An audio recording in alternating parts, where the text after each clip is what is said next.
any car at any time, but you know, you're going to be you know, 130, 140 mile an hour through there in one of those cars. It's going to focus one's attention, I think, is a good way of putting it. But yeah, to get away with a broken splitter, I think is actually not such a it wouldn't be a bad shout at the end of it. He said, right, okay, you're going to go off there. What do you reckon the damage is going to be? So get away with a broken rear diffuser or splitter or something like that. Yeah, not ideal, but certainly a lot worse it could have been. So yeah, interesting to see if they can get that car turned around and back out quickly. I'm going to see a change of drivers when we get it back out on circuit. So hopefully the car will be still running very well. So interesting there what would happen obviously in the event, and I think we've seen it before with cars having either an incident or a mechanical problem, is if they don't complete all 3 sessions, and obviously they only take an average of the 2, and then automatically that pushes you down the order. So yes, it's, in a way, it's no different if you were a solo driver and you don't set a time. It kind yes, of, you know, it's clearly going to put you at the back of the grid because, you know, for whatever reason you might have some sort of a drama like that. From memory, the regulations read that first of all, you order all the cars with 3 times in timing order. Then, if you've only managed 2 times, they go in behind them on the grid, and then only a single time in behind as well. So it sort of makes sense, but you have to, ideally, for a good grid position, have all 3 times to your name. Here's Sarah again. Filippo Tornaghi. This is going to be one for the Italian fans. I'm going to ask him the questions in English and he's going to respond in Italian. But Filippo, 2 drivers in the car for you this weekend. You did the middle stint. How's the car feeling? You were looking extremely happy when you got out. Yeah, I'm very happy. Sono felice perché comunque è la prima volta qua a Spa, stati veramente forti. E sì, siamo 2 piloti, io e Gino Rocchio che fa il primo e il terzo stint. E io faccio il secondo, quindi vediamo come va in gara, però per adesso sono veramente piazzati veramente bene. Ho fatto un 2.37 e vediamo cosa riesce a fare Gino nell'ultimo stint, che dovrebbe essere quello un pochino migliore, e vediamo cosa tiriamo fuori. Quindi sono molto felice e vediamo domani la gara è lunga, quindi incrociamo le dita. Well, I can't pretend that I understood anything that you said, so I hope I don't ask a question that you've already responded to. But Spa, how do you feel about the circuit? Are you enjoying it out here? Yeah, very, very much. It's a circuit very difficult, but very wow. When you did the Eau Rouge curve turner, it's incredible, very, very incredible. It's a track very, very long, and yeah, it's my first time here, and I'm so happy for this result. And we will see tomorrow and Sunday. Any sectors of the track that you're particularly focusing on to improve on? Any sectors of the track that you're specifically focusing on for looking for improvements? Specific? Probably the tires, probably. It's very difficult to use, and we will see. Well, thank you so much, Filippo. Wonderful to chat with you and looking forward to your weekend here. Enjoy the rest of the weekend. Thank you. Bye. The one bit of Italian I did pick up there is that the word for stint in Italian is stint. Stint, yeah. So 40 as well, which I think is like, you know, forza, yeah, yeah, which is pretty cool. So yeah, so that basically established that between the 3 of us that are here today, languages is not our forte. However, tomorrow, forte, that's an Italian word. Tomorrow we're joined by the wonderful Carla Velti, who speaks about 7,000 languages, I think. She seems to, every single driver she seems to interview, she seems to know a language. No, all seriousness, I think I seem to remember a conversation with her where she definitely speaks 4, which is pretty impressive, I think you'd agree. On board with the AAA of Seb Lajou, and going to be very interesting to see how this final section plays out. Tim Shearbath on board the Mauler Motorsport car. Shearbath in, okay. Interesting. Yes. So James Kellett, we were talking about earlier, on board the 928. So going to be interesting to see how much further. I wouldn't be at all surprised to see James quickest in this particular session. Having said that, there are such a high quality of drivers in this. It's going to be very, very close. Rick Breukers, another driver that we know is so fast in this, A, at this circuit, and B, in these cars. So going to be very, very close, I'm sure. So yes, Seb Lajou Racing is, Seb Lajou in the Seb Lajou Racing car is an interesting decision in 888. Jerome Boulery appears to be back in the 910, or was he in the 888 to start with? So have they just switched him from one car to the other? I think that is the case. So Bouillery did the first qualifying session with treble 8, and he's now in 9.10. He is eligible to drive both cars during the race as well. Lionel Amrouche, who was a regular driving the GC Automobile, which was the kind of precursor to the Vortex years ago, is now in the number 10 car. But somebody who's certainly impressed both Simon and I from our perspective during that last session, Enzo Julie, now with a chance to catch up with Sarah. I mean, look at that timing. You were just talking about Seb Ledoux racing, and here I am. I've managed to pull Enzo out. You were in the car second. You had class pole over in Mugello. Do you think you can do it this weekend? Yeah, I think we can do it, but I think HRT have a very good driver in Q3. So we will see, but we had 2 good quali for now. Seb is in the car for Q3, so let's see. But we cross the finger for it. And how are you finding the track? Our commentators were saying you really impressed them. Yeah, the track is really nice. I love Spa. Unfortunately, there is some parts with gravel and quite a lot of traffic still, even if we are separate from GT3. But was good session, and I'm really enjoying the track. Sorry. And talk about the importance of qualifying going into a 12-hour race. Well, tomorrow will be 5.5, 6.5 on Sunday. Yeah, for a 12-hour race, we cannot say quali is super important, but it's good for the team. If we can catch the pole, everybody will be happy, and we'll start better the race for tomorrow. Well, Enzo, thank you so much for having a chat. I no doubt you'll have a keen eye on the rest of qualifying to see where you finish up. Thank you so much. Thank you. Still only 21, hailing from Montpellier in the south of France. So he'll be going to his home event next time out, where the 12 hours of Le Castellet, but has featured in the Porsche Carrera Cup France for Martinet by Almeira's team, with a couple of races already this year in Porsche Carrera Cup, and he's also a previous GT4 France champion at silver level. So he's definitely somebody we should be paying attention to. Mercedes back out again, still flapping though, Si. It does, yeah. I just noticed that as it came into view. You could just see the bodywork underneath. I don't even know if it's actually the diffuser or part of the floor itself. It looks like it was a bit more central to the car. And initially, when we both spotted it, it did look like the diffuser, but I think it's a bit further down, which maybe is why it's not picked up on it. Perhaps it wasn't immediately obvious. If you know, unless you put the car up and had a look underneath, you wouldn't necessarily know. So it could be a factor as to why that's happening. The car is still quickest. Neil Montserrat on board the car now, Spanish driver. We just see the BMW now heading in ahead of the cars with Oliver Smith on board now, and his Mark Surer designed crash helmet. Not designed. I don't think Mark actually designed it. Well, maybe he did, but back in the day. Former factory BMW GT racer, of course, when you had Group 5 racing and in the late 70s, and went on to race Porsches and other things, and Ford as well. In fact, I remember seeing him race, show me age now, in the early 80s at Brands in the Ford C100. There's a blast from the past. That's something that will go down well with our learned colleague, Mr. Hindhoff, if he hears that, a reference to a car like that.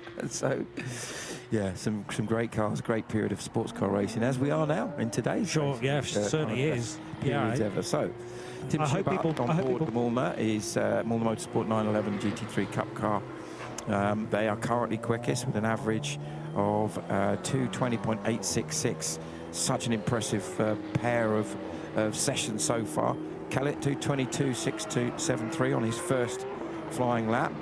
Now, you made a point earlier, Johnny, about the tyre allocation. A lot of gravel there. I think that's what we heard Enzo Julie referring to. He said there's a lot of gravel on the circuit, and on the exit of Eau Rouge, it's going to potentially cost a lot of time in terms of traction. You know, get on the power and the cars squirming around, especially in the Porsches with, you know, all this power going through the rear tyres.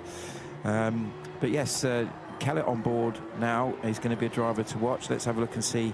His first lap was a 2:22.623, so a couple of seconds off. He's not been able to improve on his personal best. We are seeing purple sectors Well, yeah. coming out now. That's the thing. Faisal Al Yafai has just put in 2:19.948. We haven't had anybody in the 2:19s across all of the 3 sessions so far, and that elevates the QMMF by HRT performance car up to 2nd in the session. The Ginetta has managed to take part in this 3rd part of the day. However, it's now missing a wheel down at Campus Corner. So how did that wheel detach, and precisely how did that happen? Surely, though, the session cannot stay green. Yeah, indeed, because, well, Philip Hamprecht, who's also right up there in the time, we do now go red flag with 6 minutes and 4 seconds remaining. So there's still be an opportunity to gather everybody in the pit lane and get this session back up and running too. But unfortunately, for the 2nd time in as many sessions, it is the CWS Engineering Ginetta which has caused the red flag. The first one fairly innocuously, where it was stranded on the Kemmel Straight, I think with all 4 wheels still on the wagon on that occasion. This time, though, a wheel coming off. I can't tell where it is. It's a left side wheel. Driver scampering for safety, and thankfully gets the inside of Campus Corner for the Ginetta from CWS Engineering. Still Neil Muston, apparently. So, yes. He's not having a day, to remember. Muston, so maybe because he didn't really get a run in the 2nd part, they pumped in him for the 3rd. He's not having a very good day, poor old Neil, bless him, is he? Come all this way from Australia and, yeah, can't even get over the fence there. He's stuck, bless him. So, yeah, frustrating. Hopefully, it is just a wheel that's come off, as in it may be a cross thread or something like that maybe has caused it, as opposed to, a breakage. You can see the car squirming under the brakes. It's at the bottom of the shot there. And, well, first of all, exceptionally lucky to keep the car on the road. Yes. I would say, not at least end up in the gravel with a situation like that, let alone potentially even worse into the wall. So whilst it was, oh, my goodness me, that's the 2nd time I've seen that, and each time it makes me go cringe. I can't look away. I didn't see that first car past him the first time around, I have to say, though, and that was a Porsche that needed to go to the high side and take a lot of curb. It's the rear left, I reckon, that has come off the Ginetta. Yeah. So it was already loose and steering him probably from the rear as well. So he's turning in thinking, well, this is the normal amount of steering input I put into Campus Corner, and the car's oversteering massively on me, because that rear wheel has got a mind of its own. And then finally it did detach entirely and roll to the inside of the circuit, where the marshals are going to go to now. But obviously the car itself will need to be towed away too, and probably have to be lifted onto a flatbed. It's not going to be towed with only 3 wheels still present. And then it's a question of who lights up their tyres as quickly as possible going through. But as I say, mightily impressive lap time from Faisal Al Yafai. Rick Broik is now fastest in the session by 0.005 of a second. Here's the Ginetta moment again, and the car's already starting to move from the rear just as it drops to the bottom of the frame there, and the camera whips round to catch the rear left wheel and tyre that finally come off. Yeah, I think fortunately for Neil, it clearly had started to come loose just before we got onto the brake, so he probably had a little bit of warning. Maybe he was able to brake a bit earlier, and it didn't catch him out as much as it would have done had it come off mid-corner. Yeah. So certainly not ideal, but infinitely better than the other option, and he's probably on first name terms with the recovery truck driver now. Neil, probably going for dinner with him later or something like that. Bless him. So let's hope that it's nothing too serious. Still cars making their way back to the pits. Now, what's really going to hurt a lot of the drivers with this is obviously, as you quite rightly said, in most cases they will have had a brand new set of tyres for this particular session. So 3 sets across the 3 sessions. The fuel load is coming down because it's the same amount of fuel that you run. You mentioned about refueling earlier, Johnny, and that's obviously once we're into the race mode, but for qualifying, you can't refuel, and I'm not sure we actually mentioned that from the regulations. Yes. So you start with a set amount of fuel, and then the car gets lighter and lighter and lighter. So last year, when the regs were that you had 1 set of tyres and 1 fuel load for the 3 drivers, you would argue that potentially the middle of the 3 drivers would have the best combination. It had a bit less fuel, but the tyres were still pretty good. Yes. Whereas your last session, which is predominantly your pro driver, would have had great fuel load, but tyres would have been way past the best. So that's why, one of the reasons why I think they've kind of changed the regs. But what I was going to get to is with 6 minutes remaining, you do an out lap. So we're looking at, on a flying lap, is a 2:19.943 is the quickest lap we've seen. So let's round it up to 2:20. So you're going to get round in probably, I'd say your out lap's going to be a good 10 seconds slower than that, or maybe 5 seconds certainly if you're pushing like crazy, and you may well get round in that. So straight away, you've then probably the absolute best got 2, maybe 3 laps if you're one of the first cars out. If you're later out the pit lane, so if I was team manager, I'd probably be trying to get my driver around, you know, at the bottom of the pit lane ready to go. In fact, I'm going to have a look out the window and see if anyone's doing it. Yes, there are. There is a queue of cars that are already lining up to get ready to go. And anyway, the point I'm making is if you're one of the last cars to get out, then you're disproportionately going to be struggling. I would say you definitely only get 2 laps. Yes. So that's going to hurt. But also, tyres have been through a heat cycle now. Everyone's done at least 1 flying lap, maybe 2, and taken the absolute best out of the tyres. This would have been another lap where probably a bit of driver getting his eye in, or her eye in, depending on how you look at it. And also, you know, the car perhaps getting that little bit lighter with fuel.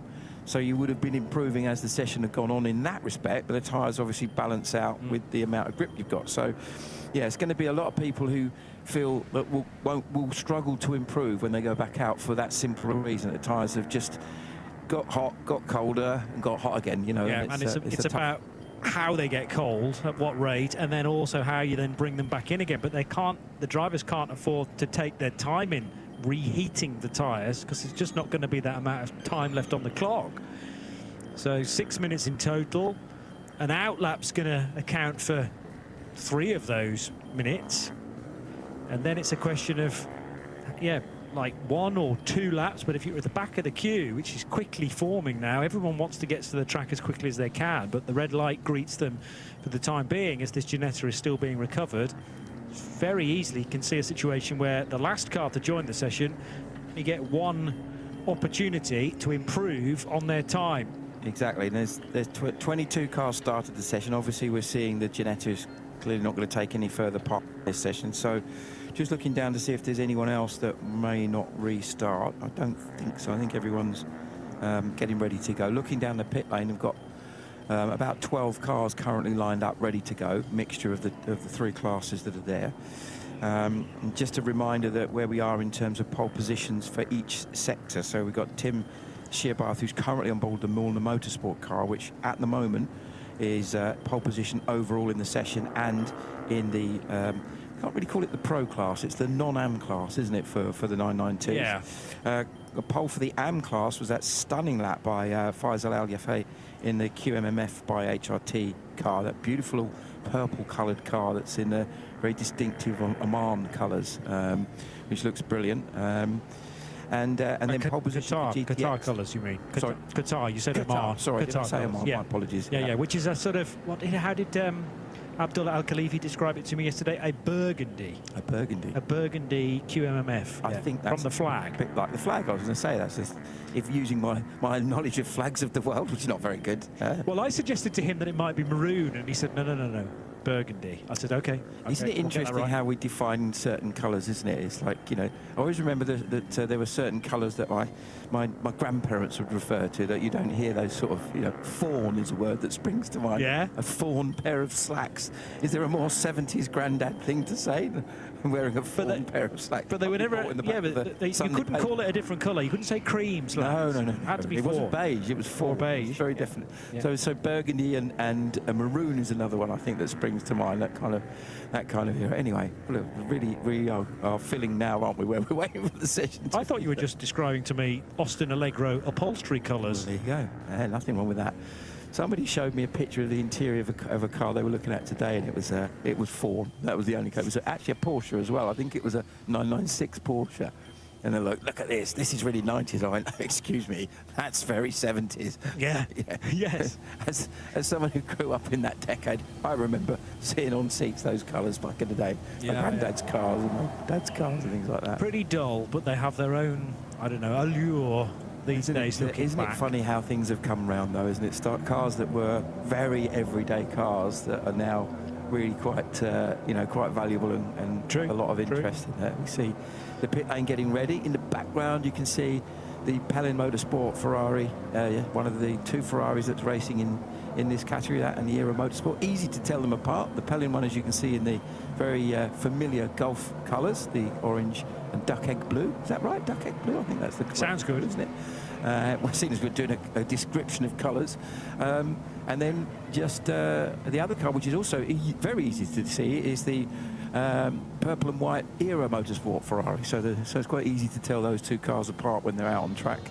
Not always the case with some of the other cars, as we see. Okay, there's a very distinctive car on the left there, the Optimum Motorsport. Optimum joining the grid this week, which is fabulous to see. And the McLaren, haven't seen a McLaren in the series this year, in the European series yet. So yeah, indeed.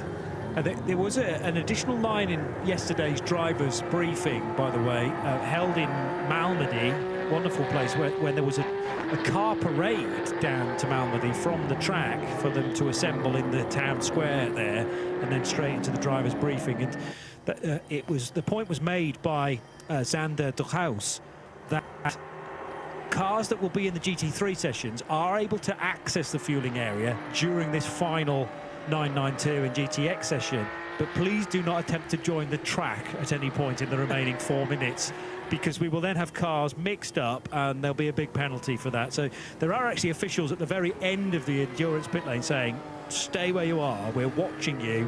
If you're just fueling the cars, that's fine, but please do not join the session, because this is not your time to do it. Yes, and makes perfect sense. Now, we were talking about this young man earlier, James Kellett, who would appear he's got himself in a really good position to maximise the remaining time, both in terms of having a clear head, getting to the line first of anyone, so therefore having the maximum time that you've got. As you can see, we're now down to 3.5 minutes remaining of this session. Of course, that includes, you know, once you cross the line, as long as you cross the line with 1 second to go, then you can get one more lap in, which is exactly what James is going to be trying to do here, to get as many laps in as he can.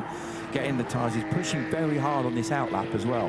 So you can see he's obviously really doing everything he can to get himself and the car absolutely on the limit. And let's have a look and see if it's registering sector times already. So that is, where are we? Lost him there, 928. Yeah, I think he's already done a green sector 2. So he's clearly got the car and himself dialed in now for the remainder of this session, into the fearsome Blanchimont corner, and getting himself ready to go for what will be a very important lap to see if he can move that car up the qualifying order. Currently sitting 5th in the 992 category in the HR2 performance car. Let's, before the times really start to come in at a quick rate, get to Sarah very quickly before the session is completed. Steve Muren's now with me. Bit of a family affair. Brothers all in the car. How's that competitively? Yeah, that's quite nice. We are all 3 brothers with almost the same lap times, and we are also one friend group who prepared the car, and yeah, it's a really nice hobby for us. Tell us more about the team. How long have you been together, and how long have you been racing as brothers? Racing we do now, I think, around 6 years, but the friend group, we are friends from, I think, from 3 years old. It's really nice. So quite a little time. Not going to guess how old you are. I'm sure we can find that out online. Tell us your goals for the weekend. What would make a successful weekend out here in Spa? First of all, we hope the car will be okay, because 1 week, 2 weeks ago we had a big crash, and the car was prepared 1 day yesterday. So we hope the car will stay good, and I hope maybe place on the podium. Well, thank you so much for having a chat with us, Steve. Steve Murens from MM Racing. Well, it sounds like they had a very close call in even getting the car here at Spa, and if it was only ready 1 day before yesterday, so that's Wednesday, basically, knowing that they are ready to go. Good little battle at the head of the order between Tim Scheerbart, who has done a 2:20.459 in car number 921, and now Abdullah Al Khalifi, who's taken over the QMMF by HRT Performance car. Now, I was waxing lyrical in the 974 about his teammate Faisal Al Yafei. I wonder whether that was a driver ID hangover, and actually it's been Al Khalifi in the car all along doing the 219s. I think it must have been, to be honest, looking at it. And Rick Roykers hasn't rejoined the session, so he's still parked in the pit lane in the Red Camel Jordans.NL car. I think that must be a decision from the team to say, we've done enough. We've done enough, yeah. Well, that 2:19.943 is going back to my point about probably the best have gone from the tyres. And, you know, we heard the interview there about how important is qualifying, where Sarah asked one of the drivers earlier, how important is qualifying for a 12-hour race. I think it was Enzo Juli. And he sort of was a bit kind of, yeah, it's great for the team, but it's not essential. Yeah. I think you know, all of us that have followed endurance racing for some time know that, yes, it's nice to qualify near the front, and it's incredibly prestigious for certain races, the obvious big, you know, 24-hour races. If you're on pole, if you're Alex Lynn last year in the Cadillac on pole, that's huge for a team like Jota Sport and for Cadillac and for Hertz and for Alex himself. But then you get into the race and you have a very different race car in terms of a quali car. So, you know, then there is an element that Shearbath is in now, so he's clearly done enough. The checkered flag is out. Kellett, I think, is still on track, who we were talking about. He's gone quicker. His last lap was a 2:20.203, which is the quickest the car has done. And that pushes them up to third overall. So it's still the Mulliner Motorsport, the 921 car that's quickest. This is Kellett that we were talking about. Is he improving? Let's have a little look at his first sector. No, but it's very close to his best. So if he can improve in sector 2s and 3, that sounds very obvious. There is a chance they may move up. The average, though, I think, let's have a look, is a 2:21.4 for that car. So it's only less than 2/10 away from potentially moving up to second if this last lap goes brilliantly for him. There's car 715 track limits. Been another pin, is that? So who's that? That's the Neil Montserrat Mercedes that we were talking about. But yeah, Kellett will be coming into the end of sector 2 any minute, and hopefully for him he'll find a green sector, or even better still, a purple one. So we're waiting for James Kellett, who goes quicker again through sector 2 than he's managed to this point. He did a 2:20.203 the last time around, which is the third best time within this session, and now brings up his HRT Performance crew to third fastest, which is what you mentioned, Simon, behind Mulliner Motorsport, behind Red Camel Jordans.nl. So this is the fight to be the quickest 992 AM trio.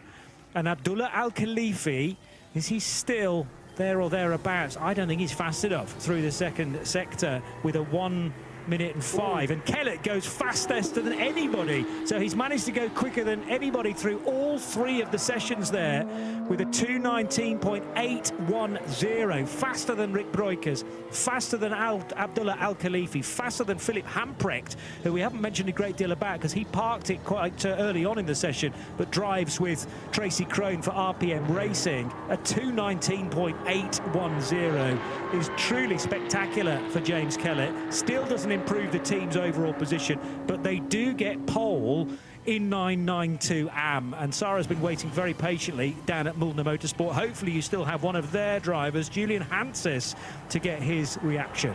I don't just have one, I have all three. Oh. Conrad, Julian and Tim. Look at that, worth waiting. Congratulations, gentlemen. Incredible times from all of you. Yeah, I had thank you to the team, to my teammates. Brilliant job. Nice weather today, so we are really happy and looking forward to tomorrow. Well, you'll be starting towards the front, obviously behind the GT3s. How important is it to get pole? What does it actually mean to the team? Sorry, I was just not focusing once again. How important is it to get pole? It was super important for the team because the team is also based here. So I think 5 or 10 minutes from here, so it's like the home race. So we try everything to get the victory home tomorrow. Does that mean lots of friends and family will be popping down to support you throughout the weekend? 100%, yes. A lot of people come to support us, and we are looking forward to the challenge.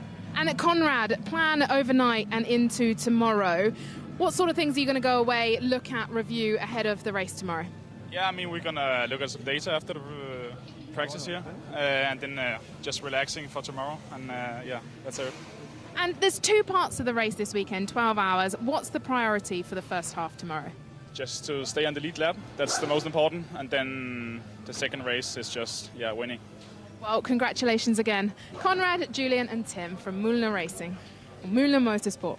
Yeah, so the three drivers that took part in qualifying actively, there is a fourth member of their driving crew, Martin Rump, and I wonder whether they're keeping the Estonian as a secret weapon up their sleeve so that he comes into the reckoning during the race. We all know about his pace as well. There was a tough choice to make as to which 3 of the 4 they would utilise, but it has worked for them, and they are the quickest of the 992 cars, both in their own subcategory of 992 brackets non-AM, to be faster than all of than those 2 cars entered in that division, and to be faster.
Michelin 24H series.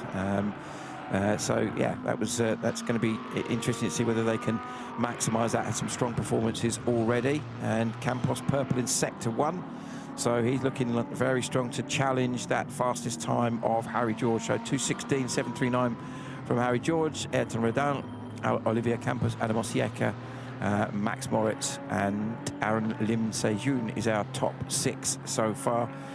Nicholas Wellings, who shares Nicholas and Peter Wellings, who share the Haas RT car, really in with a great shout of potentially challenging for a win last time out at Mugello, and unfortunately mechanical issues halted their progress. But very interesting that they were managing to make the 2-driver lineup work as well as it did. Harry George now crosses the line, a little bit slower that time, possibly a bit of traffic. Have we got some more lap times being disallowed? Yeah, car number 2, lap time disallowed. That's Mathieu Castellan in the Haas RT car, teammate to Wellings that we were talking about there. And Oliver Campos goes to the top of the times, 2:16.212. And that then is just over half a second quicker than Harry George has gone so far.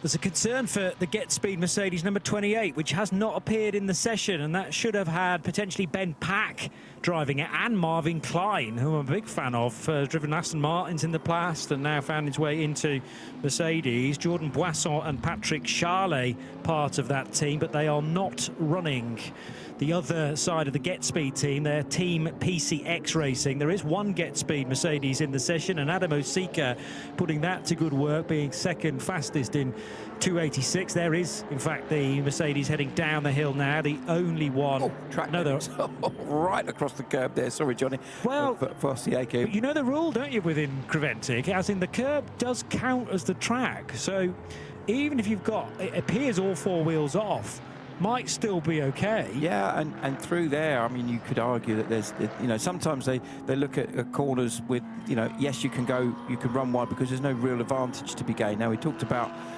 championship winning car. This is the car that we were talking about. This is the team that were champions last year, the Proton competition car, the 73. This weekend being driven by the regular drivers, Jörg Dreisel, Manuel Lauk and Konstantin Dressler, joined by young Dutchman Robert de Haan, absolute star in Porsche Super Cup as well as GTs, and previously we saw him racing in the British Carrera Cup as well with great success, a real superstar driver. So they're going to be very strong. And as we were saying, the mixture of drivers is always fascinating at this stage. Konstantin Dressler is on board the car, as you can see. And see where he ends up. Purple sector in the middle and ends up second quickest. So that car's gone very, very well there. Great lap by him. Harry George just moves up to third. He's just done a 2:16.405. So 2:16.212 for Campos. Going quicker still. Fantastic lap even by the Spaniard. Dwight Merriman's got a bit more work to do because he's just had a lap deleted in the number 81 Era Motorsport Ferrari. That was for track limits, as has 77 Harry George gets his last lap deleted in the Optimum Motorsport McLaren, but it's still going pretty well in that car. But Oliver Campos fastest for the Spanish squad E2P Racing. They moved to the Aston Martin chassis last year, did a full campaign in 2025 in fact. So it's Spain on top from two German outfits. Proton competition with their Porsche and Konstantin Dressler, and Adam Osika, another German, racing for Get Speed Mercedes. As we go with 2 minutes to go to Sarah very quickly. Hi, Ajith from Ajith Red Ant Racing. Wonderful to see you back here. Incredible time out in Mugello, but here for Spa for hopefully better results. I wish the same. Thank you so much. Love coming back to Spa. Wonderful circuit. We had a good year last year in the Cup Car Creventic Series. We finished P2 and things are going well so far. So hope for a good result. Wonderful track, and I guess your driving is sort of improving. You're around an incredible team as well. Tell us more about the spirit of Ajith Red Ant Racing. Thank you so much. And in fact, a huge credit to the team, Ayatin, Yannick, Kobe, Mr. Burt and his family. Very supportive, and of course, Romain Wozniak, my teammate in the P3, very helpful, but with me coming to terms with the circuits, getting my lines, and getting me to get better as a driver. So I guess I owe it to them. So seriously, I mean, I'm learning so much from them. And tell us more about the other championships that you're a part of, the other driving you're doing. You told me you have a very exciting birthday coming up. In fact, we finished the first round of the Michelin Cup round at Mugello. I'm sorry, at Barcelona. It was, should I say, baptism by fire. I mean, the level of competition is really high, and we had a good race. A lot to learn from that. We're looking forward to the next round at Paul Ricard, which happens to be on the 1st of May, happens to be on the birthday.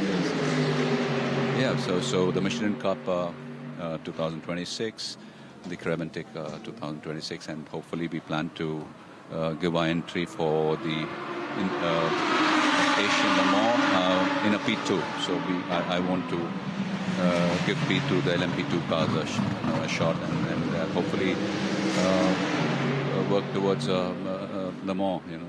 That's where we all want to be, the Le Mans 24. So really, and next year, of course, if we do get an entry, it will be the ELMS in a P2. So, I'm just keeping my fingers crossed. I hope everything works out for us. Well, it's all moving in the right direction. Eyes back on qualifying now. Ayrton's in the car. We'll be looking out, and we'll see you in the car tomorrow. Yeah, sure. Because Ayrton, Kobe, and Yannick are doing the quali, and I hope to have a good run tomorrow. Yeah, we'll look forward to seeing you in the car tomorrow. Thank you so much, Adja. Take care. Bye-bye. With the checkered flag out at the end of the first session, Oliver Campos fastest for E2P Racing. The Aston Martin Vantage pitted without seeing the checkered flag out on track. Konstantin Dressler ran in reasonably close. There was a 1/10.5 in it in the end between the Aston and the rear-engine Porsche from Proton Competition. Dressler's time at 2:16.3 as opposed to the provisional pole time. As things stand, that would be a provisional pole time, but of course we need 2 more times to make it into the average, and that's a 2:16.2. However, Simon Hill frantically pointing at the screen saying, watch this McLaren though, Johnny, we're not finished yet, and Harry George might have a secret weapon up his sleeve. Yeah, he's gone green in Sector 1, so that's his personal best. He's done a 39.080, but hasn't improved in Sector 2. So let's see if he can have an absolutely monster Sector 3. There is a chance he might move up. At the moment, he needs about just over 1/10 of a second to move up a place and to go ahead of Ayrton Rodin. We obviously just heard from Ajit Kumar, who's, of course, sharing the car with Ayrton, and Harry crosses the line. Let's have a look. 2:16.725. That time, no, so a couple of tenths down. So didn't manage to improve, but still a very good lap nevertheless. Well, I've got him in second place now. Oh, the 77 car I'm looking went at the wrong second. So there's me pointing frantically at the screen, down at the timing screen. I'm looking at the wrong place. Can't get the staff. Can That's I all right. apologise, folks. So that's a front row all of a sudden. So he's gone from, where was he before? 4th. So 4th to 2nd, or maybe 5th to 2nd. 5th to 2nd it was, yeah, definitely. Adamo Seeker isn't yet finished in the 286 Mercedes, as Seeker's times aren't indicative of any meaning. No, he's backed off, hasn't he, Seeker? I think he's on an in-lap looking at the middle sector time. Indeed. He's a good 6 seconds down on his best. So. Yeah. But well, yeah, great performance. Really impressive stuff by Harry George there. He's going to be chuffed to bits with that. Just over 1/10 of a second off of Oliver Campos. Very impressive stuff. So there we go. Harry on the wind-down lap. We'll wait to see who they're going to put into the McLaren number 77 at Optimum for a few moments. And that gives us an opportunity to head back to the pit lane. Ayrton just jumped out the car. I mean, got a little bit of gravel being dug out here. Can you tell us where you were catching it? You were obviously pushing hard. I was in Speaker's corner, just over pushed it a tiny bit. Dipped the wheel in the gravel, nothing major. For the rest, actually it was quite good. I'm not going to complain about that. Other than that, how's the car feeling? Now it was better. This morning it was quite dirty on track. Then we lost some grip compared to the test days before. But now the grip was back like it was before, so should be fine for the weekend. Are you feeling the track evolution as the weekend goes on? There hasn't been any rain yet. Touch wood. Yeah, of course there is some track evolution as well with all the championships that are driving here on different tires. The TCRs are driving Kumo, the Radicals are driving Hankook, we are driving Michelin, so all that is not really good for the tracks, but being now after the 992, which is again Michelin rubber on track, which improves our grip. So. You were helping Yannick strap into the car then, you've handed over him for Q2. What were you saying to him? Well, push and go for it. Just push and go for it. Nothing else more technical that you're going to let us know about? No, he already knows what to do. Thank you so much, Ayrton. And I'll definitely stay away from the garage this weekend. I know it's been a bad omen the past couple of races. Yeah, if it goes well, then stay away, please. No worries. Thank you so much, Ayrton. I think he means that in the best possible taste as well. But, yeah, coming from... I had an interview with him and he said, yep, it's going great. And the moment I stepped out the garage, that was when Ajit put it off the track and it wasn't going so well. So after that, he said, stay away when it's going well. It's normally the commentators that get the assignment of the curse, of course, because it just works better. But there is a pit lane reporter curse, I'm sure, as well, that can occasionally sneak in, and everyone here at Spa will be hoping that that is not the case. But we have to talk to these people as well to find out precisely what's going on behind the garage doors. Many, many different stories, as Joe Bradley always hunts them out. So the car's coming back in again to their stabling positions for a new set of tyres. You have to put a new set of tyres on for the next 15-minute segment. And this is where there's a bit more freedom when you are selecting your drivers. Whereas if you have an AM in your lineup, they have to go into qualifying 1. Now they can start to surprise the odd rival here and there with who you might be up against in the next 15 minutes. Exactly that. And if it also, again, you know, as we were saying, with the AMS segment, you've got probably the biggest disparity between, is that the word? Disparity. Between the quickest and the least quick. They're all quick drivers, but the very quickest and the least quick. It starts to concertina down a little bit now. You get the drivers in here, many of whom are listed as semi-pros, that in most other forms of GT racing would probably be considered a pro or, you know, in that sort of elite level. So there's at least half of the cars on the grid here that the drivers in this one are going to be potentially even setting the fastest lap of the session for that car. It could happen because there's such a little difference between the pros and the semi-pros in this. So to answer your question about the McLaren, Freddie Tomlinson on board, and Torsten Kratz on board the Hofer racing car, Manuela Gosner in the MP racing car. They've a family affair. Adam Konopka, Tom Coronel. Now there's a name that we love to hear. Tom Coronel is racing with us in the Come To You Aston Martin. Expect him to be super fast. Antonio Saniero in E2P car. Andres Latour in the Pellin racing car. Good to see them back. They did quite a lot of the races here in this championship last year. This is, you know, they were actually, I'm surprised they weren't in Mugello. I don't know if there was a clash of events that they were maybe running something else at the same time. Yeah, maybe. And Jake Hill on board. This is the 81 Era Motorsport car. Indeed so. Someone who you know quite well. That's it. It's your son. His mum's lovely. His mum's lovely.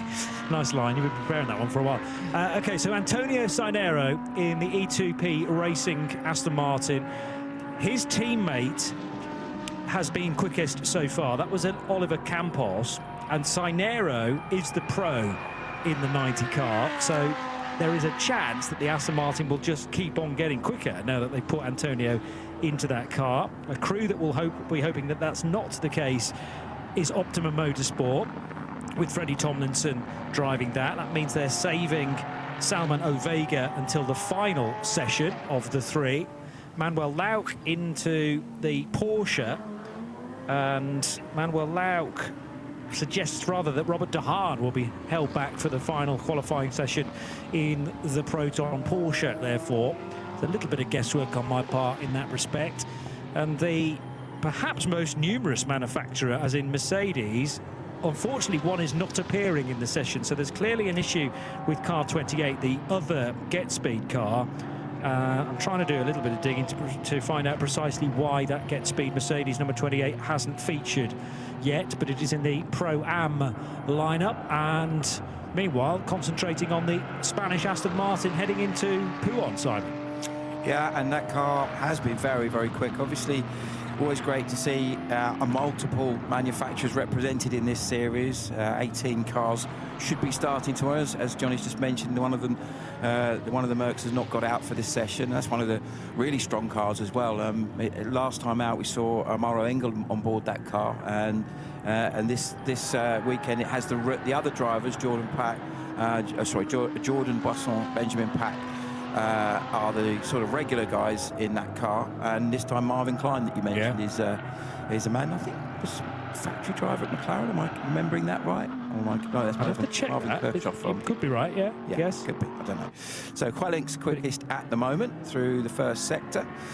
I know he used to race when DTM was still sort of DTM before it became GT3. There were some Astons that they put into that championship, the German Touring Car Championship, and Marvin used to drive one of those 4 Astons in the latter portion of DTM.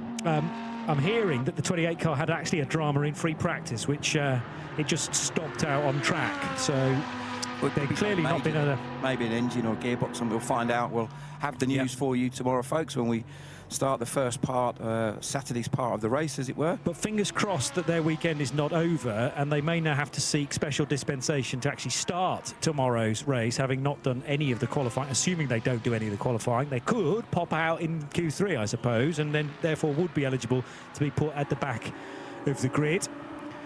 Already had 5 minutes, though, of this session, and quickest in it so far. We've only had one meaningful time, and that is Peter Gulink's in the Haas RT Audi, the R8 LMS. ARC Bratislava's Lamborghini goes second fastest within this session for Adam Konopka, and Torsten Kratz with a very good time for Hoffa Racing. These are generally, well, the Hoffa time from Torsten Kratz quicker than generally times we had in Q1. And now into the 2:15s. Sonero, fantastic lap by him, 3 purple sectors. First time we've seen a car in the 15s to date, so superb lap by him. Yeah, absolutely brilliant lap from the Aston. So clearly the car's working extremely well. As I said, I think of the 3 Aston Martin drivers that can be utilised in qualifying, Antonio's generally the quickest on paper. Pablo Buguera will have to do the 3rd session, but he is an AM driver, so generally on the balance of play wouldn't be as quick as Antonio Sainero. In this session, going second fastest now is Gregory Servet for Come To You Racing, so that's now an Aston Martin Vantage 1-2 when you isolate this session. But still, Freddie Tomlinson in the McLaren is second fastest, and on the average times there's a second between this car, the Aston Martin, and the McLaren that Freddie drives. Let's get a quick update from Sarah downstairs. I'm with Lisa Clark from Pellin Racing. I'm like getting confused. Some teams are racing, some are motorsport. Pellin Racing. Wonderful to see you back here. You were here last year racing in Spa with the Creventic Series. How are you finding it out on the circuit this weekend? It's been a challenging one for us as a team. We haven't gotten to get many laps in at all. And we had some power steering issues today and electrical, so none of us got to practice. But we jumped in quali. We'll be starting back of the bus, I'm sure, with no practice. But anyway, this place is an epic track, and I'm always feel very grateful to be racing here at this circuit. There's still a lot of qualifying to go, so even though you might be towards the back, can you talk about the difference in mindset when you are at the back? I think for me, you don't want to take big risks, but you realize you've got to pick up some spots. And it is a long race, so 12 hours, a lot can change quickly. So you got to keep that in mind with yourself so you don't over-push yourself too aggressively. And also it's split into two. So what's the plan going into tomorrow? Into tomorrow? No plan yet. We've got to get through today. See that checker later today, then we'll be happy, yes. Well, it's a 2-part race, so a lot of the first half of the race is getting into Sunday as well. I think quali for us is a big step because of the car. We had some problems too, so we're counting positives on there. And then for tomorrow, the plan is just we're going to still work on once we see how we come up in quali, and from there we'll just kind of figure out strategy for each driver and drive time and all of that. And just really quickly on the problems with the car, can you tell us what they are and if you're going to be able to have them, ready for tomorrow? Yeah, I think they're so far, because I just did my quali session and the car worked. So second driver went out, Andre. So far so good for him. So I think we're in the clear. So tomorrow we can push and play with everybody else. Well, hopefully it makes it through the rest of qualifying. Yes, fingers crossed. Thank you so much. Thank you. Well, that's the thing. It's about at least just getting to the end of the sessions with a car still intact, and then you can start to look forward and tackle the race. And it'll be a lot about just getting to the end of portion 1. No trophies or points on offer when we get to the end of Saturday. That is just an overnight leader. The cars are parked in Parc Ferme, and then we get underway for Sunday's portion. Just sorry, my exhaling there was a big wobble for Freddie Tomlinson going through Eau Rouge. That would have completely focused his attention going through there. So at the moment, in this particular session that we're looking at, quickest overall with a 2:15.661 is Freddie Tomlinson that we were just talking about. Just slightly ahead of Jake Hill, 2:15.802. Oh, sorry, I've missed one there, and I think Tom Connor's just gone a little bit quicker overall in the session. 2:15.577. Then Tomlinson, then Hill, and then next up on a 2:16.831 is where I lost him, lost myself there, Dominic Ang. So yeah, looking really interesting mixture of manufacturers there. So Aston Martin looking very, very strong here. McLaren, Ferrari are up there as well. So going to be really interesting to see how we improve. A lot of green sectors going on here. Just about everybody has gone green in the sector 1. So going to be really interesting to see how that pays out in the rest of the lap. So Pelin Racing battling an electrical problem related to the ABS potentially, and Andres Latour now driving that car, which Lisa Clark mentioned. So handing over to the Aussie. They've got Jeff Westphal and Kyle Marcelli as part of that driver lineup as well. But I've now sent Sarah on a bit of a mission to find out precisely what's wrong with the Get Speed Mercedes number 28, as to why we haven't seen that at all, and whether they are attempting to fix the car in time for tomorrow's race. Bit harum-scarum coming into Le Com corner for 286, the Porsche on the ragged edge. That's Luxembourgish driver Steve Jantz, who is now 4th in this session, but way up the curb. I think still just about within the track limits. It was difficult to tell from that angle, and the car is 3rd fastest, so he's 4th fastest in Q2, but collectively they're up to 3rd quickest. Antonio Sainero now in the pits though, so still with 3 minutes to go. They're at Aston and E2P Racing saying, we've worked these tyres enough, we want them to be usable for the race at the weekend, so let's get him in. Yeah, that's a good point. You know, there is a lot. You know, you heard the comment from Lisa Clark, which was very pertinent, which is like, let's focus on tomorrow. As you can see, some sort of an off. It looks like the ARC Bratislava car has had, and I don't know if it's much damage there or if that's just. Oh, here we go. Look at the replay. It ends up big wobble, and does he slap the tyres? Yes, he does. He just bounces off the tyre. Oh, that is a very near miss. That is incredibly near miss. So I would suggest that they're going to park that car up and have a good look across the car, make sure that Konopka hasn't done anything significantly to damage the car. So, yeah, going to be difficult to see whether that car will get back out or not. Hopefully they can for their sake.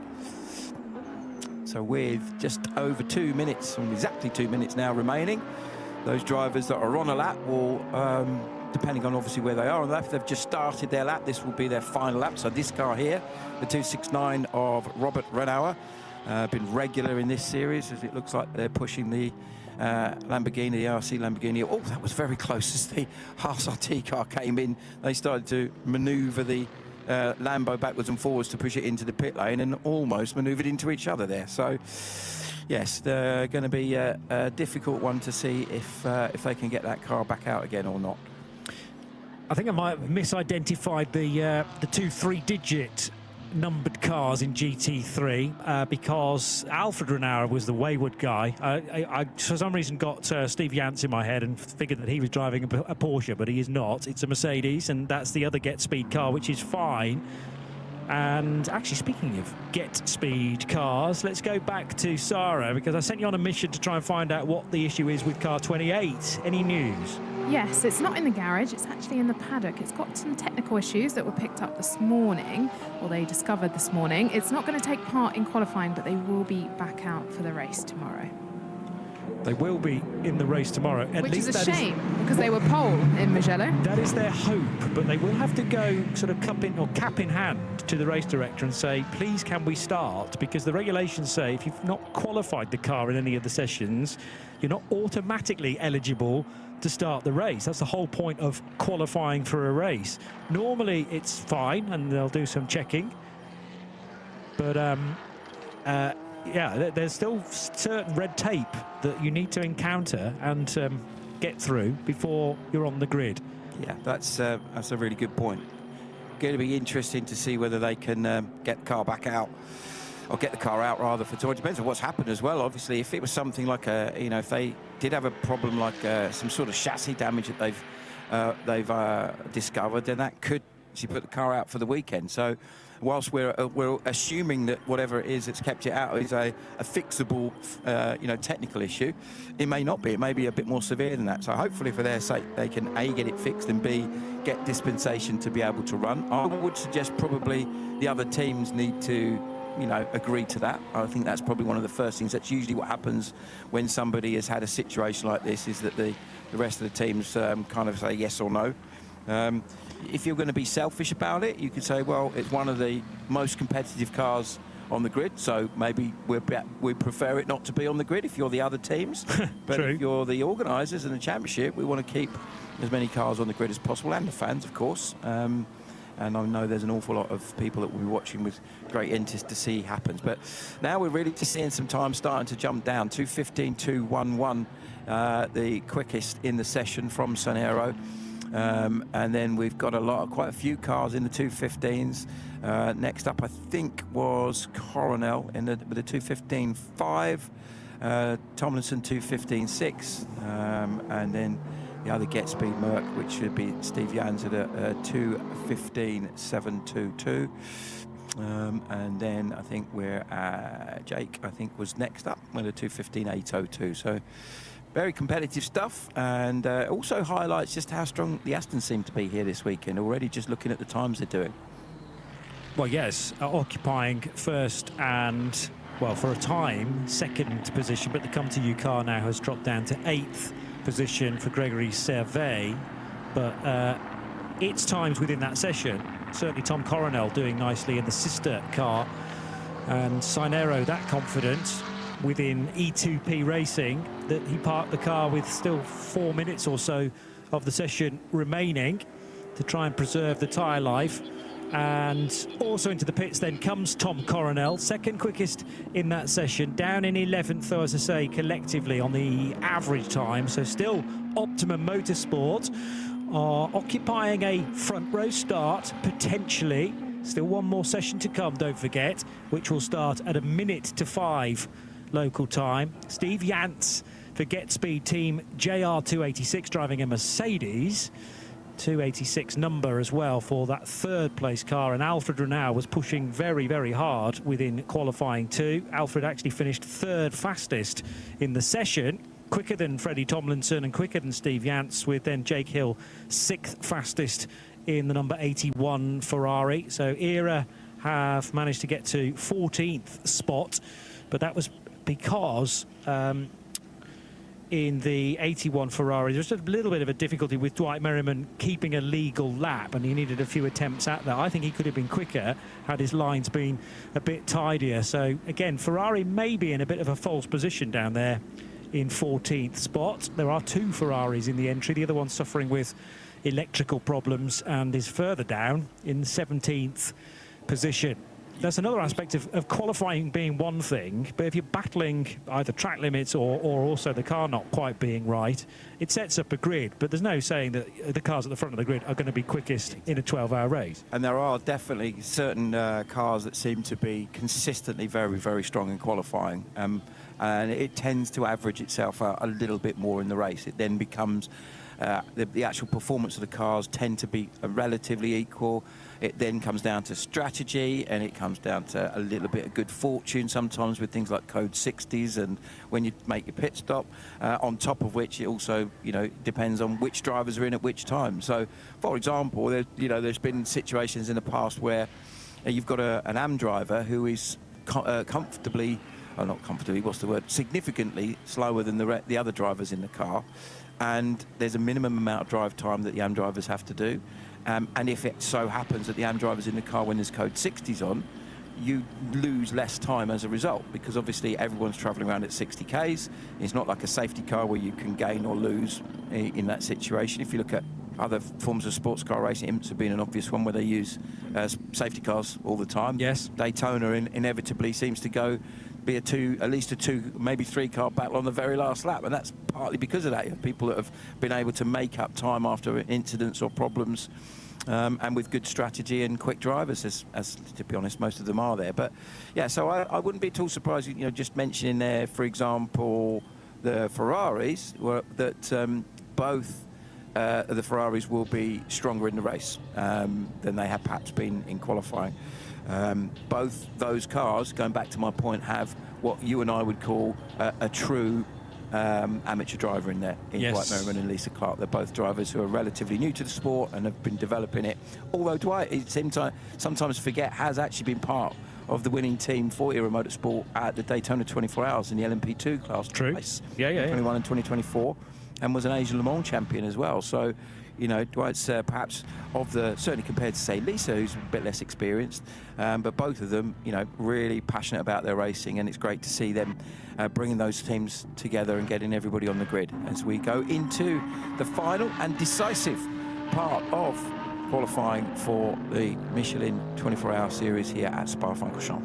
And it is, as predicted, Pablo Buguera, who is E2P Racing Aston Martin, which is quickest so far. It had to be Pablo because there were no other drivers, just entering with the 3, as they often do. But Pablo won't be as quick, I'm going to suggest, as Antonio Sainero, because Pablo Buguera is another AM driver, like his teammate Oliver Campos. So is that the chance for everybody else who may be plugging absolute pros in for this final session to close that gap, which only sits at 0.3 of a second on the average times? So the Aston's collective effort is a 2:15.7. Then you've got the 2:16.0 from the Optimum Motorsport McLaren, a 2:16.1 from the Get Speed team JR2886 Mercedes, and the Herbert Motorsport Porsche is 4th fastest so far, also in the low 2:16s. It's a 2:16.2, as is actually the Adjet Red Hat Racing Mercedes, also in the 2:16.2. So that's incredibly tight on the average times. 2:16.0, 2:16.1. Then 2 cars in the 2:16.2s, 2:16.3 for the Proton competition Porsche, which now has Manuel Lauch at the wheel as well. I still think the pole position could come from any one of about 6 cars yet. Couldn't agree more. And again, as you said, if you look at it, got Aston Martin, McLaren, Mercedes, Porsche, you know, 4 different brands that are in there that have got a realistic shot at it. You know, it would appear that the Mercedes and the Astons are the strongest on the single lap. We've seen Mercedes on pole at the Dubai 24 Hours with Ben Pack, and also last time out hearing me the whole time. with the Get Speed team. Ah, damn it, man. Because obviously, certainly in I really thought you guys could do such a strong driver lineup with Mauro Engo. In fact, both races Mauro Engo on board the car. So not a real surprise with Mr. Mercedes-Benz driving the car. You know, the man who I believe, if I've heard correctly, that he was one of the development drivers in that car. So not only AMG, has he raced them since they very first came into the GT3 world, but he was very much part of understanding it and developing it. Him, Jules Gounon are the 2 guys that spring to mind as the absolute superstars of that manufacturer. As we see another Mercedes, a car that's been, the Hoffa Racing team have been very much part of this series for some time now. As we said earlier, they won they didn't win the Daytona 24 Hours. Let's start again. They won the Barcelona 24 Hours. I don't think they won the Daytona 24 Hours. I missed that one. I did. Yeah, so did I. Yeah, you were there. But now you're going to ask me who did win the Daytona 24 Hours in GT. I can't remember. My mindset is entirely within the 24H series for this weekend. I know. I didn't cover that race this year either, so that's my saving grace. I know the previous year, 25, the GTD, which is the GTD is the semi-pro category, isn't it? Was AWA Racing with Matt Bell on board in the Corvette. Very good. I know the guys, Andrew at AWA, as my company I work with, Bespoke Handling. We've just flown their car over to TF Sport. We're going to run the car at Le Mans this year. So they're a great bunch of people. Really enjoy working with them, and quite a few people on the grid that we do some bits and pieces for. So as well as them, Optimum we've done some work for in the past as well. Tim up in London has beaten me to it, but I was on the right page. It was a Mercedes, but it was Winward Racing for Luki Auer, Indy Doncher, Philip Ellis and Russell Ward. There you go. After 661 laps. So GTD, and then you got GTD Pro, which was a win for a BMW, Paul Miller Racing. Anyway, this is the session we're interested in right now, rather than a race 3 months ago. So Simon Balkan, Belgian driver, a circuit expert, no doubt. That's a bit of an assumption, really. Just because he's Belgian, he mustn't be really about Spa. But I'm just going to take a wild stab in the gut. We'll have to find out. Again, another job for Sarah and maybe Carla tomorrow to get a little bit more in depth on that. So what we're looking to see is a 2:15.2 is the quickest lap we've seen so far today, which was the Spanish car, wasn't it? 2:15.211. Yes. And a have I read that properly? Oh no, sorry. I'm complete. My old eyes are not working very well there. 2:15.396 now, very quick in this session. That is the Ferrari of Jeff Westphal. So that's a really good lap by Jeff. Jeff Westphal, for a number of seasons, drove the Glickenhaus at the Nürburgring 24 hours for Jim's team. And the 29 car is no stranger to having Jeff in that car, though, as well. So he's a mean GT3 runner in 296 material in more recent years. Simon Balkan, a name that you've mentioned, is up there in this session as well, 2:17. So that's still about 2.5 seconds off. But are we at a point? Yeah, we're still not quite as quick as the previous session, which was the Antonio Sainero time in the E2P Racing Aston Martin. So they're all looking to try and match, and if not beat, a 2 minutes 15.2. And Jeff Westphal's time in the Pellin Racing Ferrari, okay, it might have electrical / ABS problems, but Jeff is hustling it on and getting it, up to 8th initially, but now as the quicker times start to come through, he's dropped it down to 10th place. Still quickest in this session, but Ryan Diel just put in a very good lap in the other Ferrari, the European yes. car, 2:16.135. Just slightly at this stage, only his second flying lap. He's about 3/10 off of what the car did in the last session. Kobe de Bruyke is worth a mention because in the Adjit Red Ant Racing Mercedes, 2:15.406 to go second fastest in qualifying 3. Now we've got a 2:15.0, almost into the 14s. That really is faster than we've had previously in the 2 sessions so far. So a flat 2:15, mightily impressive from Nicolas Bert in the Come To You Racing Aston Martin. That will bring the Aston up to 4th position, therefore. So we have an Aston actually no longer on pole, because the other guy we need to be looking out for is Robert De Haan in his Proton Competition Porsche, and Patrick Liddy, who really did impress me at Mugello in the Get Speed Team JR286 Mercedes, because on their average time, they are now toying with pole position.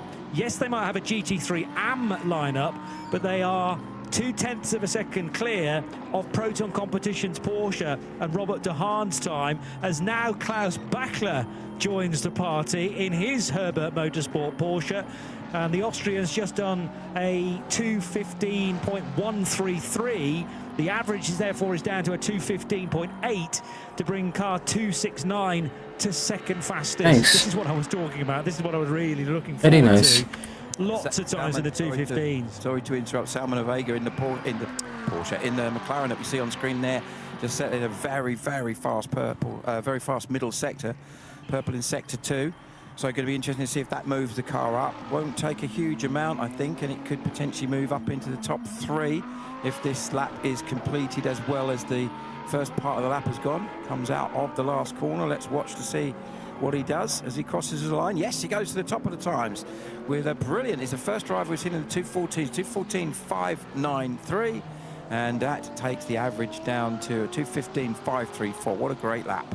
Superb from Salman, who has been impressive in recent years in the Ford Mustangs around the Nürburgring, NLS races, and also the 24 hours as well, but totally switching the dynamics of the car that he drives this weekend, sticking the engine in the middle for the McLaren, and the Optimum Motorsport quicker. Robert De Haan goes through and also improves. He's 3rd fastest for Proton Competition, but up to 2nd within this session. Indeed, and the other car that's interesting is the car that we saw had slapped the wall out on the circuit in the previous session, the ARC Bratislava Lamborghini, back out and going fastest in Sector 1 at the moment with the Austrian driver Gerard Teresa on board. So Teresa, who had a little bit of a moment in the ARC Bratislava Lamborghini, as described by Miro Konopka, will be making sure things are neat and tidy in this final qualifying session of 6 that we've brought to you live here. God fucking damn it, I should have fucking... YouTube channel and on the RSL Radio Show Limited network, of course. 2:14.593 is Salman Ovega's effort. He is still purple with that lap time, so that was further improvement, was it not, for the German? Yeah, last time around going purple again. 2:14.8 for Robert de Haan, second in the session, fourth on the averages. Klaus Bachler looking to lift the Herbert Motorsport Porsche into the top 2 positions. That car is third fastest so far, but Klaus is third fastest in the session, looking to try and find about a 10th to elevate the Herbert car yet further. So the top positions on the averages: McLaren quickest, Mercedes second fastest for get speed thanks to Patrick Liddy's effort, and then 2 Porsches, one from Herbert Motorsport, one from Proton Competition. And can Salman Ovega go even faster on this lap? Just looking at his sectors, he's not green through any of them. Robert de Haan is, though, so again he's finding a bit more time through that short first sector of the lap. It's pretty impressive stuff, isn't it? Especially seeing de Haan, you know, we've not seen him in this category, or this championship rather, before. So adapted incredibly quickly, and he's absolutely flying. When you look at how the car is working, he's really got on top of that car so quickly. And it's such a good team that he's running with, Proton, as we know, at all levels that they race in. Is, you know, there's 3 or 4 Porsche teams. There's probably the best known as Manthey, there's Proton, there's Herbert, and people like Lion Speed as well. There's some incredibly strong teams that are working with the Porsche factory in providing the car. Liddy, look, I have. I've got a purple Sector 1, the double O's, the Aston there, looking resplendent in that very distinctive British racing green and yellow. Love that livery. Just works so well, doesn't it? We've talked a lot about colours today. Yeah, but I mean, that's how people associate with their favourites a lot of the time, the livery on each of the cars. Nicholas Baerts for Come To You Racing. I did think that lap might have turned into something more impressive, but he lost a couple of seconds in the final sector. Could that have been a bit of stray traffic here and there? Did not know your game. Some are on what's called a push lap, others are just trying to buy themselves a bit of room to mean that they can go again on the next lap, and if they've tripped over 1 or 2 cars not going at full speed, that is where you can lose a 10th and a bit more. Green times from the middle order, though, as Ryan DL goes down into the 2:15s now. I say middle order, that's purely on the averages. Where does that put Ryan? Quickest in the session so far, I reckon. Oh, no, sorry, that was last lap around. Yeah, yes. It was, but not overall. It's the full. No, you're right. 14.5 is it, I think, is the quickest. What I'm doing is reordering the wrong column at the moment, so that's working pretty well. But you know, one of the things that we're looking at here is you can really see where, as you go into the sessions, the fuel load is obviously lightening, and because you've got a combination of extremely fast drivers and the car's in their optimum position, if you pardon the pun, as the optimum car comes in the sense that they've got brand new tyres at the start of the session, they've got exceptionally fast racing drivers in the car, and they've got the least amount of fuel that they'll have run in qualifying. Yeah. So whilst it's impressive, it's not totally surprising that they're, you know, you think we were seeing, what was it, 15.2 I think was the quickest in the previous session, and we're now motherfucker, so why does everyone want to fucking oh my god. Yeah, very good point to make. Yeah, it's all is not remaining the same. Everybody wants to penalize this motherfucker. Ideal scenario for Salman Ovega, I suppose you could argue, who has already headed into pit lane to begin the celebrations, perhaps, at Optimum Motorsport. Sorry, less than a minute to go, and also, you know, your point you made earlier was absolutely valid, that, you know, they've probably gone, okay, that's it, we've taken enough out of this set of tyres. Just the extra lap might be just to, you know, hurt it a little bit more. And obviously, you know, sometimes you could argue, is it worth risking the car, you know, because if you're pushing that hard to get pole, when you've got a 12-hour race coming up over the next day and a half, day 2 if you want. Well, on the balance of performance, I really can't work out which is the strongest car to have around Spa, because you've got a mid-engine McLaren, which is potentially going to be finishing these sessions quicker than the front-engine Mercedes, then 2 rear-engine Porsches, then again a Mercedes AMG, the 3 front-engine Aston Martins, who have all found one another now on the averages. The best of them being the 41 car of Nicholas Bert for Come To You. The sister car is in behind 7th fastest and 8th quickest for Pablo Buguera, and unfortunately, again, as I suggested, because Buguera is the bronze, that Spanish Aston Martin was always going to drop down the order, but it's ended up 8th, whereas it was about to grab some more significant headlines after 2 of the 3 sessions. But again, they are entered into GT3 AM, so their priority is to win that sub-category, and it's looking like they will start as the 3rd fastest GT3 AM car. So what that will give the team, when you look at the 3 different categories for the GT3 class, you have GT3 Pro Am and GT3 Am, is that each subsequent category, so Pro Am from Pro, if you like, and then Am from Pro Am, they have things like potentially a little bit more power, they've like less restrictor, air restrictor, they maybe have a slightly faster fuel flow rate, so when they stop for fuel, they get more fuel in a quicker period of time. The amount of fuel sometimes they're allowed to take is slightly higher, because none of these cars or none of the cars in this race will take the maximum amount of fuel that the car would hold, and they're all limited to anywhere between, I think, 95 and about 115 litres. Does that sound about right? Maybe 110, I don't know, without checking the regs carefully. But most importantly, when I saw Sean Goff from Optimum Motorsport, he said we're going to go here and get some important data for our car and for our drivers. And my goodness, have they done that in qualifying. What a brilliant performance by all 3 drivers, and impressive stuff from Optimum Motorsport, and great to see McLaren come into the series and showing us what they're all about. Fabulous stuff. You've got to get the driver makeup just right, and they have limited themselves to a 3-driver lineup as well, which some teams say is just about perfect, particularly because it's a split race. Yes, we're doing 12 hours in total, but we're doing 5.5 hours tomorrow and 6.5 hours on Sunday morning/afternoon, finishing by about 5:30 or so, and therefore the work for 3 drivers is not too excessive. No, I have lure, super lure, and max lure, all 3 at once. It's capable. You're capable of doing that, but I'm sure they will be feeling it by the end of 2 days Oh, we of shouldn't have done relentless that. action. 3's probably about right, and a lot of the GT3 quick teams have chosen to go that route. Patrick Liddy in the 286 Get Speed Mercedes. That car actually does have 3 drivers. They used Adam Osika, Steve Yantz and Patrick Liddy. So Tanner Harvey was sitting on the sidelines. He's an AM Plus driver. So again, the unknown entity, if you like, in the fastest Mercedes. And then the 2 Porsches in behind.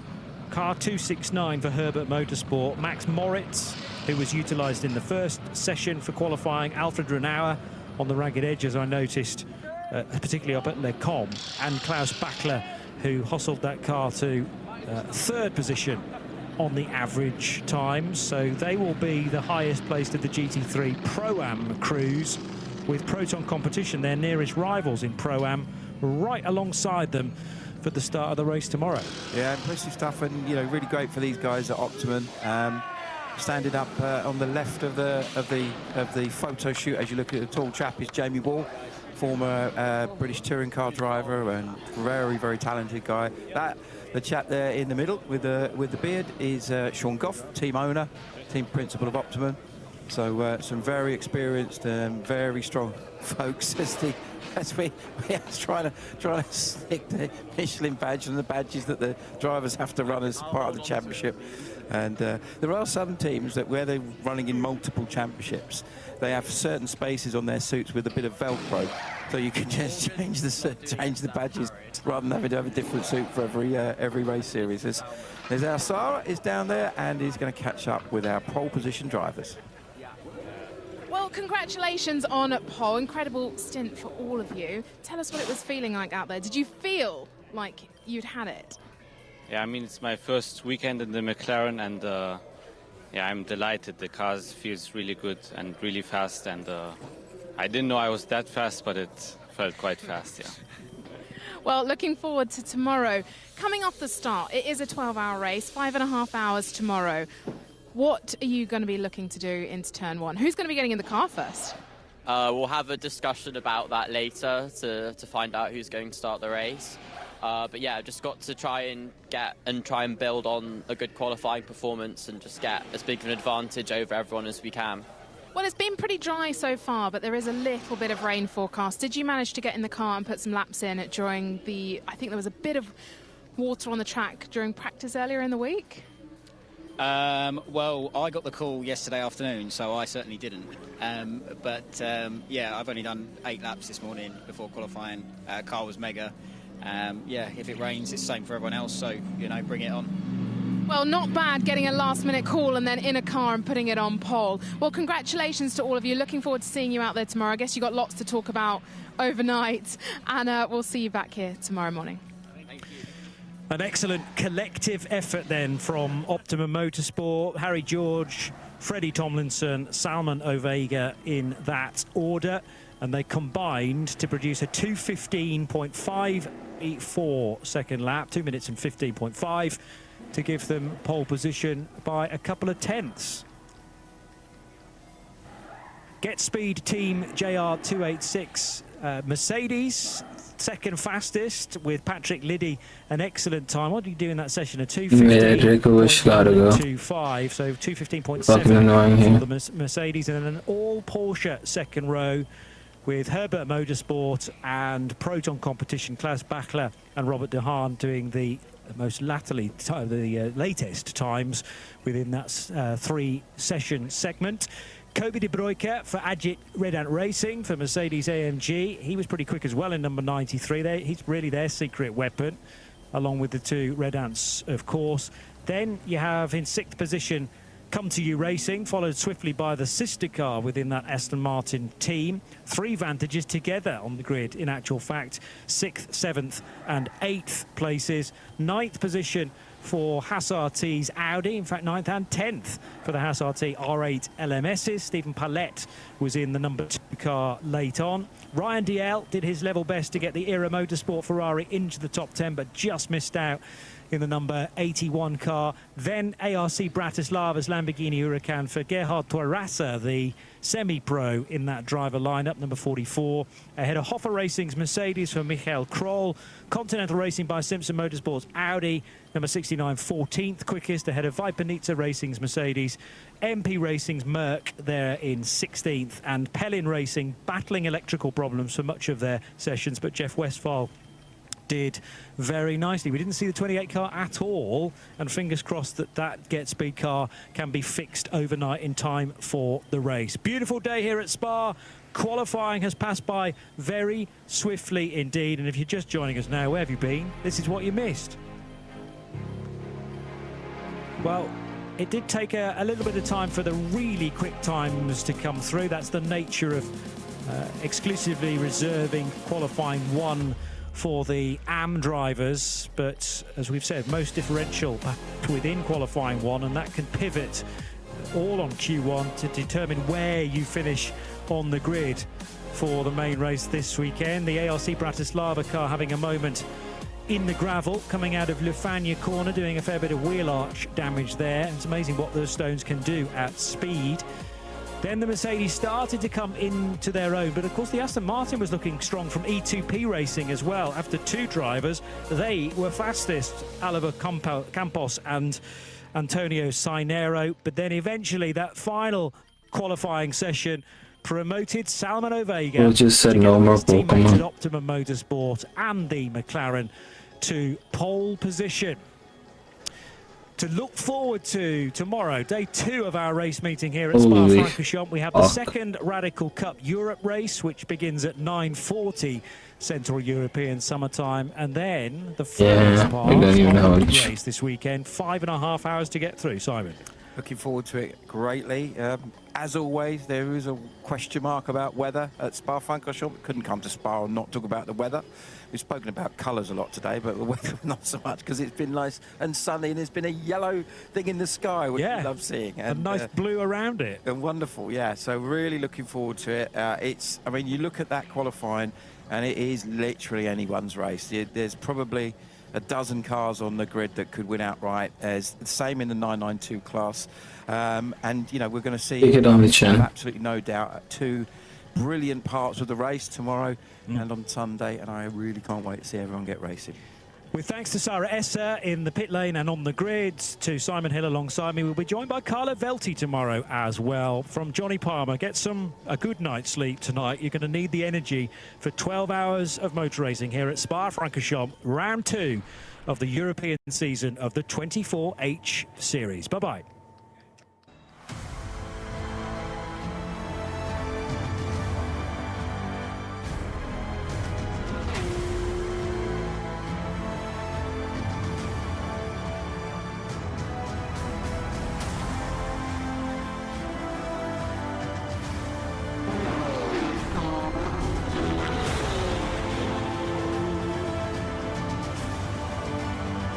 Otherwise, nothing doing. Yeah, I don't want to restart though.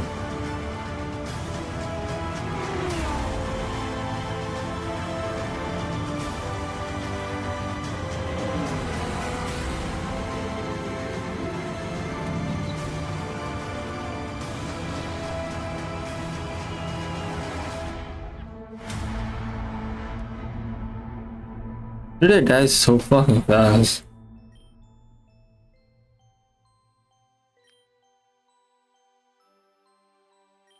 Good.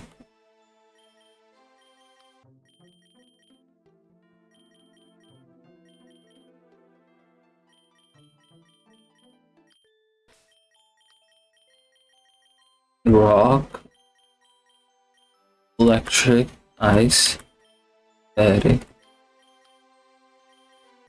electric again, I guess. Ice is hopeless, battery is useless. Rock, electric. Rock is hard. Yeah, let's go back to rock again. Wait, is anything changed? You're here, you're here, you're here. Why do we keep losing this one? I don't get it. You were here, I remember. And there was a yawn.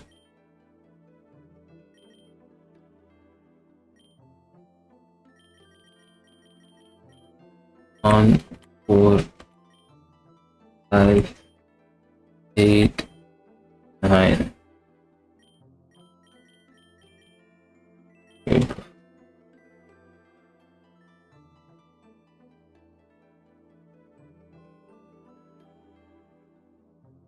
Yeah. I don't know what else to say, but this is very unfortunate. That is all.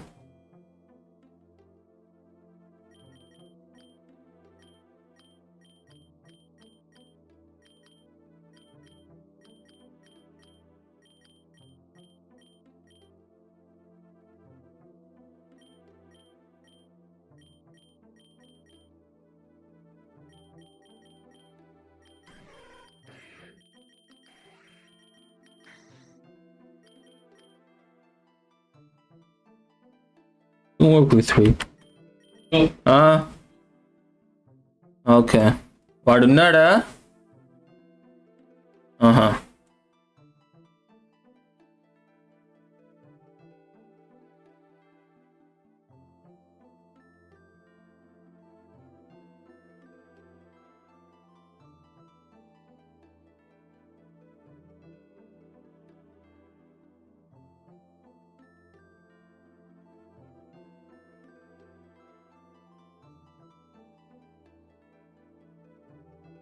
Oh, just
Yes, we're doing this. Problem is, you can't seem to decide from this to that, not to this. Such a problematic this just wanted to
Let's do this. We tried right now, but let me.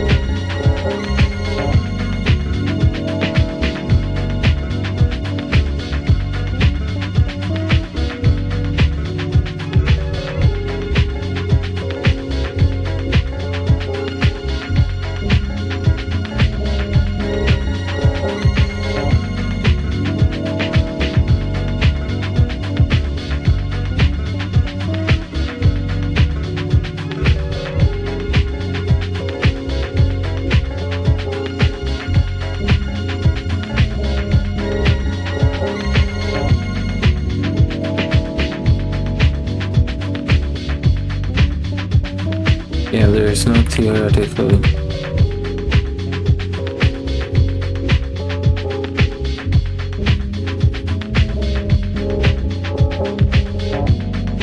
Maybe this one.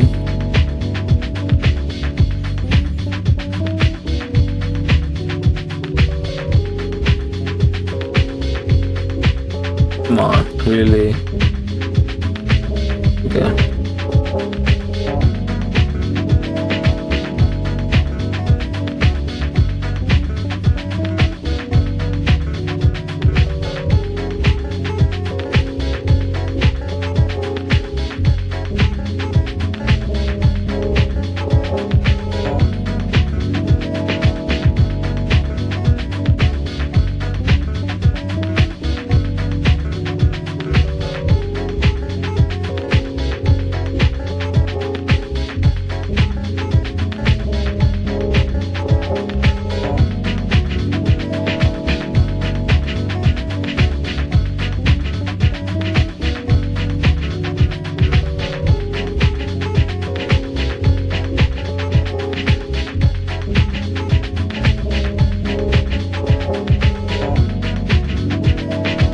1 second.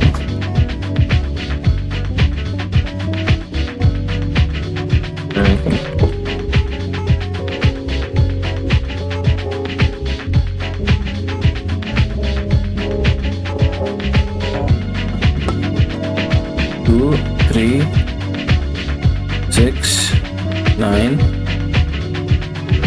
10.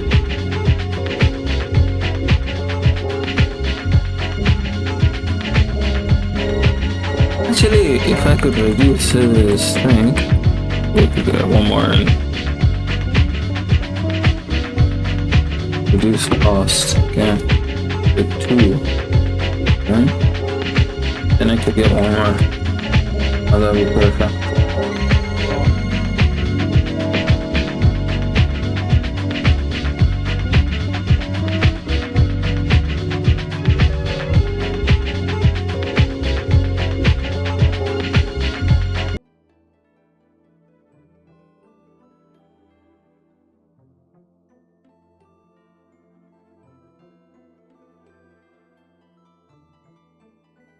So there's a habit that almost all of us do every single day, and it's quietly weakening your brain. I'm talking about the parts that determine whether you feel sharp or foggy, decisive or scattered, motivated or completely stuck. I'm talking about your cognitive capacity. Today I'm going to show you exactly what that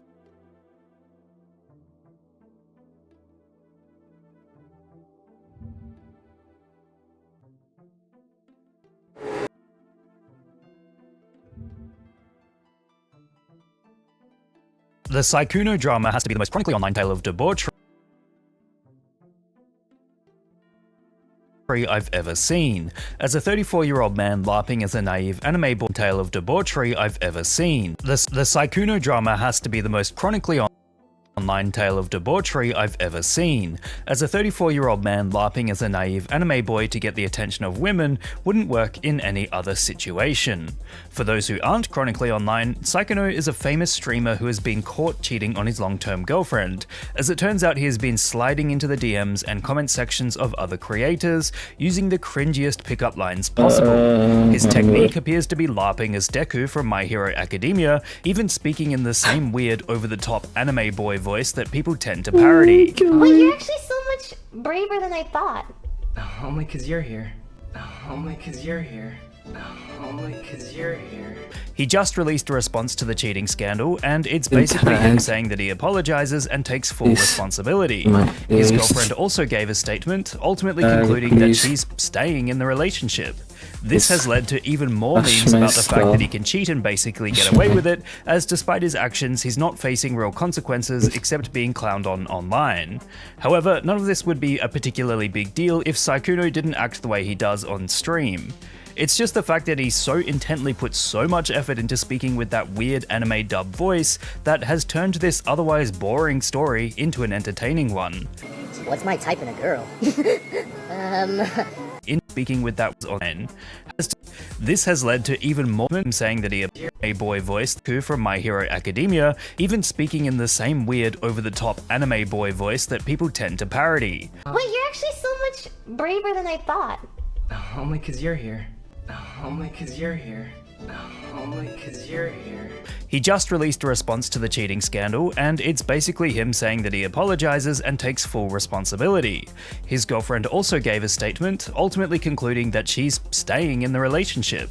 This has led to even more memes about the fact that he can cheat and basically get away with it, as despite his actions, he's not facing real consequences except being clowned on online. However, none of this would be a particularly big deal if Saikuno didn't act the way he does on stream. It's just the fact that he so intently puts so much effort into speaking with that weird anime dub voice that has turned this otherwise boring story into an entertaining one. What's my type in a girl? You mean like Pokemon? Grass? My favorite Pokemon is... I like Bulbasaur. Voice is in Pokemon dub voice that has turned this otherwise, but if Saikuno didn't act the way he does on stream. It's just the fact that he so intently puts so much effort into speaking with that weird anime dub voice that has turned this otherwise boring story into an entertaining one. What's my type in a girl? You Not mean like like a Pokemon? Pokemon? Grass? type? My favorite Pokemon is I like Bulbasaur. Voices in anime, especially English dubs, always seem to be a bit over the top and unnecessarily expressive, and when people copy it in real life, it sounds genuinely ridiculous. However, we can also look at the fact that he has cheated on his girlfriend so many times as an example of parasocial relationships taken to their extreme logical limit. By being famous on social media, the dynamic between him and the women he interacts with is skewed, as they may be more likely to trust and talk to him once they see his reputation as a famous streamer. Once a person is in the public eye, their responsibilities shift to ensuring a higher standard of ethics. There are people who don't do this, of course, but the fallout tends to be astronomical. For all intents and purposes, Sykkuno just demonstrates that this power dynamic works in his favor, even if he's a massive cornball and actively self-sabotages his own riz. In short, the Sykkuno cheating scandal takes what would ordinarily be boring news and hypes it up to 11 due to the fact that a 34-year-old man is LARPing as a real-life anime dub to hit on women. What meme would you guys like me to give a lesson in next? Let me know in the comments below. And remember, like and subscribe!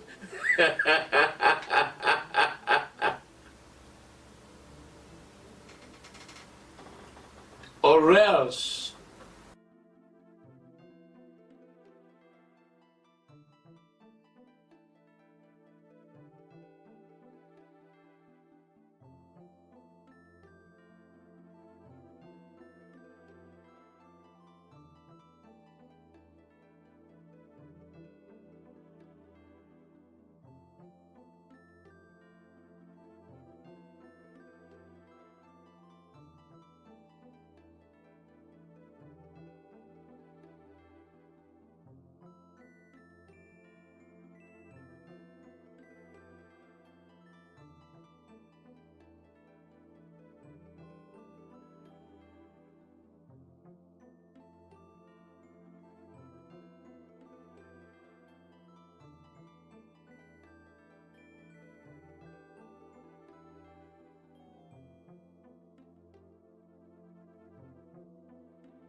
Contact. Michael Schumacher round. Will he? Oh! The big smash down into Lewis. He's gone straight into him as well.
They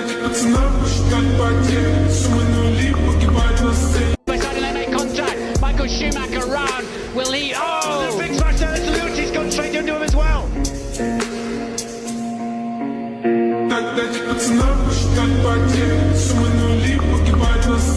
They make contact. Michael Schumacher round. Will he? Oh! The big smash there. Lewis gone straight into him as well.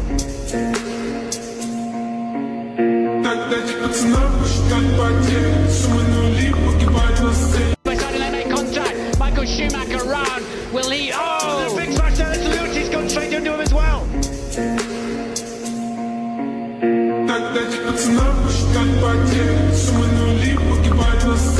They make contact. Michael Schumacher round. Will he? Oh! The big smash there. Lewis gone straight into him. Now, Eric, hand over the keys to the Vista Cruiser. What? Dad, no. The Cruiser's my Batmobile. Without it, I'm just a guy in a silly outfit. Now, Eric, little time apart will do you kids some good. So Donna, I transferred you to the Catholic high school, Our Lady of Perpetual Sorrow. What? That's right, you're starting this week, so you better get out your Bible and brush up on your 10 Commandments and that thing about the dwarves. I was at the bakery, and this crumb cake came fresh out of the oven. When I think crumb cake, I think Bob. Uh-huh, what do you want? I want to talk to you about Donna in that Catholic school. Crumb cake isn't gonna get me to change my mind. Are you sure? Those are real crumbs. She's going to that school, and that's final. Okay, fine. But know Hey, this, what's going I'm on? prepared to Nico fight this with Necromancer here. every fiber This video is of... going to cover how to cheat in PokeRogue. This will let you unlock any Pokemon, all their shinies and the variants of shinies, unlock an infinite amount of egg vouchers, candies, or the fact that if you do this wrong, you can brick your save.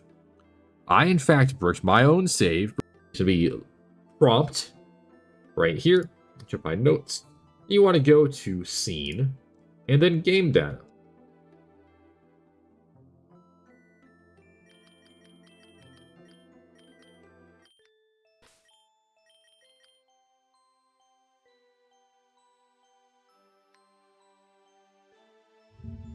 You kidding, man? Are you kidding, man?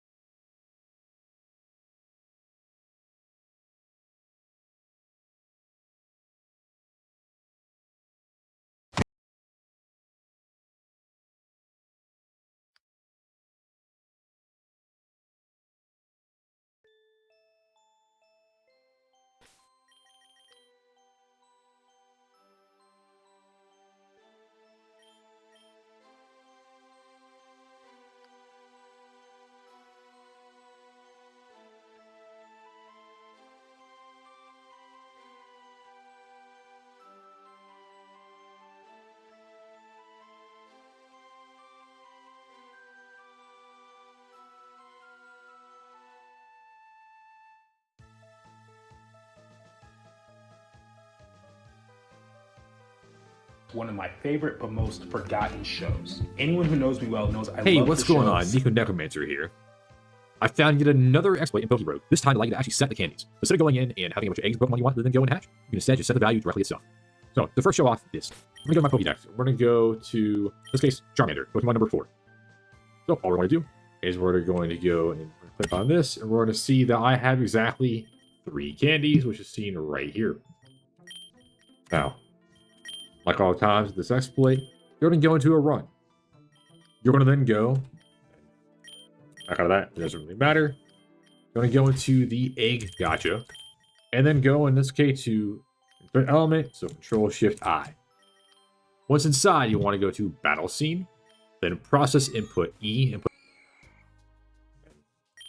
back out of that, it doesn't really matter. You're going to go into the egg gotcha, and then go in this case to insert element, so Control-Shift-I. Once inside, you want to go to battle scene, then process input E and put a breakpoint on Let's T. This is line 529.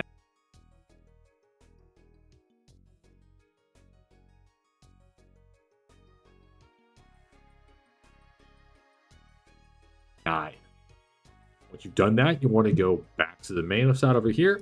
And I click left on my arrow key, and then we go to this. We hit the this TR, do a drop down. From there, we want to go to prompt, scene, game data. You can see right here. And then you're going to go into starter data.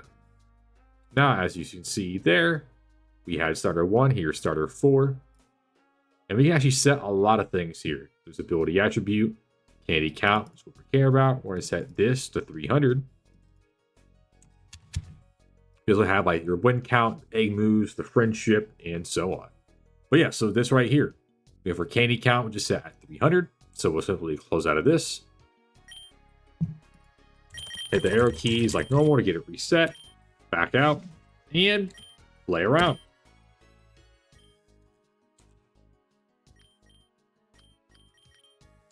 Once we go and we kill this thing, we'll effectively save the run in its current state. So we'll back out like normal, and we'll go to the Pokédex here, and we can head over to Charmander, and there we have it. We have 300 candies. So now I can go in and I can hit the buy upgrades, and I can unlock the passive. I can reduce the cost. I can even buy eggs. Real simple.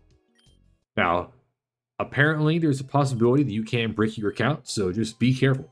I have tried to make it happen by doing things weird, like setting the wrong variables or setting things outside of the bounds.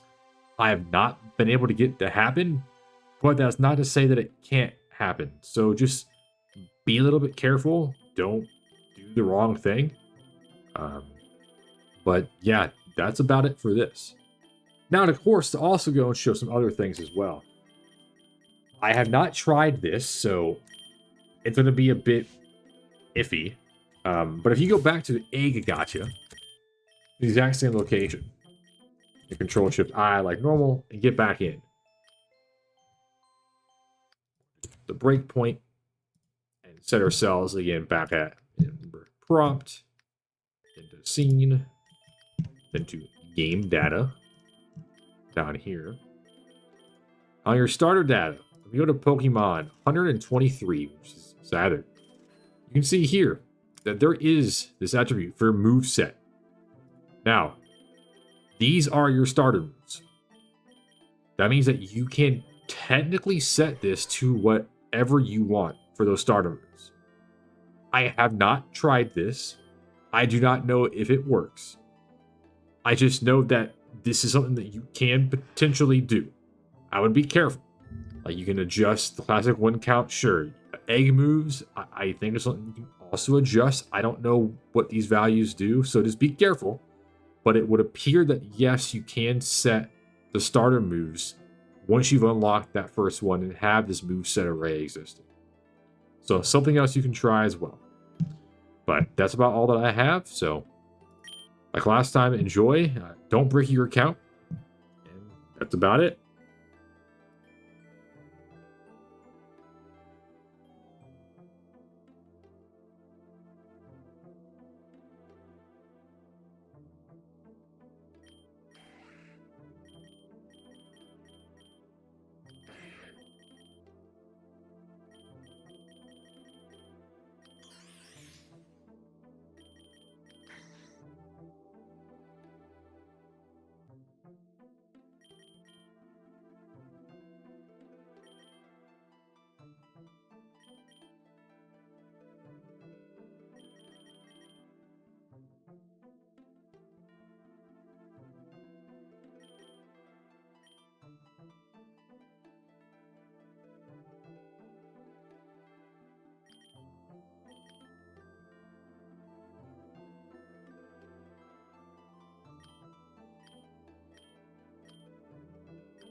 Alright, let's go for Leonidas.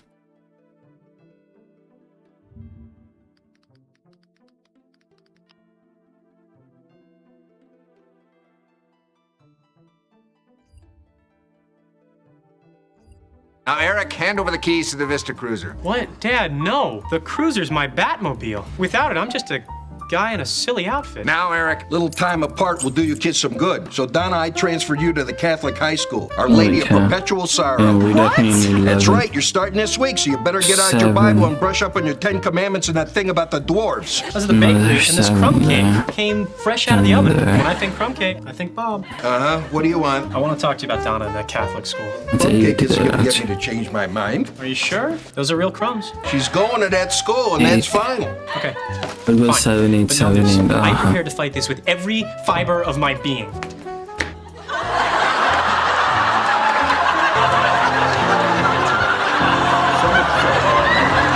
On the other hand, you can't put a price on a good education. Now, Eric, hand over the keys. Okay, so far this morning we've been in the simulator, doing a bit of post-correlation from Japan. Important to make sure.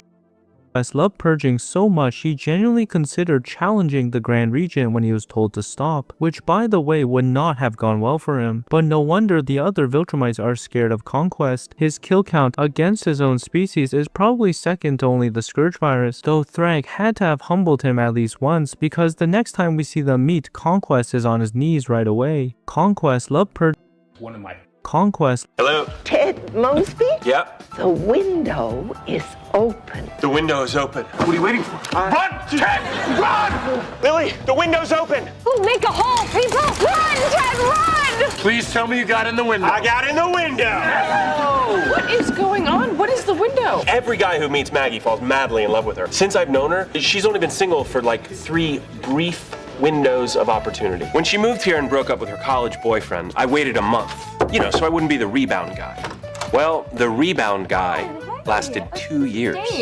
After they broke up, I only waited a week. I was still too late. She dated that guy for 3 years. The next time, I wasn't messing around. I was at her door not 1 hour after they broke up. The only thing she did between becoming single and the moment I got there was go downstairs and check her mail. I was still too late, and she dated that guy for 4 years. I wasn't gonna let this happen again, so I begged her neighbor, Mrs. Douglas, to call me the second she and David broke up. Hello? Ted Mosby? Yep. The window is open. The window is open. What are you waiting for? Run, Ted!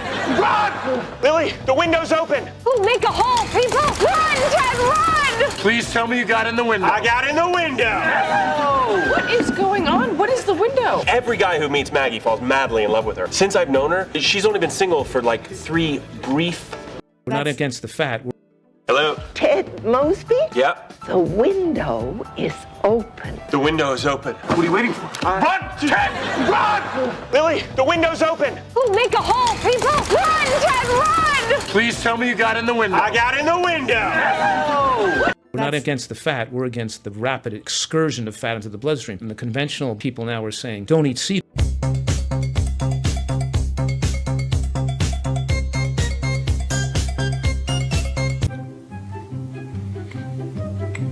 I don't think I like the correct way. Out of 10. Okay, bye. One of my followers found this. It's their granddad's, I think. Nothing. They found it's 50 cents and pennies, but it says do not cash on there. And so they cracked it open to see like what's got what. And I mean, it was a bunch of amazing condition wheat pennies. These are all from 1955. They look to be bank fresh. Now, 1955 wheat pennies are not worth anything inherently just because, but they're worth stuff because of their condition alone. Because 1955 was before any of the large grading and collecting services and communities that we know today. Something like a 1955 penny that still grades is, a mint state 67, a mint state 68, God forbid above. It's worth hundreds of dollars, genuinely hundreds of dollars. Thousands if it is, a top population. And ungraded, each one is worth about $3 as is. I'd pay $1 for each one. And they're pennies! Just because they're so shiny, you know what I mean? And I think you only knew that because you follow me for more coin stuff just like this. One of my followers Also here to ask to take in another child. Really? I got to ask, kids, we want the ones that don't nobody else want. Well, we definitely need help with intensive level or older kids. What about the Santiago boys or Terry? Oh, Terry, Jobeth, no. I got to ask. Also here to ask to take in another child. Really? I got to ask, kids, we want the ones that don't nobody else want. Well, we definitely need help with intensive level or older kids. What about the Santiago boys or Terry? Oh, Terry, Jobeth, no. Who's Terry? Terry is a 12-year-old girl who's been in care for 3 years. She is with a good family. We'll take her. Reverend First Lady, I want this to be a good experience for you. But we'll let somebody else take care of those children. No, Terry is not a good fit. All these people that you say are watching you. What happens when it doesn't work out with Terry? I see a lot of children coming back to me. Susan, this is something that we must do. You understand? And how long have you been experienced? This is an album with a manga. So each song has a chapter. And if he was anything like OJ, we would love you too. You see, me and O.J. Simpson grew up together in our childrenhood back when I was a children.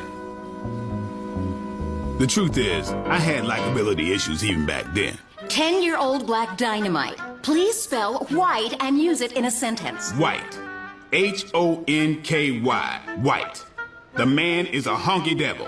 White. No, I'm sorry, that is incorrect, black dynamite. True, but incorrect. Orenthal James? White. W-H-I-T-E. White. I would love to be an... The truth is, I had likability issues even back then. 10-year-old black dynamite. Please spell white and use it in a sentence. White. H-O-N-K-Y. White. The man is a honky devil. White. No, I'm sorry, that is incorrect. Old black dynamite. Please spell white and use it in a sentence. White. H-O-N-K-Y. White. The man is a honky devil. White. No, I'm sorry, that is incorrect, black dynamite. True, but incorrect. Orenthal James? White. W-H-I-T-E. White. I would love to be an honorary white. White. And if he was anything like OJ, we would love you too. You see, me and O.J. Simpson grew up together in our childrenhood back when I was a children. The truth is, I had likability issues even back then. 10-year-old black dynamite. Please spell white and use it in a sentence. White. H-O-N-K-Y. White. The man is a honky devil. White. No, I'm sorry, that is incorrect, black dynamite. True, but incorrect. Orenthal James? White. W-H-I-T-E. White. I would love to be an honorary white. White. And if he was anything like OJ, we would love you too. You see, me and O.J. Simpson grew up together in our childrenhood back when I was a children. The truth is, I had likability issues even back then. 10-year-old black dynamite. Please spell white and use it in a sentence. White. H-O-N-K-Y. White. The man is a honky devil. White. No, I'm sorry, that is incorrect, black dynamite. True, but incorrect. Orenthal James? White. W-H-I-T-E. White. I would love to be an honorary white. White. And if he was anything like OJ, we would love you too. You see, me and O.J. Simpson grew up together in our childrenhood back when I was a children. The truth is, I had likability issues even back then. 10-year-old black dynamite. Please spell white and use it in a sentence. White. H-O-N-K-Y. White. The man is a honky devil. White. No, I'm sorry, that is incorrect, black dynamite. True, but incorrect. Orenthal James? White. W-H-I-T-E. White. I would love to be an honorary white. White. And if he was anything like OJ, we would love you too. You see, me and O.J. Simpson grew up together in our childrenhood back when I was a children. The truth is, I had likability issues even back then. 10-year-old Black Dynamite. Please spell white and use it in a sentence. White. Honky. White. The man is a honky devil. White. No, I'm sorry, that is incorrect, Black Dynamite. True, but incorrect. Orenthal James? White. W-H-I-T-E. White. I would love to be an honorary white. White. And if he was anything like OJ, we would love you too. Cover battle. Thor edition. Stop. You look like a cat. Stop.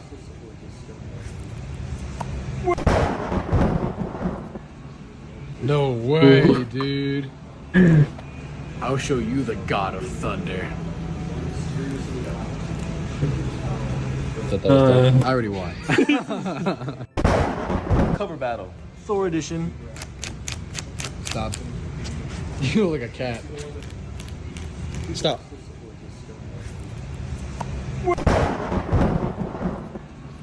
No way, dude. I'll show you the god of thunder. Thought that was tough. I already won. Cover battle. Thor edition. Stop. You look like a cat. Stop. Yeah, let's do this. Let's go aerolate special. No way, dude. I'll show you the god of thunder.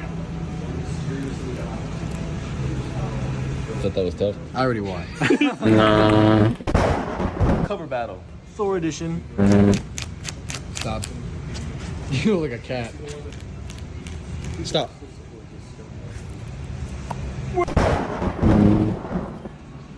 No way, dude. That's cool. I'll show you the god of thunder. Thought that was tough. I already won. Cover battle. In a 2 a.m. vote, the House passed a 10-day extension of FISA Section 702 for the warrantless surveillance program that lets the government read your communications without a judge's approval. But also, the full story is crazy. The Republicans revolted. Trump wanted a clean 18-month extension. Speaker Mike... My friends, we have done it. We have found the newest, most powerful nation. I didn't steal anything. Please, we've seen your place. Ran your credit. We need a serious cash infusion. So, where's our money? I already told you. I don't have it. Tough girl, huh? Andres, cut her up a little. This isn't about the money, chica. I saw you. What? Outside the house right before we raided it. You were wearing those boots and carrying that duffel bag with the red stripe. Somebody tipped you off about the raid. You took the money. You got in before we hit the place. You thought no one would notice. You messed it all up. Police, don't move! You got this? We're gonna have to lose you. Nice. Do you have cuffs? Here. Prosper. What took you so long? Paramedics are taking our other suspects to Shaw Memorial. Homicide's working the outcome, this one killed. And the missing 250,000? Einstein had it stacked on his coffee table. Wes and Lopez are bringing it in now. All right, good work. And how are you doing? Oh, good. Thank you. I think I might have twisted my ankle. I met Officer Chen. It was good work out there. Thank you, sir. I didn't... Okay, this should be better. We have a rock water type blue now. Anyway.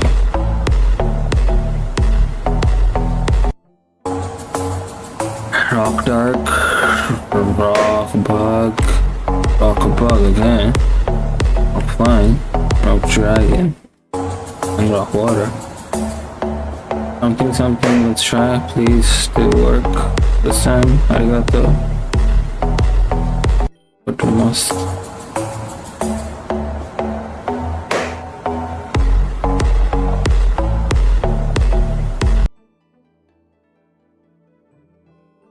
Personal space is at a premium. Who is Grace talking to? Question.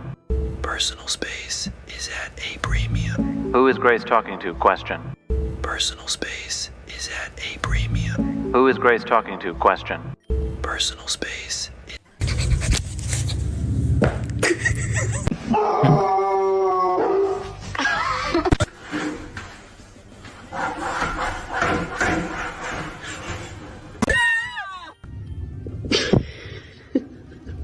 Okay, let's do this.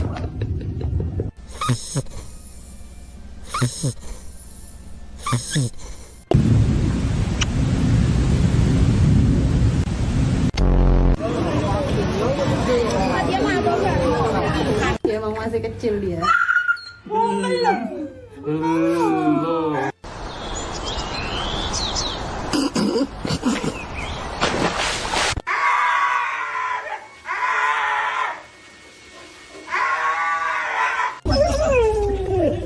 my gosh, look at that. Oh, Ishan.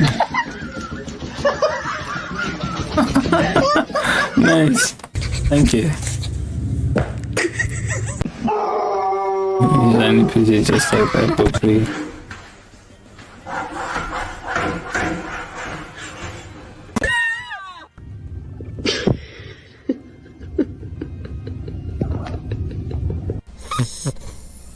In season 1, for some reason they decided to put a sound effect on the fly whenever one would be in a shot, to a point where fans thought that that was a secret cameo from a character from the comics, but really it was just that, like, it was hot that day. Yeah. In season 1, for some reason they decided to put a sound effect on the fly whenever one would be in a shot, to a point where fans thought that that was a secret cameo from a character from the comics, but really it was just that, like, it was hot that day. Yeah. In season 1, for some reason they decided to put a sound effect.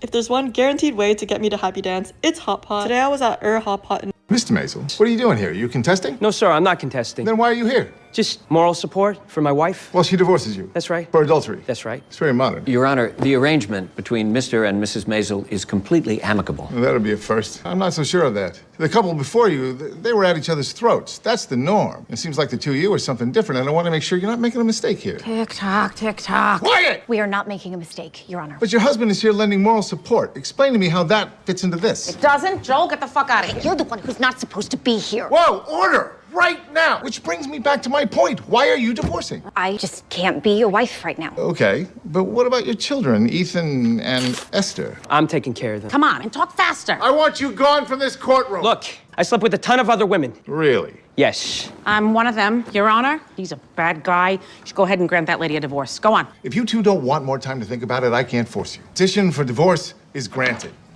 Mr. Maisel, what are you doing here? You contesting? No, sir, I'm not contesting. Then why are you here? Just moral support for my wife. Well, she divorces you. That's right. For adultery. That's right. It's very modern. Your Honor, the arrangement between Mr. and Mrs. Maisel is completely amicable. Well, that'll be a first. I'm not so sure of that. The couple before you, they were at each other's throats. That's the norm. It seems like the two of you are something different, and I want to make sure you're not making a mistake here. Tick-tock, tick-tock. Quiet! We are not making a mistake, Your Honor. But your husband is here lending moral support. Explain to me how that fits into this. It doesn't. Joel, get the fuck out of here. You're the one who's not supposed to be here. Whoa, order! Right now! Which brings me back to my point. Why are you divorcing? I just can't be your wife right now. Okay, but what about your children, Ethan and Esther? I'm taking care of them. Come on, and talk faster. I want you gone from this courtroom. Look, I slept with a ton of other women. Really? Yes. I'm one of them, Your Honor. He's a bad guy. You should go ahead and grant that lady a divorce. Go on. If you two don't want more time to think about it, I can't force you. Petition for divorce is granted.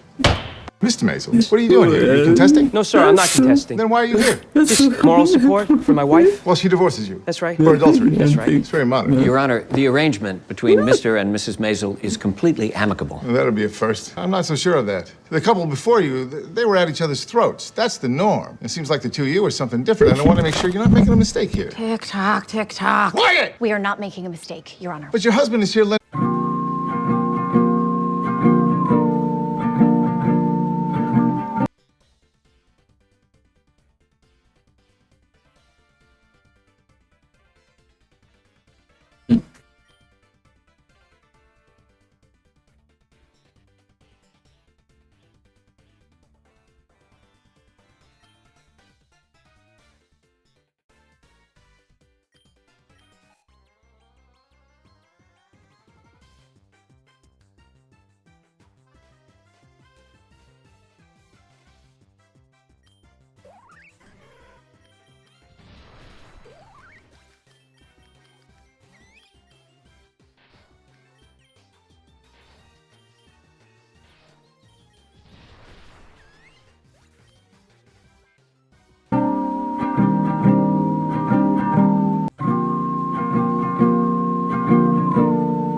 This is weird. You said I could. Yeah, that's mine. I wanted to see if you would let me try our tire shine. Yeah, absolutely. Whatever you want. So this is high gloss. I think we're gonna need a little bit more product. I need like a gallon. These tires are from like 2008. Oh yeah. Which one was clean? That's a good question.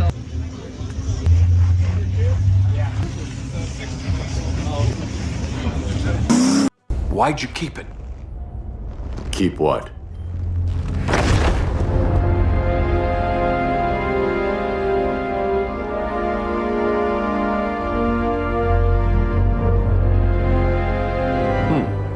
Forgot that was there.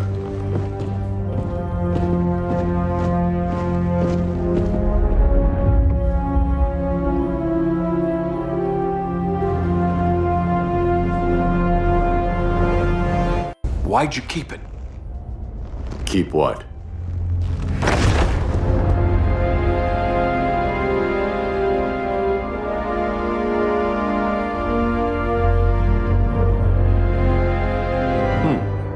Forgot that was there.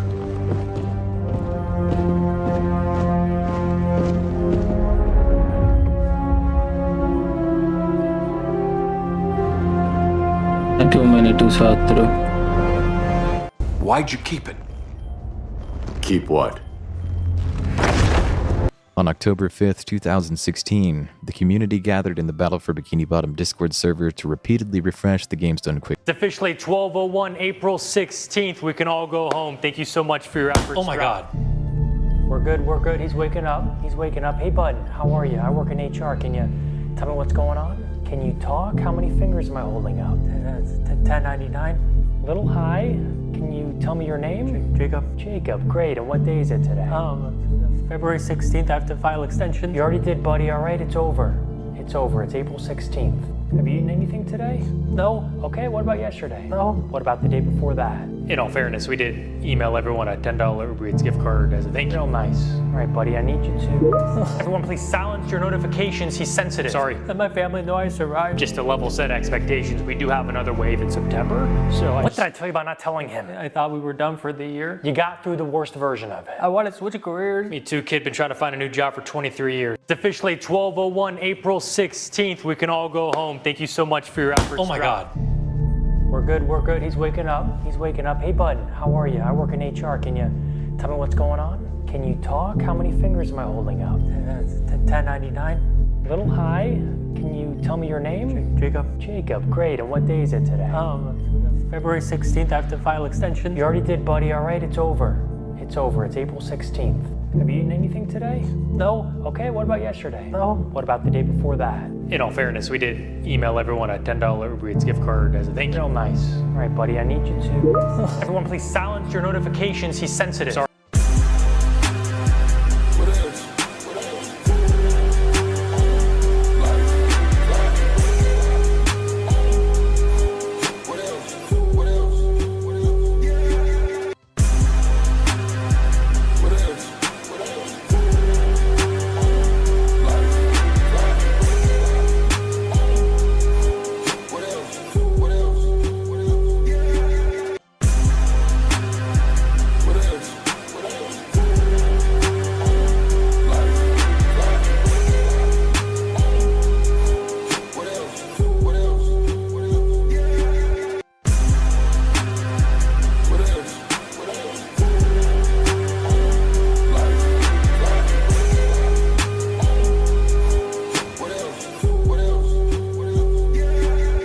Happens to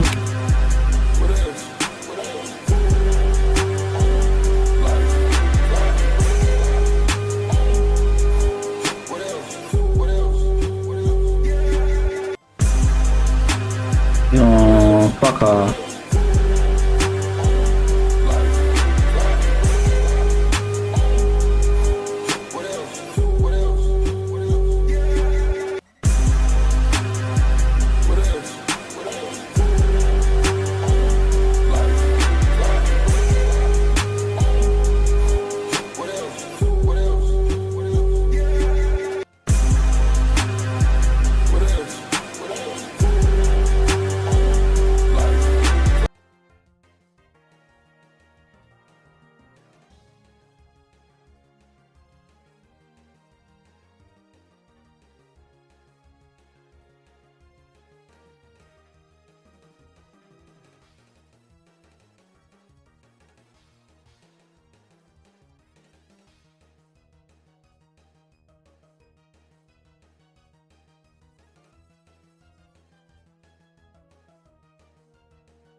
What if I have a net negative? Net negative. Do I have to report every time? Go. Okay. No.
So actually insane.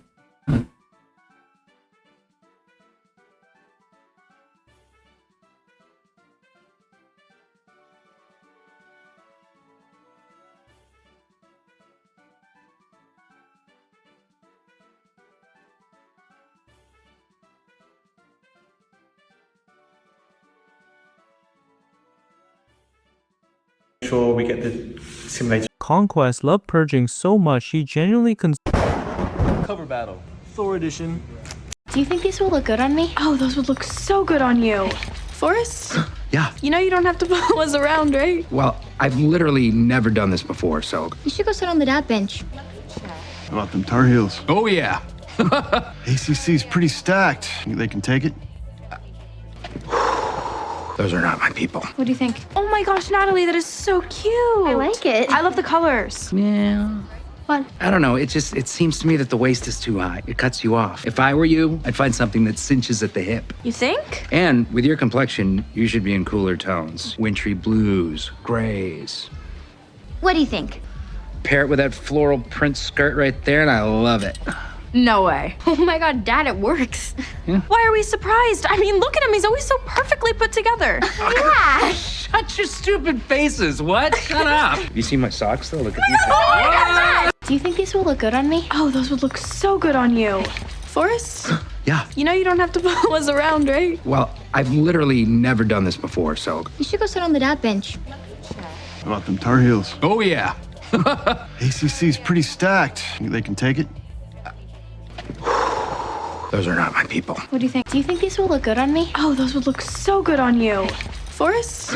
Yeah. You know you don't have to follow us around, right? Well, I've literally never done this before, so. You should go sit on the dad bench. How about them Tar Heels? Oh, yeah. ACC's pretty stacked. Think they can take it? Those are not my people. What do you think? Oh my gosh, Natalie, that is so cute. I like it. I love the colors. Yeah. What? I don't know. It seems to me that the waist is too high. It cuts you off. If I were you, I'd find something that cinches at the hip. You think? And with your complexion, you should be in cooler tones. Wintry blues, grays. What do you think? Pair it with that floral print skirt right there, and I love it. No way. Oh my god, Dad, it works. Why are we surprised? So, which one of you is Kalashnikov? Here. Well, then, how about showing us your invention? So you pull the bolt back in order to load it. Now there's a round in the chamber. Single fire, and this is automatic. How many rounds are in there? In the magazine, there are 14. Goes in like this, comes out like that. Let's put it to the test. Magazine.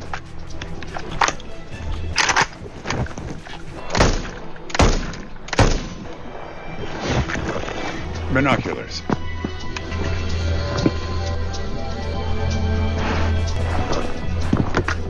Kalashnikov, you need to work on your appearance, Sergeant. Is that your old uniform? I didn't have time to change, sir. I want you to tell them they have an order to equip you with a new one. You'll be showing your prototype at the All-Union Weapons Design Contest. I'll be giving you a personal letter of recommendation. The apparel oft proclaims the man. And don't let us down. I believe in you. So, which one of you is Kalashnikov? Here. Well, then, how about showing us your invention? I didn't steal anything. And with that tardiness, you have at last crossed the boundary where I can legally apply physical discipline. Willie, cut me a switch. Damn it, that's not even a swivel chair. Skate, skate, as fast as you can. But I'll catch you. I'm the principal man.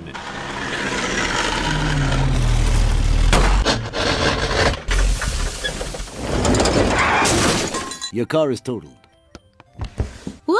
Safe! Oh, not totally. What are you doing in here? Hiding from the cops? Well, I can't have cops sniffing around here. Can't I just stay a little? I only committed this robbery to help my kid.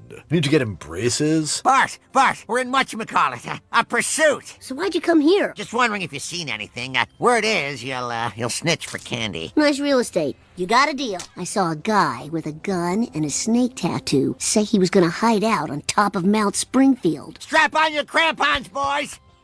And with that tardiness, you have at last crossed the boundary where I can legally apply physical discipline. Willie, cut me a switch. Damn it, that's not even a swivel chair. Hey, asshole, you can't park here. This is my parking place. I live right up there. So move your piece of shit car the hell out now or give me $50. I do not understand. Let me make it real simple, moron. You move your ass or you give me 50, or I take my Pete Rose here and fucking mutilate your car. Do you know Miranda? Never heard of the bitch. Hurricane.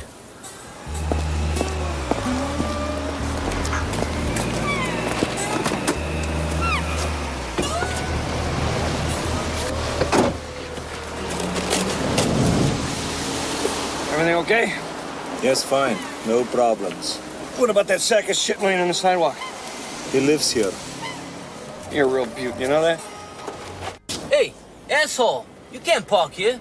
This is my parking place. I live right up there. So move your piece of shit car the hell out now or give me $50. I do not understand. Let me make it real simple, moron. You move your ass or you give me 50, or I take my Pete Rose here and fucking mutilate your car. Do you know Miranda? Never heard of the bitch. Hurricane.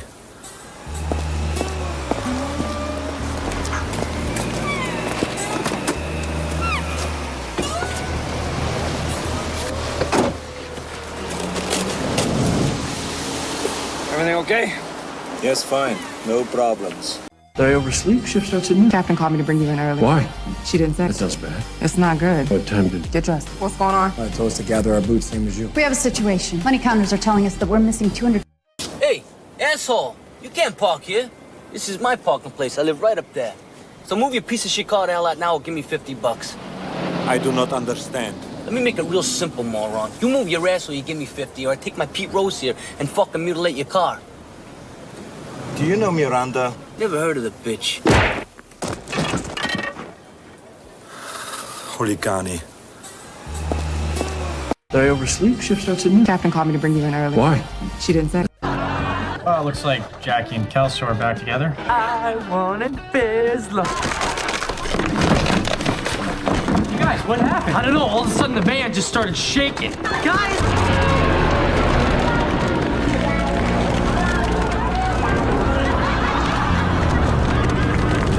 Quick!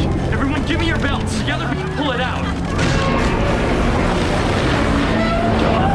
This is the sign I was looking for. God doesn't want us to be together. I'm losing my van. That was always the problem with us, Michael. It was always about you. Jackie, are you losing your van? No! Then shut up! Wow, watching Kelso's van sink makes the size of my feet seem unimportant. See, Donna? Size doesn't matter. Oh, you don't have to tell me. That's, yeah. Biz, I'm cold. Frankly, my dear, I don't give a rat's ass. Well, looks like Jackie and Kelso are back together. I wanted Bizla. You guys, what happened? I don't know. All of a sudden, the van just started shaking. Guys!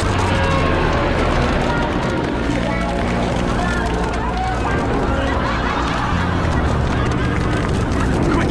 Everyone, give me your belts. Together, we can pull it out. This is the sign I was looking for. God doesn't want us to be together. This is what max level hummus looks like. It takes about 3 days to make, but it's a recipe from a Michelin star chef that yields the smoothest and most delicious hummus. We're first gonna start by soaking dried chickpeas in salted water overnight. The salt helps soften the skin so you don't have to worry about removing them before blending. We'll drain the chickpeas and rinse them a few times before adding them to a pressure cooker and covering with plenty of water and cooking them for 30 minutes. Alternatively, you can do this for like 2 hours on the stove. Drain the chickpeas, but don't get rid of that chickpea water. We need it for the next step. We'll add the chickpeas to a blender along with just enough of the chickpea water to get the mix nice and smooth. Look how smooth that is. No baking soda or chickpea skin removal needed. Just a lot of time that you may or may not have. We'll then cover and let it cool in the fridge overnight. At the same time, we'll take a little bit of the leftover chickpea water and freeze it overnight. By now it's day 3 and we are finally ready to make hummus. We'll add the chickpea mix to a blender along with some of the frozen chickpea water. Once it comes together, we're ready to add the tahini and lemon juice. Then we'll finish with salt and a little oil just to get it nice and glossy. This is the point where you kind of want to keep tasting it and adjusting it to suit your preference. Some people like more tahini, others like it more lemony. Whatever works for you. But I'd say generally if you taste it and something's lacking, it's usually salt or tahini. At the end, you should have a smooth and beautiful hummus. The kind that deserves homemade pita to soak up all that flavor. This is what max level hummus looks like. It takes about 3 days. You break out the Red Bull, it's time to rock Mario old school. I kind of have other plans tonight. But it's Friday. Friday's always vintage game night. Look, Mom included the memory card. We can pick up right where I left off in 1999 when I had pernicious anemia. Well, the thing is, someone's coming over. But no problem, I have 3 controllers, the more the merrier. Sheldon, it's a date. I have a date coming over. Oh. Well, you can't blame me for not jumping to that conclusion. Why? What's so unusual about me having a date? Well, statistically speaking. All right. Where should I leave? This is my apartment, too. I know it is, and if science ever discovers a second member of your species and you two would like some privacy, I'd be more than happy to get out of your way. Well, all right then. Emily boosted self-destruct would be mine. Mario old school. I kind of have other plans tonight. But it's Friday. Friday's always vintage game night. Look, Mom included the memory card. We can pick up right where I left off in 1999 when I had pernicious anemia. The newest and most accurate measure of our intelligence on a scale from 1 to 500. 500 being best. Thank you. So we all know that if you're smiling, you're happy, right? And if the eyebrows point inward like this, then it's angry. But what happens if their eyes are angry, but the mouth is happy? Or the eyes are angry and the mouth is sad? These are complex emotions. So I made a reference so it's a little easier. So let's say it's a happy emotion, but it's mixed with sadness. The eyebrows are sad, but there's a smile. Or what if they're shocked, but happy about it? Or kind of angry about it? Or surprised? Do how to draw these simple expressions and understand them in my book, How to Draw Adorable. So we all know that if you're smiling, you're happy, right? I'm just relieved that we found the missing money. So I take it we're off the hook about the cash. You are. But to be clear, at no point did anyone actually believe that 3 rookies knew how to smuggle $250,000 in cash out of a crime scene. Good work. Hey. Hey. Look, in case I haven't said this enough, I've been training to be a cop my whole life.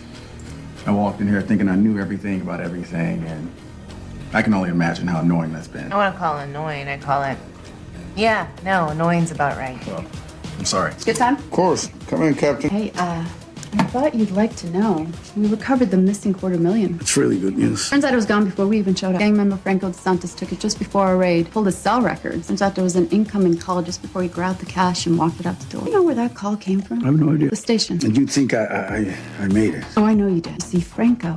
Oh. You should enjoy your pudding. What they give you in prison. Not nearly as good. I'm just relieved that we found the missing money. So I take it we're off the hook about the cash. You are. But to be clear, at no point did anyone actually believe that 3 rookies knew how to smuggle $250,000 in cash out of a crime scene. Good work. Hey. Hey. Hi, honey. I'm gonna need you to be calm. Oh, jeez. Which kid is it? I'm not gonna tell you. You're not calm enough yet. Reese. Okay. Deep breath. What'd he do? All right. Reese. Oh, you have to convert. Fling it to start a politics! Honey, do you want some tea or a drink? What's wrong with Dad? Your father just found out what Reese did. What'd he do? Your brother. Oh my God! Did Dad have to evacuate? Oh, man, what a day. Pop! He wants to know how you could do something so horrible. How like a snack in the bed that student blinking instead. Was that scramble or strangle? What are you guys talking about? You know very well what we're talking about. I can name third world countries where... No complain! Hi, honey. I'm gonna need you to be calm. Oh, jeez. Which kid is it? I'm not gonna tell you. You're not calm enough yet. Reese. Okay. Deep breath. What'd he do? All right. Reese. Clubber! Nigga! I'm gonna fling it to start a politics! Honey, do you want some tea or a drink? Nigga! I'm gonna fling it to start a politics! Honey.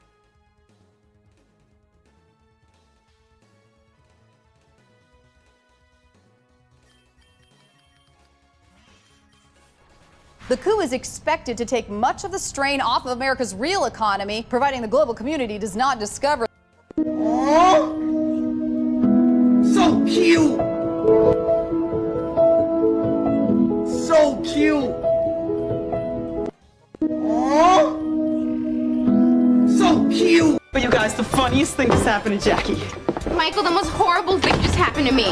My father found out we're back together, and if we don't break up, he'll never give me any money ever again. Wait, if you break up with Kelso, you'll be rich? Talk about your win-win. Hold on. He didn't know we were dating? Here comes the best part. I mean the worst part. My dad thinks you're a bad influence on me, so I kept all of a secret. And now I have to decide between you and money. Gosh, it's like Sophie's Choice for morons. Hey, let's take a poll. Who thinks Sophie should keep Kelso? The money? You guys, this isn't a joke. But it's funny like a joke. How do I choose between something that makes my whole life complete and you? I don't know, baby, but I love you. Oh, Michael, I love you too. Okay, I choose love. I choose love. Aww. Yeah, aww. Okay, now get a job because I need a ton of money. But you guys, the funniest thing just happened to Jackie. Michael, the most horrible thing just happened to me. My father found out we're back together, and if we don't break up, he'll never give me any money ever again. Wait, if you break up with Kelso, you'll be rich? Talk about your win-win. Hold on. He didn't know we were dating? Here comes the best part.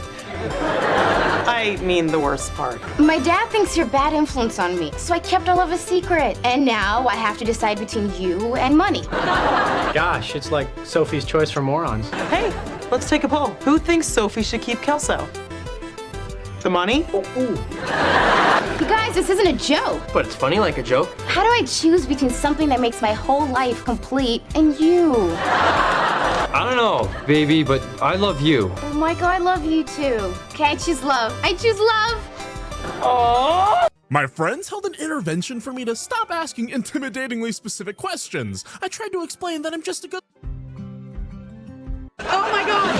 You like it? Oh my God! It's my new apothecary table. Phoebe's gonna be here any second. She cannot see this. Oh, why not? She'll love it. It's the real thing. I got it at Pottery Barn. I know you did. I bought the same one. And if she sees your table, she's gonna know that I lied to her because she hates Pottery Barn. She hates Pottery Barn? I know. She says it's all mass-produced, nothing is authentic, and everyone winds up having the same stuff. So come on, she's gonna be here any second. Can we please just cover this up with something, please? Oh, although I did get some great Pottery Barn sheets. I still can't believe she hates Pottery Barn. Ross, get over it. It's not like she hates you. Yeah, but Pottery Barn. You know, when I think, she's weird. You know, it's because she's a twin. Twins are weird. Ross, she's not weird. She just likes her stuff to be one of a kind. Huh. You know what's not one of a kind? A twin. Oh, baby's here. Okay, so let's turn on all the lights and we'll just watch the movie. Hey, ooh, cool sheet. Oh, you like it? You want to know where I got it? Sure. They got it at a flea market. You bought your sheets at a flea market?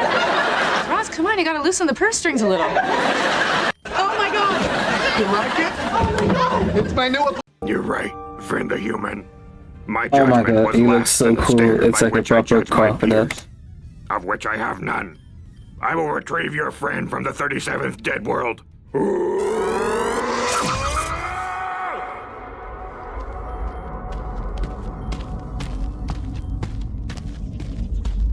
Death.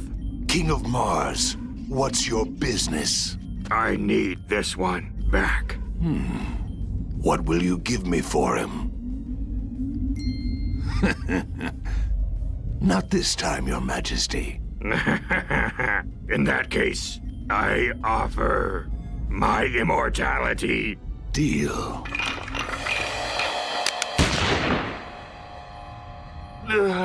Huh?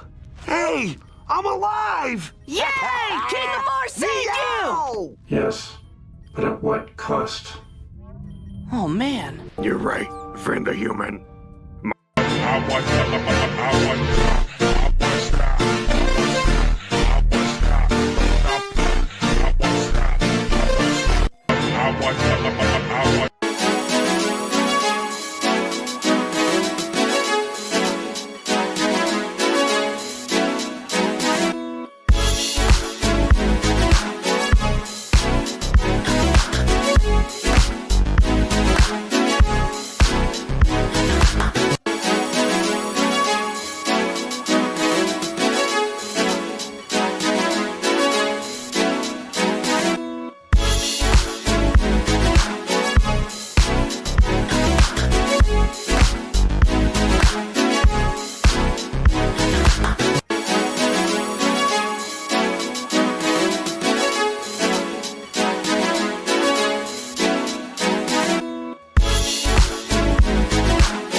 I tried the current TikTok cooking concept du jour, which many people are calling lazy dumplings. In no world does scratch cooking the filling for dumplings constitute lazy cooking, but I see the underlying vision. The lazy factor comes from draping the wrappers over the meat right in the pan instead of hand wrapping each one.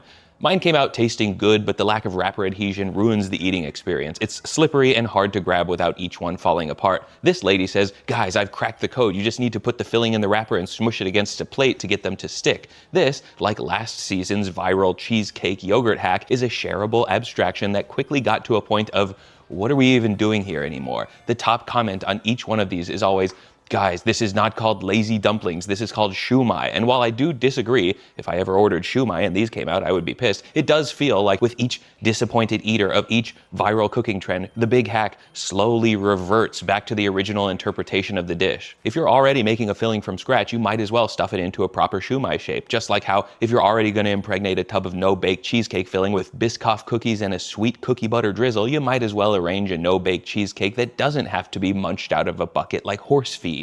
I tried the current TikTok cooking concept du jour, which many people are calling lazy dumplings. In no world does scratch cooking the filling for dumplings constitute lazy cooking, but I see the underlying vision. The lazy factor comes from draping the wrappers over the meat right in the pan instead of hand wrapping each one.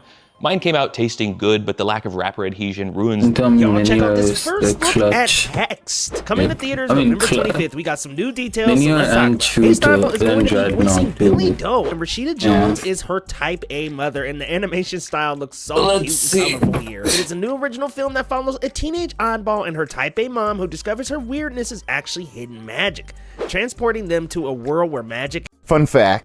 Y'all check out this first look at Hext. Fun fact. Endurance office chair racing is one of the fastest growing sports in Japan, where teams of 3 people race a standard unmodified office chair around a race course, trying to complete as many laps as possible in 2 hours. Teams can use any store-bought office chair, and which chair they pick really matters. Since each race course is different, some chairs perform better or worse at different race courses. And the team that completes the most laps of the racetrack in the 2-hour period gets a 200-pound bag of rice. The competition was started by Tsuyoshi Tahara, who combined his desire for people to get a break from the office grind with his Can you keep it down? She's sleepy. Douglas, what are you doing here? Fun fact, some chairs perform better or worse. The competition was started by Tsuyoshi Tahara, who combined his desire for people to get a break from the office grind with his love of motorsport and a memory of a teacher yelling at him for playing in an office chair as a child into endurance office chair racing. Tahara organized the first race in 2010, and the sport has since spread all over Japan, with around 20 races a year taking place across the country. Fun fact, endurance office chair racing is one of the fastest growing sports in Japan, where teams of 3 people race a Can you keep it down? She's sleepy. Douglas, what are you doing here? Christina needed help, so she called you. Is that so hard to believe? I love my sister, she loves me. You are really blowing my mind right now. What is cooking? Oh, she was feeling a little anxious, so I made her some broccoli cheddar soup. It always makes me feel better. What the hell is happening? Douglas, can I have some water? I got you, girl. Why are you looking at me like that? Because you're sweet, and it is weird. Douglas? I'm coming. Nice you guys stopped by, but she's gotta sleep. You're kicking us out. Yeah, I got this. I'm a ray of light. Okay, well, thanks for all your help. You're welcome. Have you guys been partying? Just a little bit. This one's a terrible influence. Can you keep it down? She's sleepy. Douglas, what are you doing here? Christina needed help, so she called you. Is that so hard to believe? I love my sister, she loves me. You are really blowing my mind right now. What is cooking? Oh, she was feeling a little anxious, so I made her some broccoli cheddar soup. It always makes me feel better. What the hell is happening? Douglas, can I have some water? I got you, girl. Why are you looking at me like that? Because you're sweet, and it is weird. Follow my finger. What are we doing? Swiping to the. What's wrong?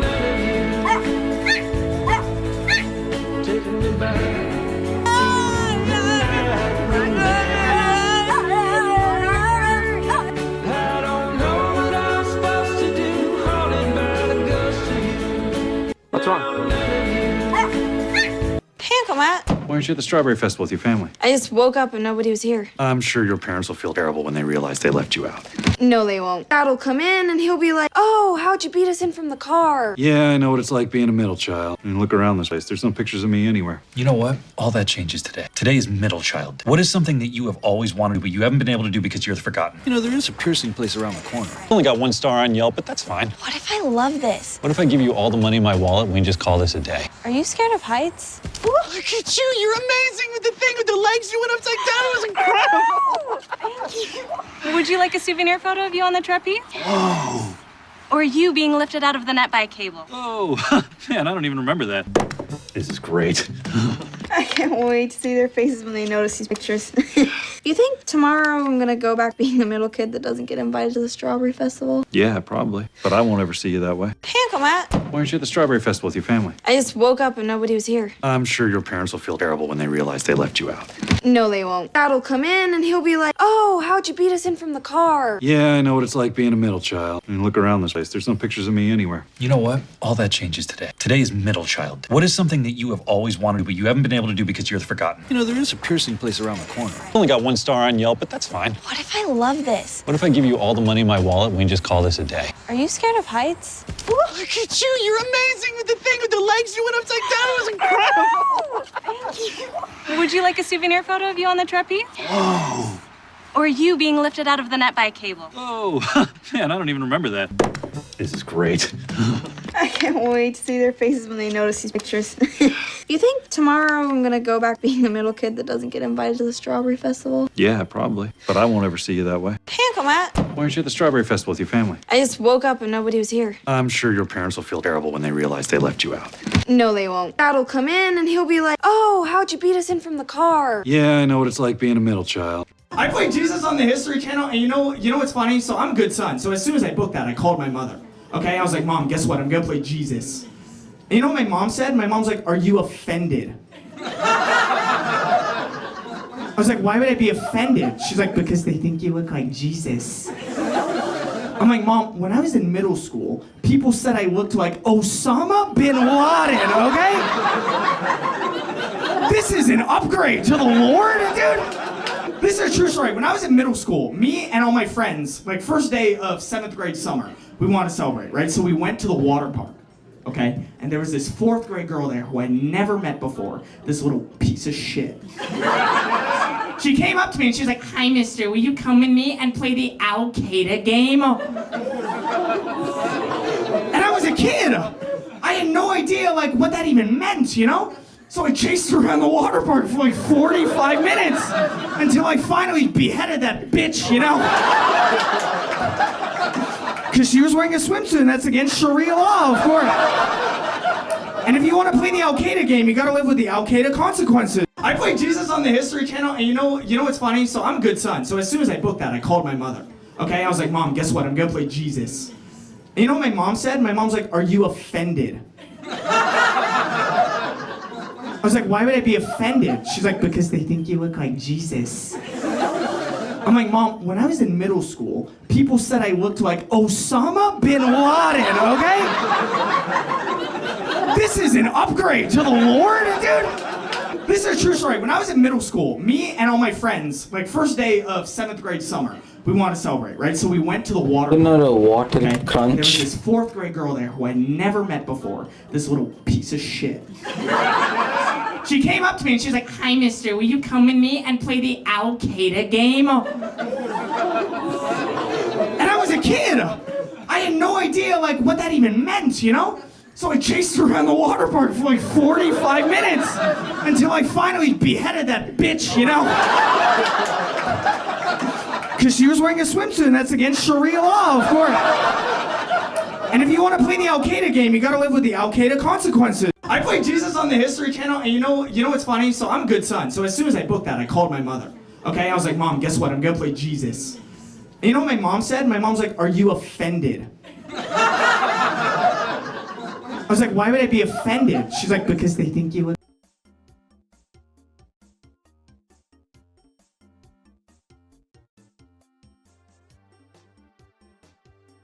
like Jesus." And you know what my mom said? I called my mother. Okay, I was like, "Mom, you know what's funny? So I'm a good son. So as soon as I booked that, I called my mother. Okay, I was like, "Mom, guess what? I'm gonna play Jesus." And you know what my mom said? My mom's like,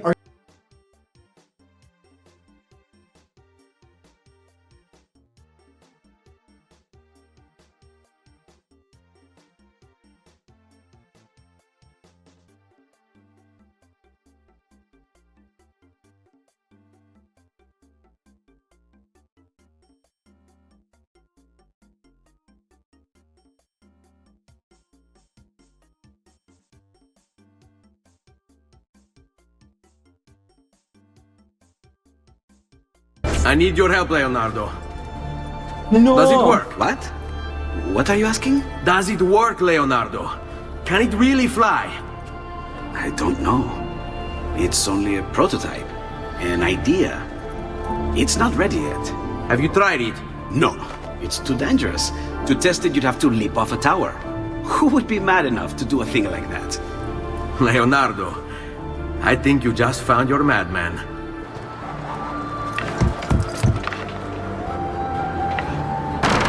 Why am I crashing?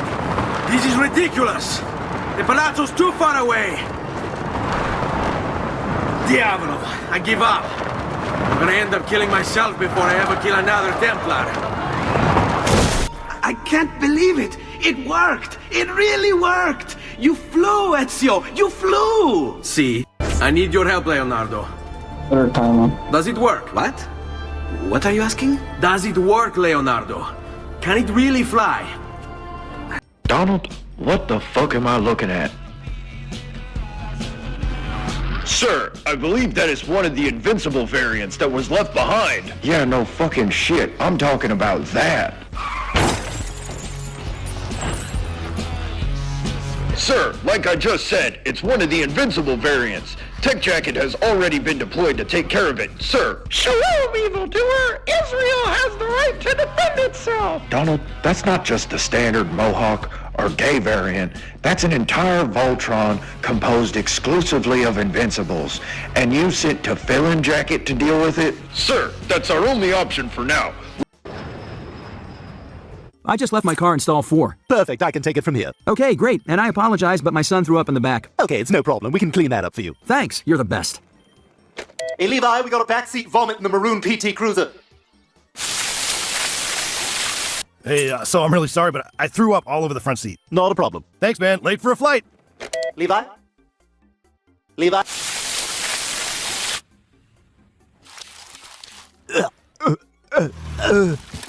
Hey, I accidentally barfed in my car. They told me I could leave it here. Yeah, I'll clean it. Thanks. I gotta catch my flight. Why did they keep barfing in the... My daughter's school. My daughter's school. Yes, yes, yes. Hello, sir. How you are? How is she doing in the classroom? She has a B. B? Why you giving my daughter B grade? She's A+ student. That's A+. Habibti, look at what is the answer to that one? 7. Yes. That's my queen. You're gonna give that one B? That's A+ student, number 1 A+. Guess what? You're driving outside with G-Wagon. I gotta go. You're getting a new teacher by the end of the day. You're gone, by the way. I'll see you. Hey, sir, how are you? Hello, sir, how you are? I'm doing good. I wish I could come under a better circumstance. What does he do in the classroom? Constantly joking, turns in assignments late, not really focusing. That's what you do? Instead of you do the work, you want to stay there comedian shit? Okay, that's fine. Guess what? After today, no more food gonna eat, water not gonna drink, game not gonna play, no sleeping, waking, everything. From this day, you're gonna see. I have to go back to work. I got some for your ass. I got some for you, Bubba. My daughter's school. My daughter's school. Yes, yes, yes. Hello, sir. How you are? How is she doing in the classroom? She has a B. B? Why you giving my daughter B grade? She's A+ student. That's A+. Habibti, look at what is the answer to that one? 7. Yes. That's my queen. You're gonna give that one B? That's A+ student, number 1 A+. Guess what? You're driving outside with G-Wagon. I gotta go. You're getting a new teacher by the end of the day. You're gone, by the way. I'll see you. I mean, this was of course my first pole position, so I bet we were quite happy at the time. These cars, of course, were a bit lighter as well, so all the low-speed corners, the car was a bit more agile. The car was moving around always a little bit more, which was quite cool. And especially on a track like this. It was like an oil spillage or something. And the same on the entry to the next corners. I don't remember what happened there. But yeah, you can send it in really fast. It's a very tight corner, but it's good fun around here. I mean, this was of course my first pole position, so I bet we were quite happy at the time. These cars, of course, were a bit lighter as well, so all the low-speed corners, the car was a bit more agile. The car was moving around always a little bit more, which was quite cool. And especially on a track like this. It was like an oil spillage or something. And the same on the entry to the next corners. I don't remember what happened there.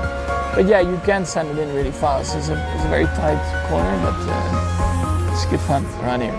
I mean, this was of course my first pole position, so I bet we were quite happy at the time. I'm not coming with you this time. No. I'm pregnant. Oh, God, no. I mean, great. Kitty, are you sure you're pregnant? Maybe you're just putting on your winter weight. Dad, a woman knows. Not to mention I'm late and not for work. For my menstrual cycle, hooray! That is great news, Mrs. Foreman. Now, stay away from those smokes. If you smoke when you're pregnant, come out all spindly. Shut up. Congratulations. This is awesome. Please love me the most. Well, you're sure being quiet over there, Red. I'm soaking in the moment. Okay, I know this is unexpected, but I just think it's gonna bring us so much happiness, don't you? Sure. You know how much I love baby. Oh, what a day! I am so happy! I'm just gonna go throw up. I just don't understand how this could have happened. Maybe it's about time we had the talk. You see, when a boy loves a girl, doesn't have to love her. That's true.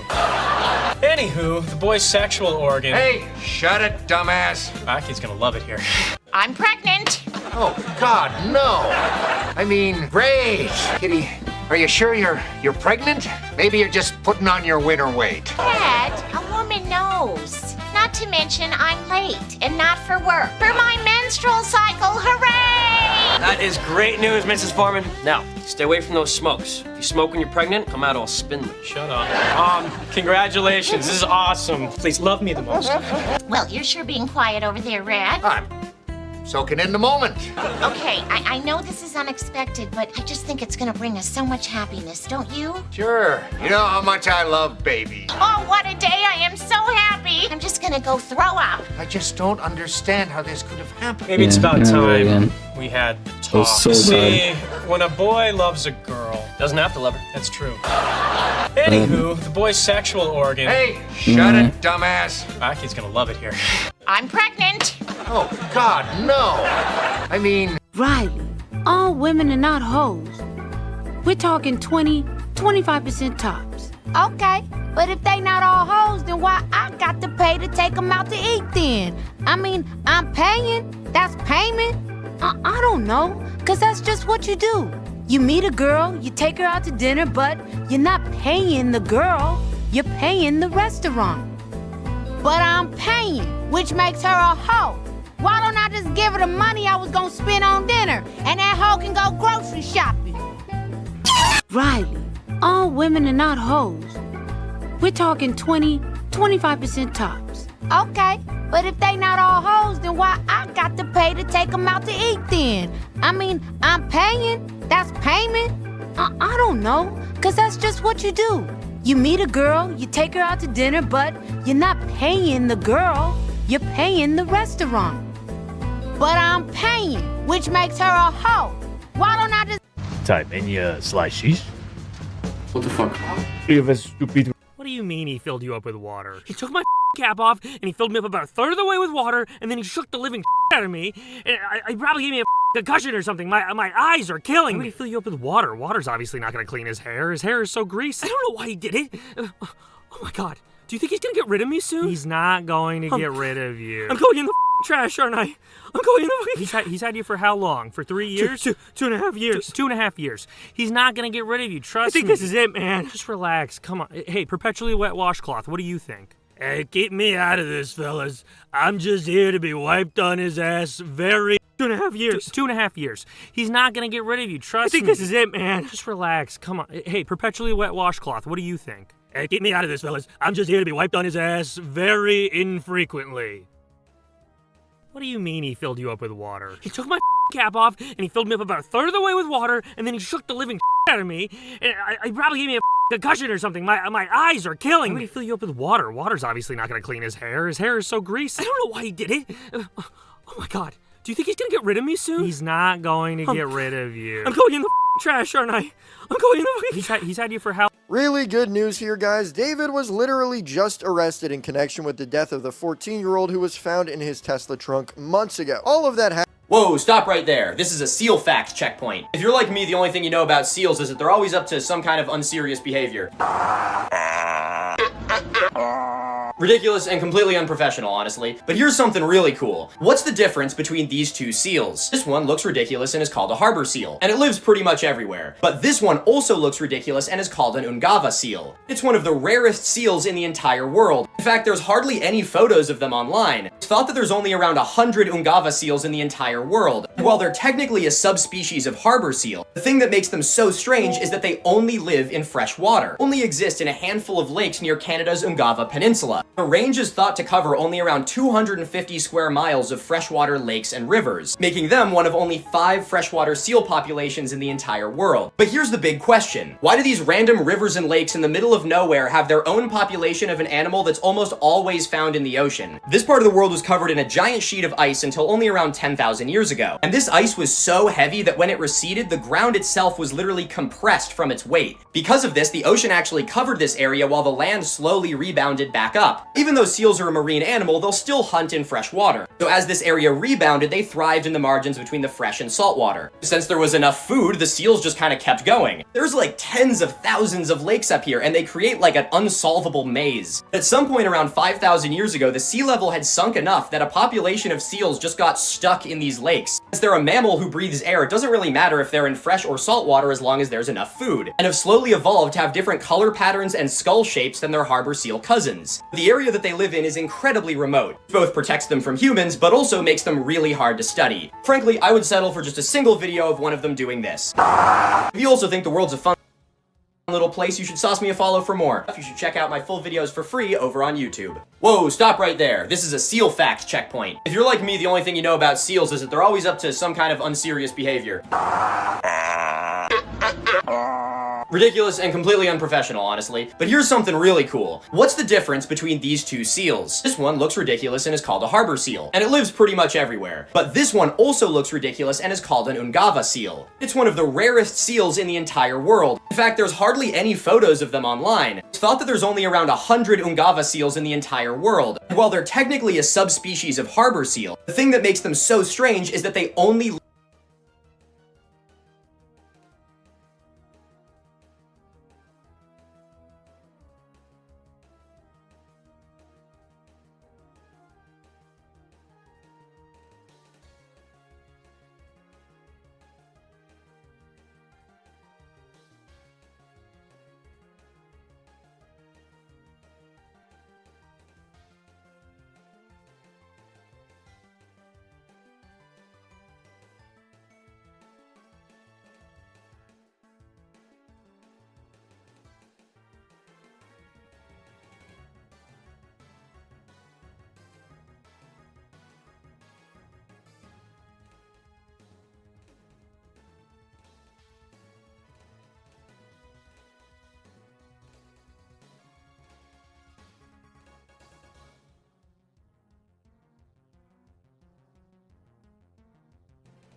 live in fresh water, only exist in a handful of lakes near Canada's Ungava Peninsula. The range is thought to cover only around 250 square miles of freshwater lakes and rivers, making them one of only 5 freshwater seal populations in the entire world. But here's the big question. Why do these random rivers and lakes in the middle of nowhere have their own population of an animal that's almost always found in the ocean? This part of the world was covered in a giant sheet of ice until only around 10,000 years ago. And this ice was so heavy that when it receded, the ground itself was literally compressed from its weight. Because of this, the ocean actually covered this area while the land slowly rebounded back up. Even though seals are a marine animal, they'll still hunt in fresh water. So as this area— I think I do know what we should do about school shootings in this country. I see no transformation. Your potion has no power. Excuse me? Well, she's still an eye-offending dogfish, if you ask me. Sir! This is my mother who you're speaking of. I'm so sorry. I didn't realize. How sad for you in 30 years. Henry, escort this lunatic out. Lunatic? Security! I am the great and powerful Gargamel. Lunatic. Could a lunatic do this? Alakazootiful.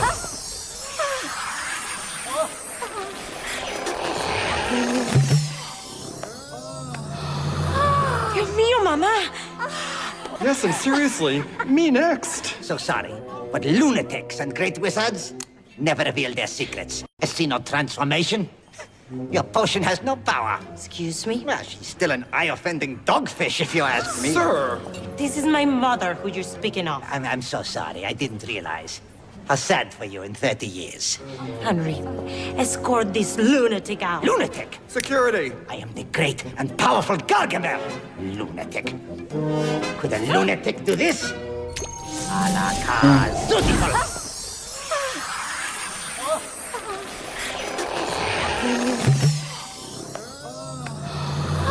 Dios mío, mamá. Yes, and seriously, me next. So sorry, but lunatics and great wizards never reveal their secrets. My parents will kill me. No, Eric will cover for you. Yeah, believe me, I got no problem fooling Whitey. Hide. You're white. Barely. Eric, you're a lover, you have to go. You're right. Damn it, I'm going. I gotta go pack. Hey, let me help. I love putting together outfits. Hey, Red. Good day, Mr. Red. Wait a minute. Where's the other idiot? Other idiot? Do we know another idiot? Where's Eric? Where's Eric? Where are you, man, and who wants to know? The U.S. government, that's who. Like I read, by 1984, the government will have tracking devices on all of us. And after that, they're gonna jam electrodes in our brains so they can read our memories. Damn U.S. government. Damn U.S. government? Without our government, you'd be stuck in Siberia now, sucking the juice from a rotten commie potato. Let me tell you something. If the U.S. government decides to stick a tracking device up your ass, you say thank you and God bless America. He's so easy. My parents will kill me. No, Eric will cover for you. Yeah, believe me, I got no problem fooling Whitey. Hide. You're white. Barely. Eric, you're a lover, you have to go. You're right. Damn it, I'm going. I gotta go pack. Hey, let me help. I love putting together outfits. Hey, Red. Good day, Mr. Red. Wait a minute. Where's the other idiot? Other idiot? Do we know another idiot? Where's Eric? Where's Eric? Where are you, man, and who wants to know? The U.S. government, that's who. Like I read, by 1984, the government will have tracking devices on all of us. And after that, they're gonna jam electrodes in our brains so they can read our memories. Damn U.S. government. Damn U.S. government? Without our government, you'd be stuck in Siberia now, sucking the juice from a rotten commie potato. Let me tell you something. If the U.S. government decides to stick a tracking device up your ass, you say thank you and God bless America. He's so easy. Merci, Seigneur. Malgré nos péchés, malgré peut-être une vie de faiblesse. I've always wanted to try cornbread. Today is the day. There's been too many signs. Let's go. Cornmeal, corn starch, a lot of fucking corn. I don't even know if I can get this in Ireland. We don't do this much corn stuff. Thanks to the power of the internet, I found something even better than the ingredients. Dolly Parton cornbread mix. If I can trust anyone with my cornbread, I can trust Dolly Parton. Decant the strange yellow substance. Smells a bit like baby porridge. We don't wash our eggs in Ireland. It has its natural tanned skin. 1 cup of milk. Here's my cup, and a fine cup it is. I hope you're following along with your Dolly Parton cornbread mix at home. Preheat the oven to 375 degrees. We'll start fucking nuclear fusion. Sorry, I forgot it's in Fahrenheit. And here we have the resulting goo. Spray the bottom and the sides of the pan with Pam. Who the fuck has Pam? I never met a problem I couldn't solve with an unhealthy amount of butter. Right, we'll get it into the oven and we'll taste it. Here she is. My oven is a bit fucked, so it's not the evenest, but it looks fucking lovely. Let's see if it truly is moist and buttery. Duncan Hines. Who's he? Sounds like a lad from down the road. First, let's just try it raw, no topping. I chew like a man who hasn't been fed in years, so I cut out the sounds for your viewing pleasure. It might be the densest thing I've ever eaten. Fucking lovely though. Now, first of all, America, this is not a bread. This is a fucking cake. Fully qualified, sat all its exams. It's sweet, it's extremely dense. I'm not complaining about it. Now, on the box, it's pictured with maple syrup and butter, which seems a bit excessive. But who am I to question somebody's firmly held religious beliefs? Okay, so I have a feeling I'm gonna love this. That's my educated guess. That's very nice. I like that. So, cornbread, it's a yes from me. And follow me, I'm delicious. I've always wanted to try cornbread. Today is the day. There's been too many signs. Let's go. Cornmeal, corn starch, a lot of fucking corn. I don't even know if I can get this in Ireland. We don't do this much corn stuff. Thanks to the power of the internet, I found something even better than the ingredients. Dolly Parton cornbread mix. If I can trust anyone with my cornbread, I can trust Dolly Parton. Decant the strange yellow substance. Smells a bit like baby porridge. We don't wash our eggs in Ireland. It has its natural tanned skin. 1 cup of milk. Here's my cup, and a fine cup it is. I hope you're following along with your Dolly Parton cornbread mix at home. Preheat the oven You can see from the photograph. Yes, but it's 17 years out of date, sir. But it's me. It expired in 2002. Memorial services tomorrow. The D-Day anniversary. I need to be in Normandy. But you need a valid passport to travel to France. No exceptions. Here you go. Here you go. I can't let you travel, sir. I'd lose my job. Now, if you don't mind, we have customers with valid passports waiting to check in. Maman, on peut le prendre avec nous? Your tickets? It's just... I'm sorry. I think I got your cabin. You didn't have to do all of this, you know. My grandmother was in the resistance during the war. She helped British soldiers escape from France. So maybe it's in our blood. Smuggling soldiers. There's a tour bus of veterans. They're happy to drop you off at Cambon-Plaine. Oh, that's great news. Which regiment? The Staffordshires? Not exactly. Bloody Germans. They were soldiers, just like you.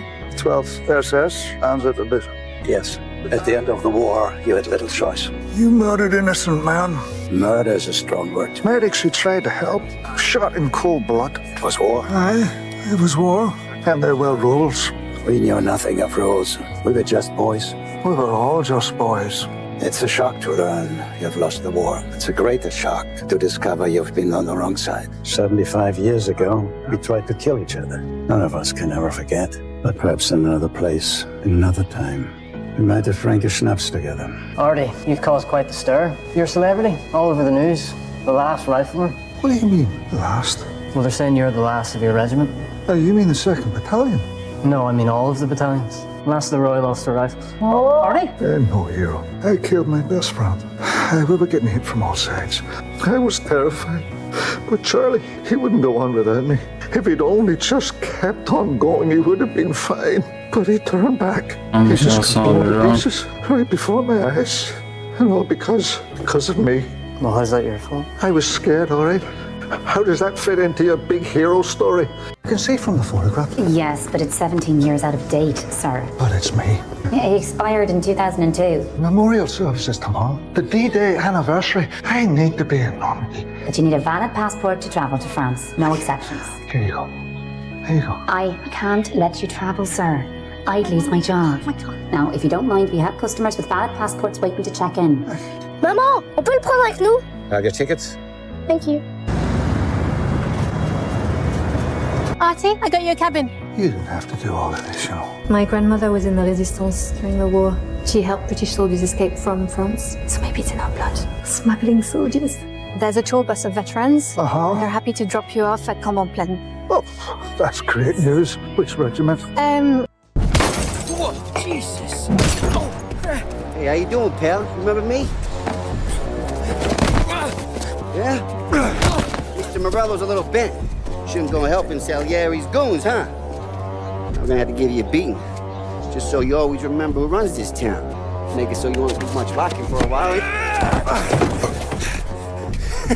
Look at this guy. I didn't think he'd make it fun. Let's get him.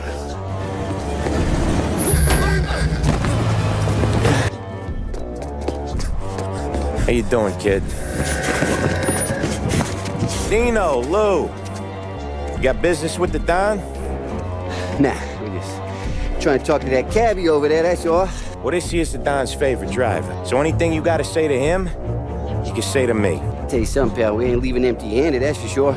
Well, then maybe you ain't leaving at all. See your boys around. Oh, Jesus. Hey, how you doing, pal? Remember me? Yeah? Mr. Morello's a little bent. Shouldn't go helping Salieri's goons, huh? I'm gonna have to give you a beating. Just so you always remember who runs this town. Make it so you won't do much locking for a while. Look at this guy. I didn't think he'd make it fun. Let's get him. Tomorrow I'll do something. My legs are shaky. I must be nervous. No, it's the pavement. That rumble.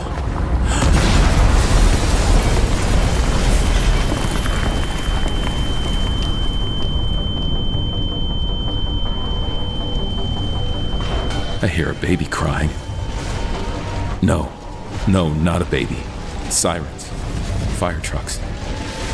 Guess I've been standing here for a while. Firemen take forever to show up. Traffic gets in their way. dust. The dust is thick. I could choke on it. There's nothing left. So you know. So that's why. I never would have connected it to you. Nothing about it said gangster until this. It was a nice piece of work, Kingpin. You shouldn't have signed it.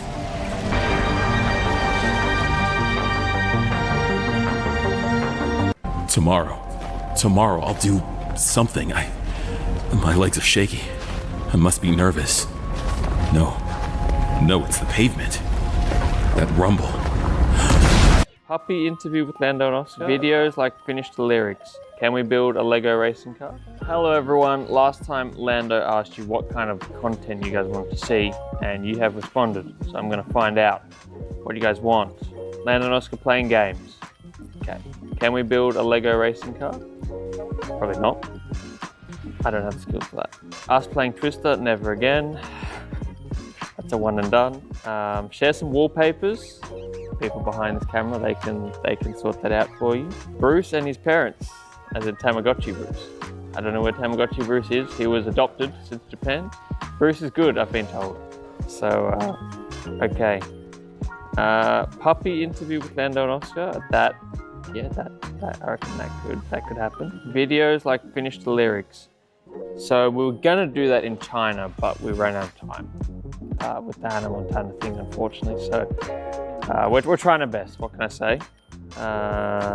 What else do we have? Okay, you just want more videos of us. That's all we want. So I reckon we can make that happen. Puppy interview with Lando and Oscar. Videos like finish the lyrics. Can we build a Lego racing car? Hello everyone. Last time Lando asked you what kind of content you guys want to see, and you have responded. So I'm gonna find out. I think seeing the creative ways that people have adapted to living in really harsh environments is super interesting. And this is one of the most bizarre and unique examples of this adaptation. I want you to see if you can guess what these are. They're an interconnected network of stone enclosures. Some of them are sort of circular, a lot of them are more rectangular, and they form a network that stretches for hundreds of acres. They're located in the Azores, a chain of 9 volcanic islands. See right now, I need you, I'll meet you somewhere now. You up now, I see you, I get you. Take care now, slow down, be cool, I miss you. Come here now, it's yours now. Keep it, I'll hold on until now. I need you right now. Once I leave you, I'm stronger. If I get you, I'm slowly breaking down. See right now, I need you, I'll meet you somewhere now. You up now, I see. Don't hold back. I'm stronger than I look. What's wrong? It's this place. The gravity here. For some reason, I just can't seem to get used to it at all. Ah, I know. I'll bet you came from Earth, didn't you? Uh-huh. Yes, that explains it. I'm surprised that you can even walk around. You see, this planet may look small, but the gravity is severe. I'd say that your body weighs at least 10 times more here than it did on Earth. Go ahead and try to jump as high as you can. Oh.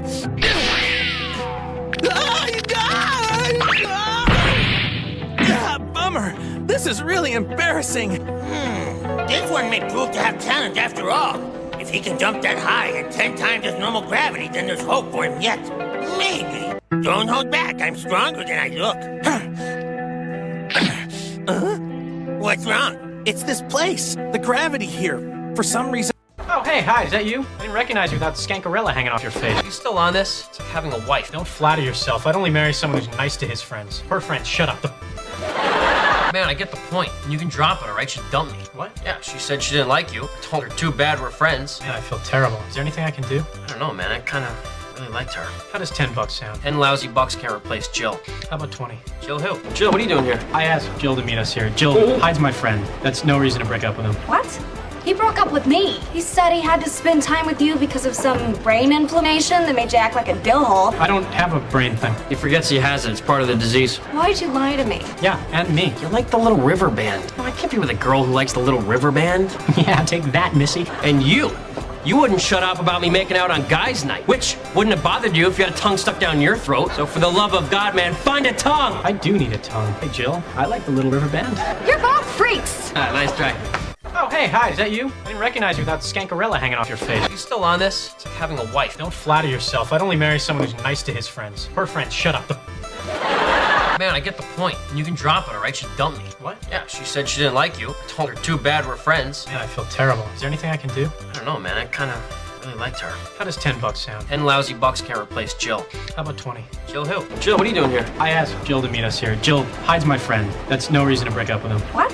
He broke up with me. He said he had to spend time with you because of some brain inflammation that made you act like a dill hole. I don't have a brain thing. He forgets he has it. It's part of the disease. Why'd you lie to me? Yeah, and me. You're like the Little River Band. No, I can't be with a girl who likes the Little River Band. Yeah, take that, Missy. And you wouldn't shut up about me making out on guys' night, which wouldn't have bothered you if you had a tongue stuck down your throat. So for the love of God, man, find a tongue. I do need a tongue. Hey, Jill, I like the Little River Band. You're both freaks. Nice try. Oh, hey, hi, is that you? I didn't recognize you without the skankarella hanging off your face. You still on this? It's like This is like the easiest thing to make your transition sound incredible. Put a long reverb, 10+ seconds, on a send and return, and in any build-up or transition, just automate your sounds to it.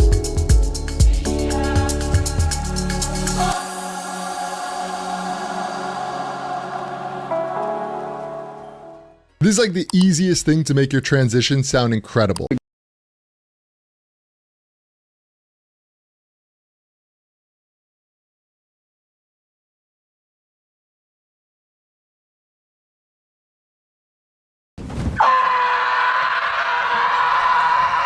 The stank from a hunk of shit. We must use these tools that the great God has given us to fight niggers. A whip, a noose, a knife, stick, a branding iron. These things strike fear into a nigger's heart. A job application. A job application. A job application. The stank from a hunk of shit. We must use these tools that the great God has given us to fight niggers. Hey, Mrs. Foreman. Happy birthday. I can't believe you remembered. You were the first person to say anything all day. And how did you know I needed more flashbulbs? Hey, Mom, what's for dinner? I'm starving. Sandwiches. Again? We just had those. I know you think I forgot, but I didn't. Oh, Red, I knew you'd remember. Yep. The check for the plumber is on the dresser. Is there anything else to eat? Well, you know what, honey? I don't give a good gosh darn what you eat. Wow, she's really upset. Yeah. Nice going. Where'd your mother go? To bed. Hey, what's wrong with her anyway? Oh, who knows? She's been moody all day. Oh, good Lord. You forgot your mother's birthday. Oh, no, Dad, this is bad. This is very, very bad. All right, don't start getting all twitchy. Now, we gotta think. Let's watch Chips and think. Hey, Mrs. Foreman. Happy birthday.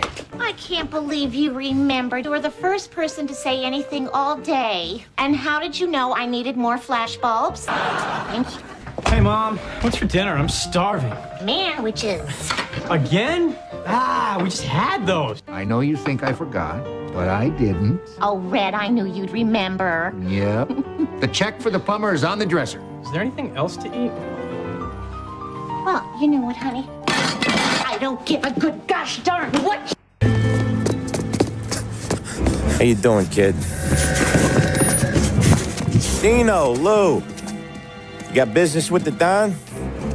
Nah, we just trying to talk to that cabbie over there, that's all. That right? Yeah. Well, this here's the Don's favorite driver. So anything you gotta say to him, you can say to me. Is that right? Well, I'll tell you something, pal. We ain't leaving empty-handed, that's for sure. Well, then maybe you ain't leaving at all. Okay, then. See your boys around. Let's go, Lou.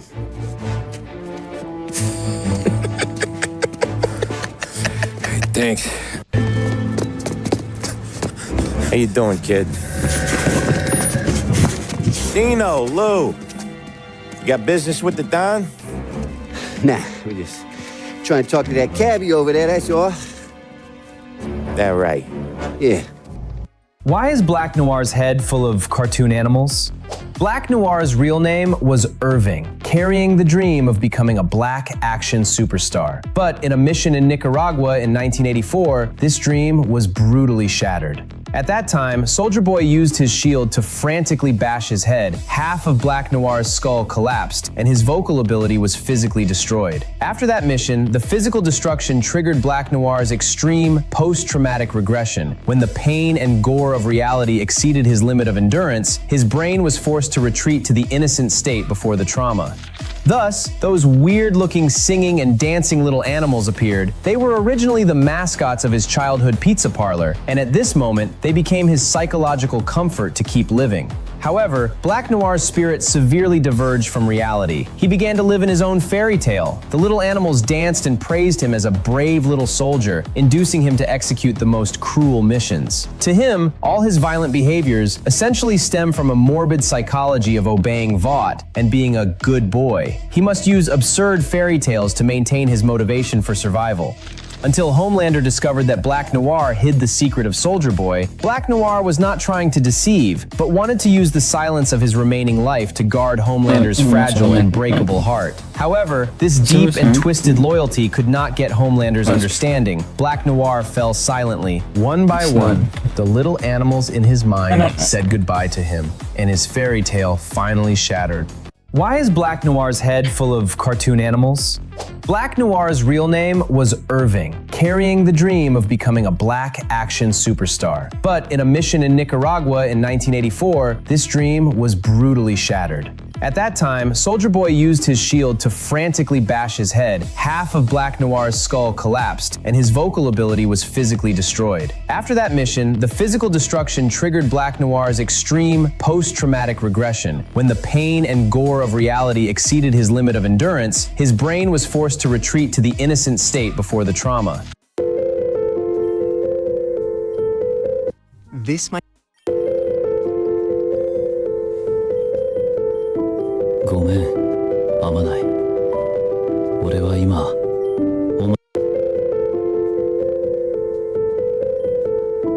ごめん、あまない。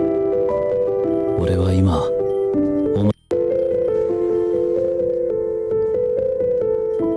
ごめん、あまない。俺は今、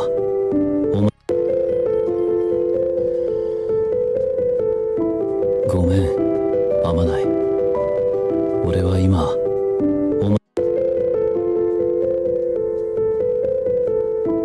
ごめん、あまない。俺は今、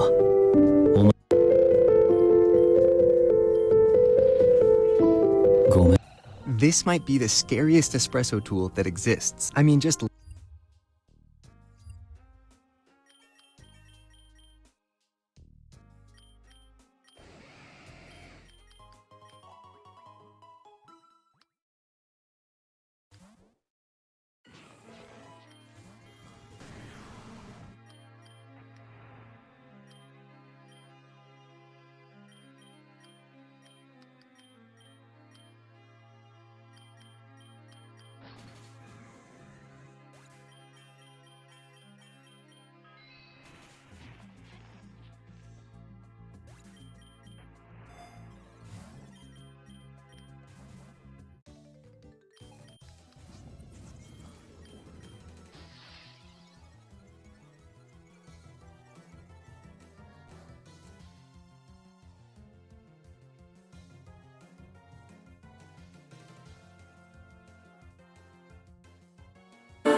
use an elevator in an old building. She said I ain't living, I don't give a fuck all of that, bitch. I wanna have children.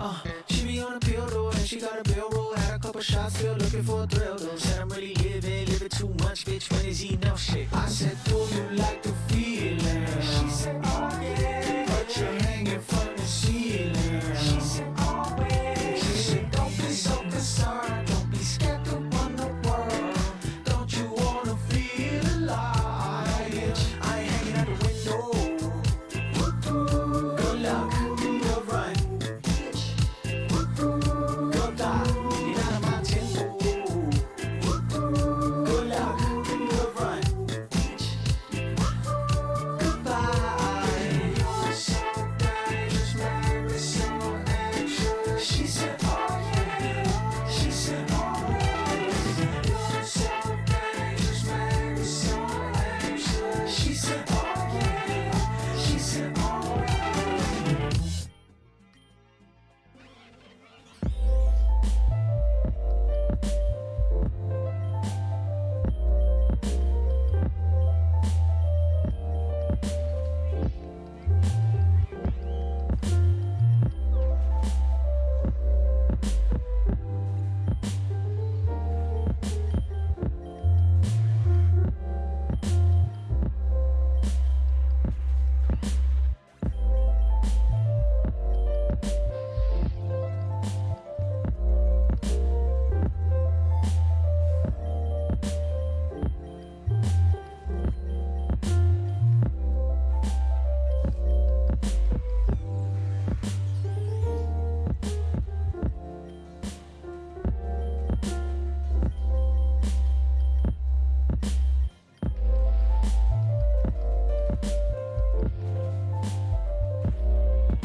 It's such a pain to be alone and lonely in the rain. And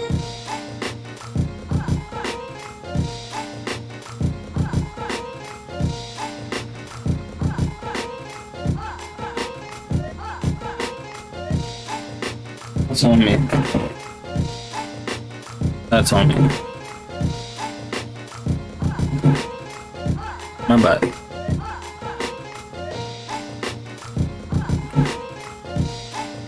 Yeah, you hit one, you can say that. It's fine.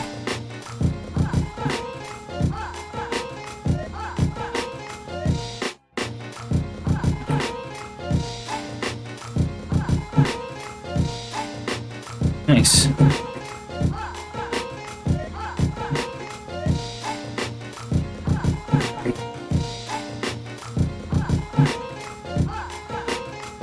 Well.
like already got these guys before now.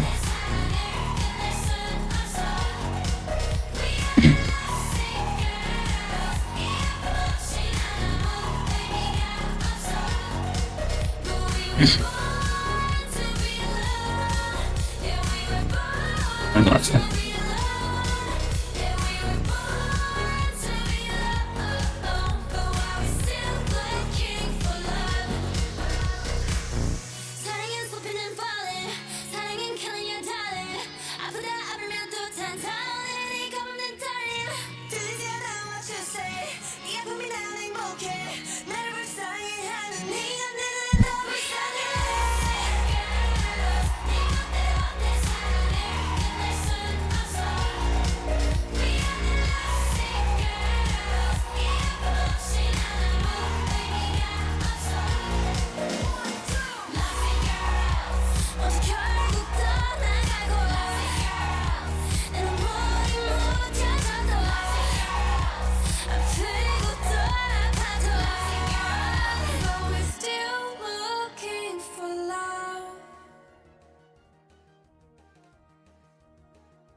There's no way.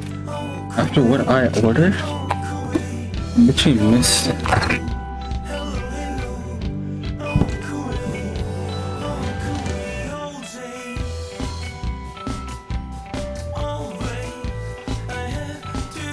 I mean, it's very cool.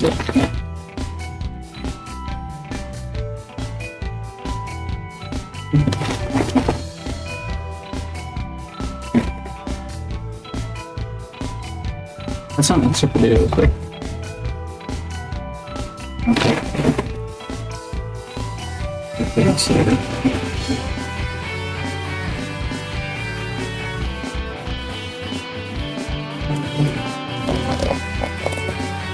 Nothing.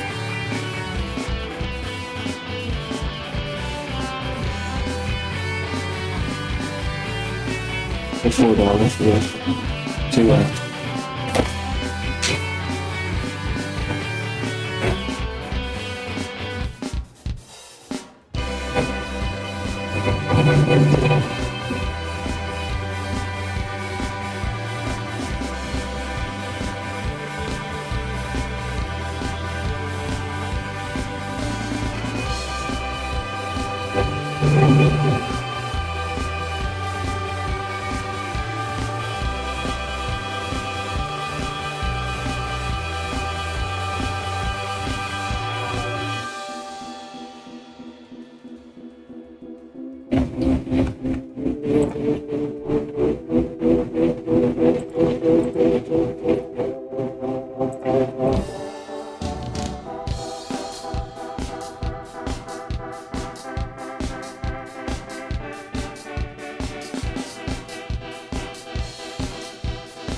Run. I'll check that.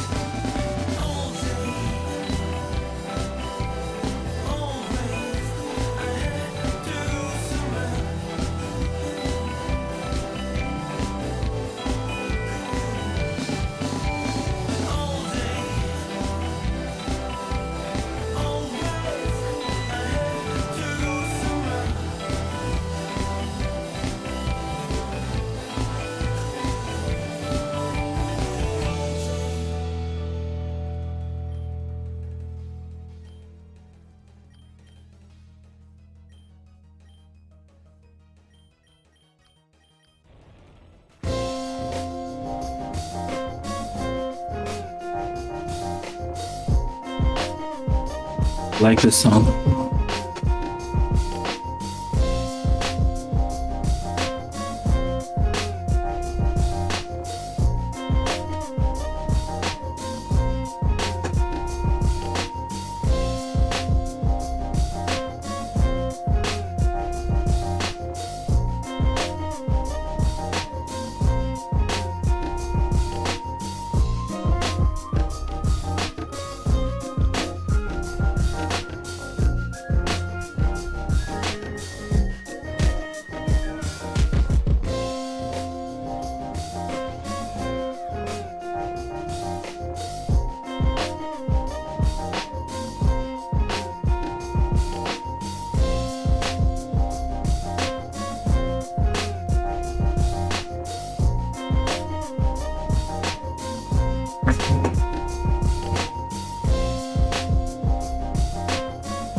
It's a good song.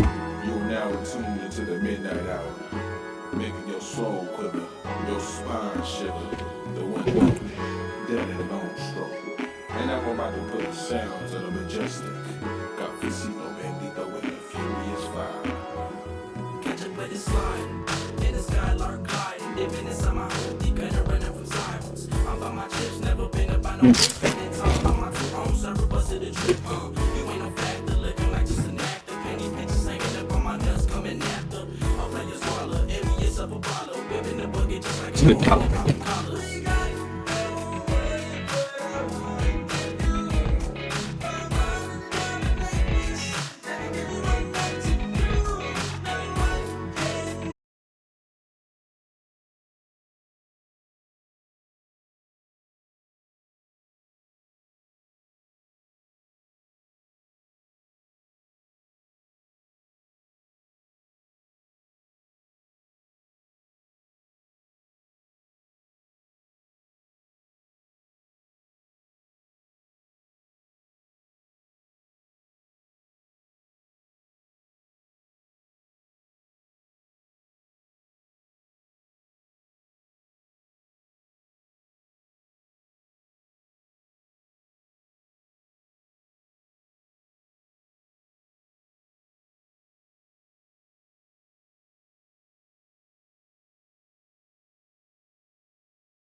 Okay,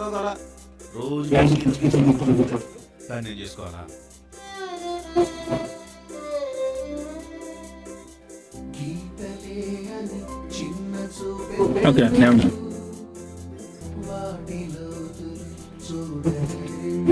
Oh no, I shouldn't have done that. Just hope I survive.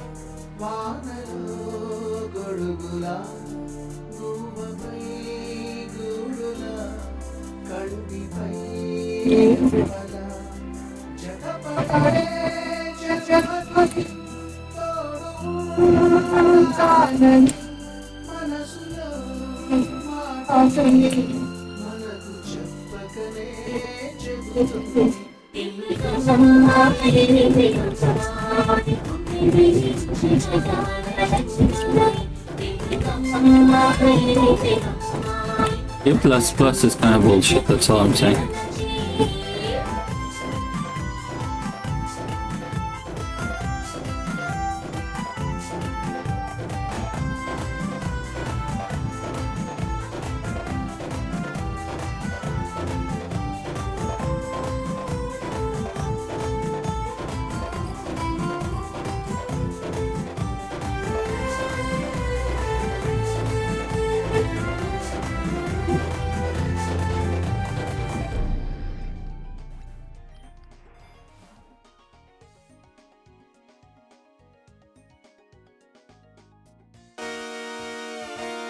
Copyright, but sure.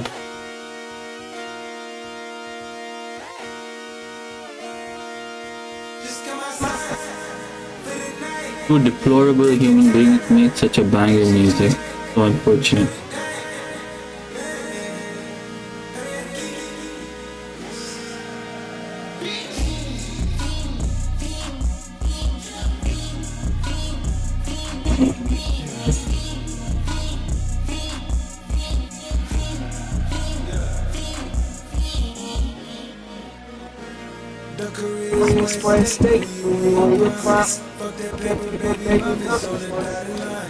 I've been flying out of town for some peace of mind. It's like always, they just want a piece of mind. I've been focused on the future, never going now. Oh no. Something I can boot you, you can do it brown. I'm the one that introduced you to you right now. Oh my God. Okay.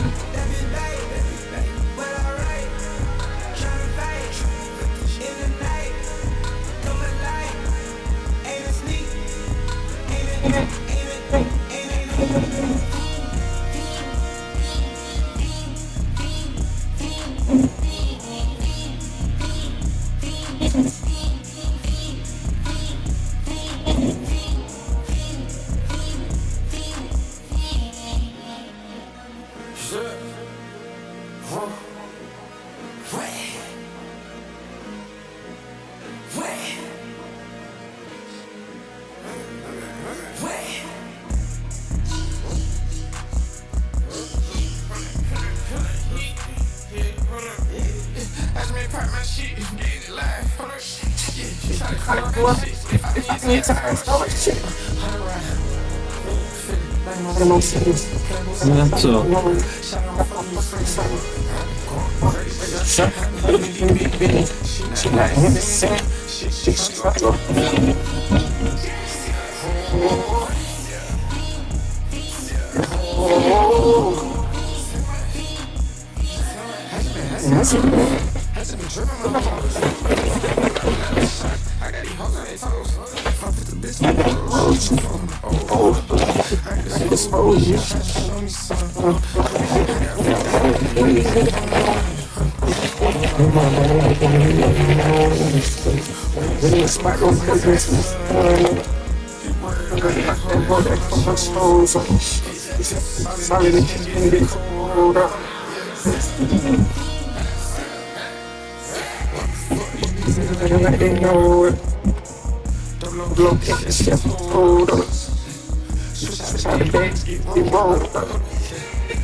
Surprising.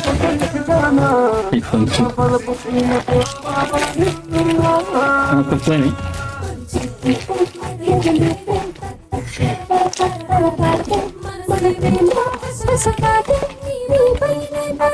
Hmm?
It's fine. I don't know what to do anymore.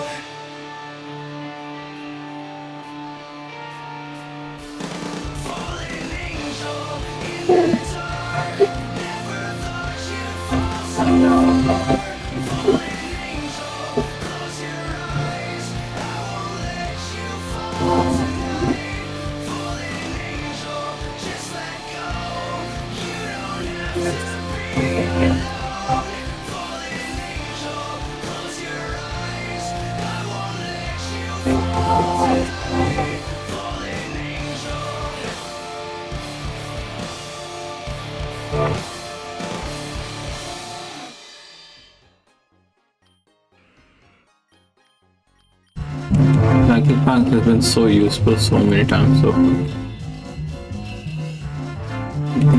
Taking it out, but it's been too useful.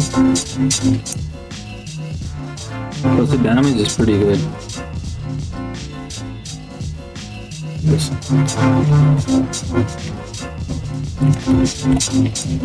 Do that. Do that again. That one. Good job. I don't know, you do well. That's it. I will.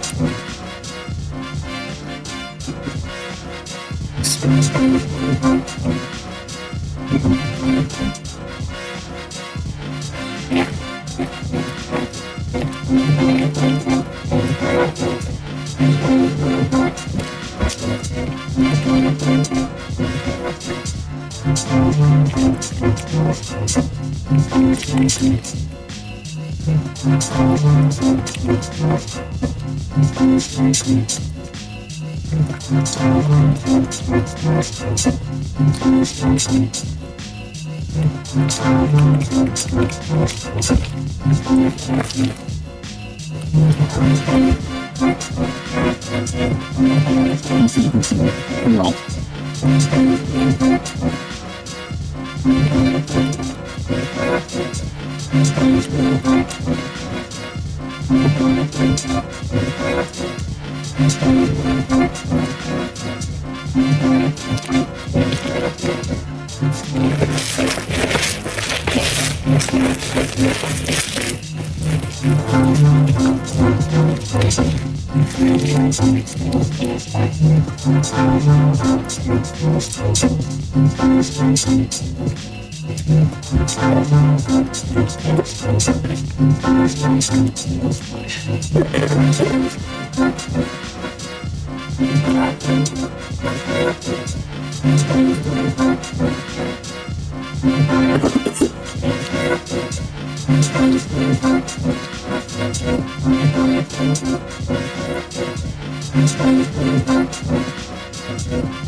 That was good.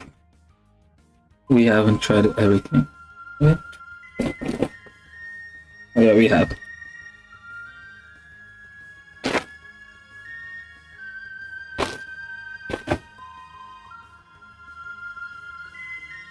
It's a good song.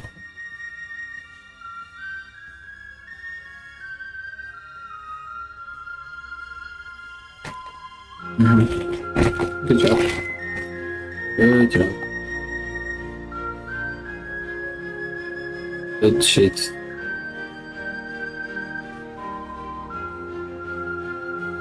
Wait.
It's Ivy.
But if you were going to play it that way, just give me 1 sec.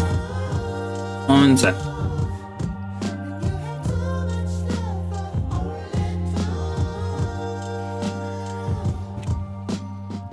I was feeling Orchid anyway.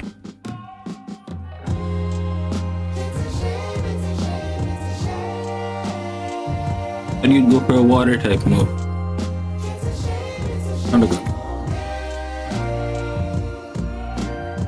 You're literally a water type. You've killed me. You killed me regardless, that's a different story, but like...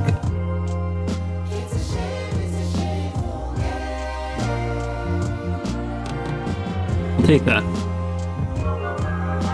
I'll definitely take that.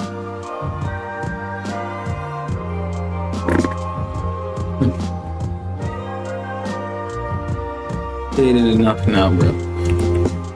These games. It no.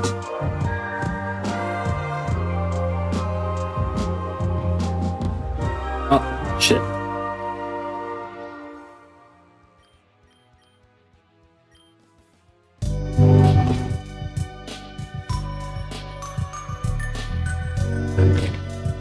Who's a we here?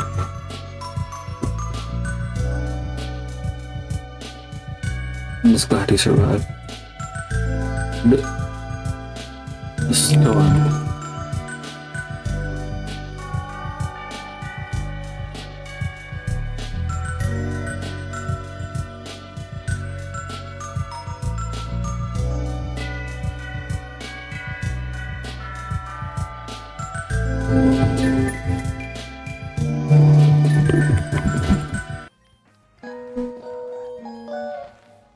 Ah, fair.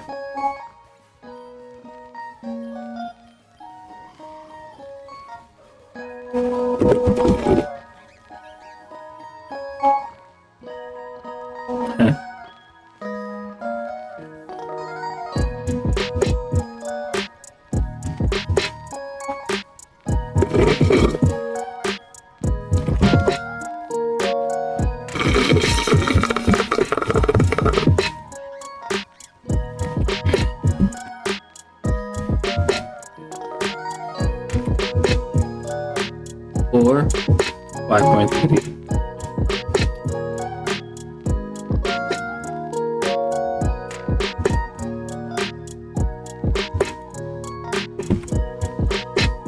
Oh, that's fine.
How am I perfectly opposed to this? Oh well.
That's fair.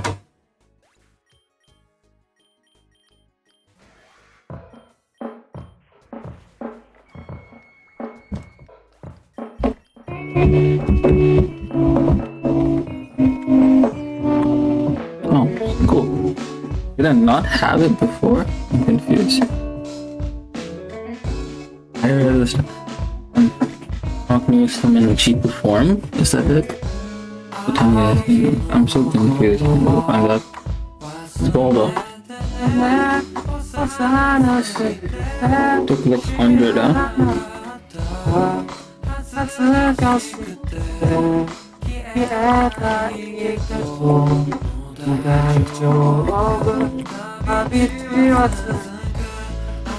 Should probably change that move now.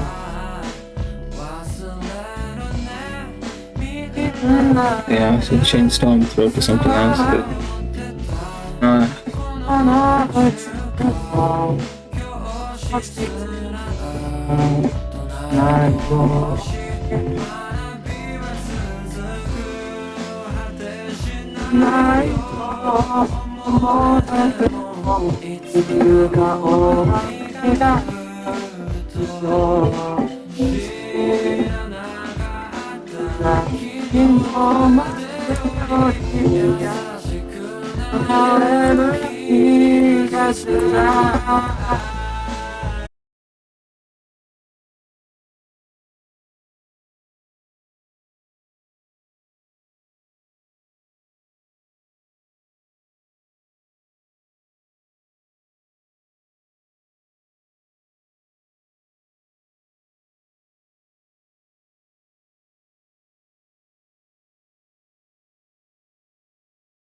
He's getting the fucking ball. Getting the ball.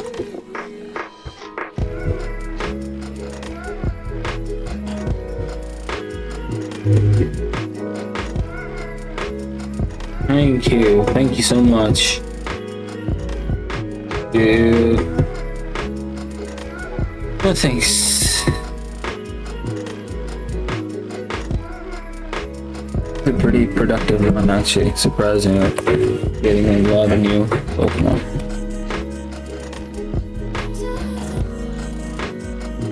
I might have used Dreadnought before. Not like it's all irrelevant.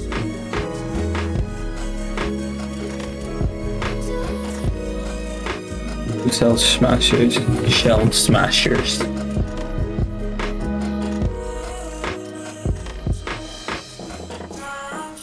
Oh, come on now. Annoying. You didn't have to do that. Try to maximize these 3 games now.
The outspeed with the X speed.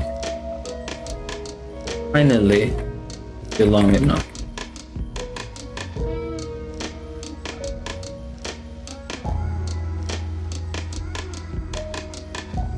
Just before this guy, huh?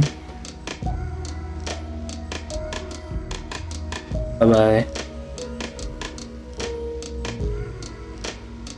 Cheater. Oh.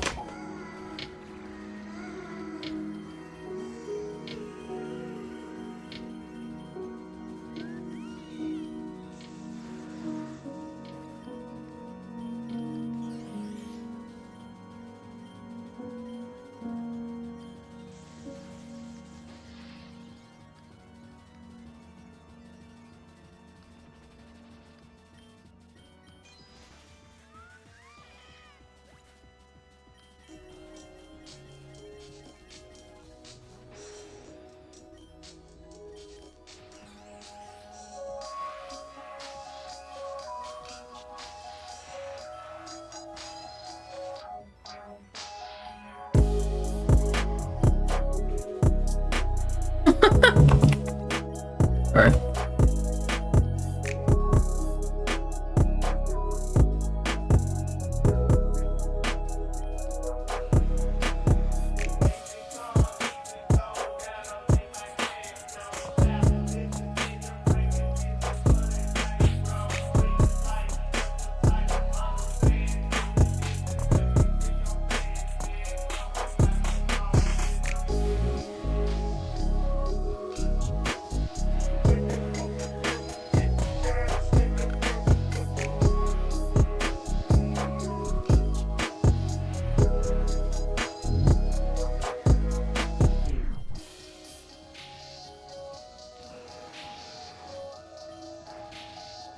Fucked up.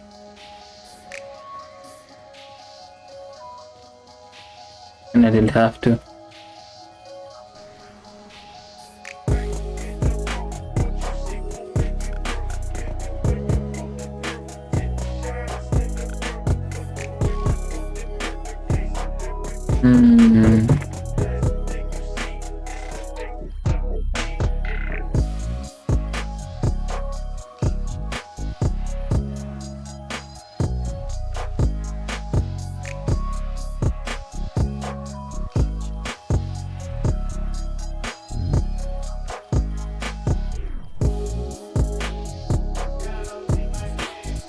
I sold it.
Black, but I'm white.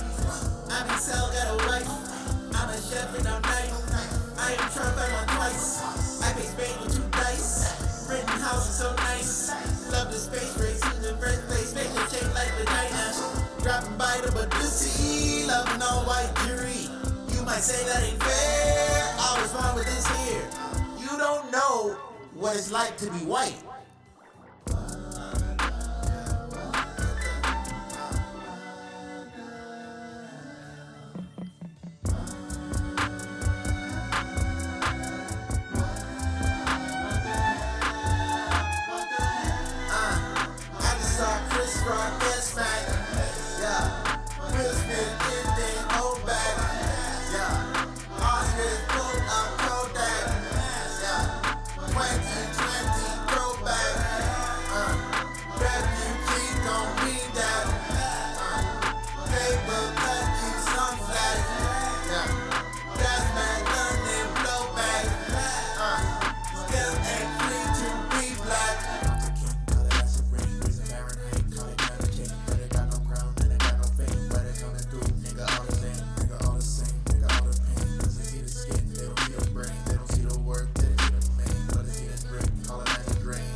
Party in Panama, party in Panama, party in Panama, party in Panama, party in Panama, party in Panama, party in Panama.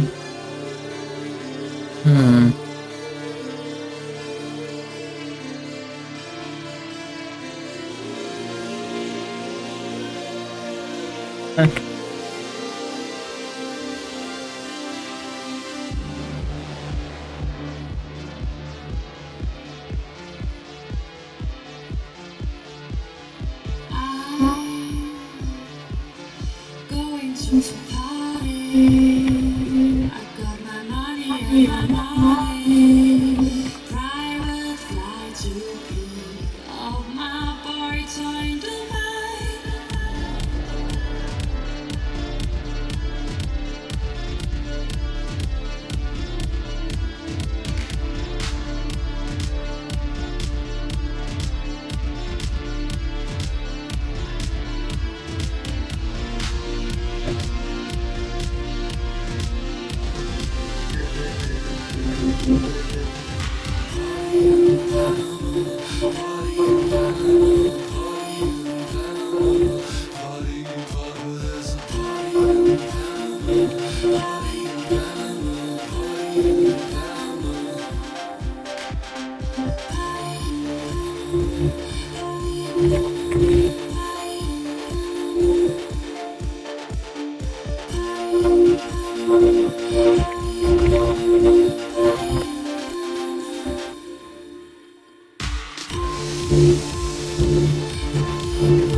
Big photos, I think.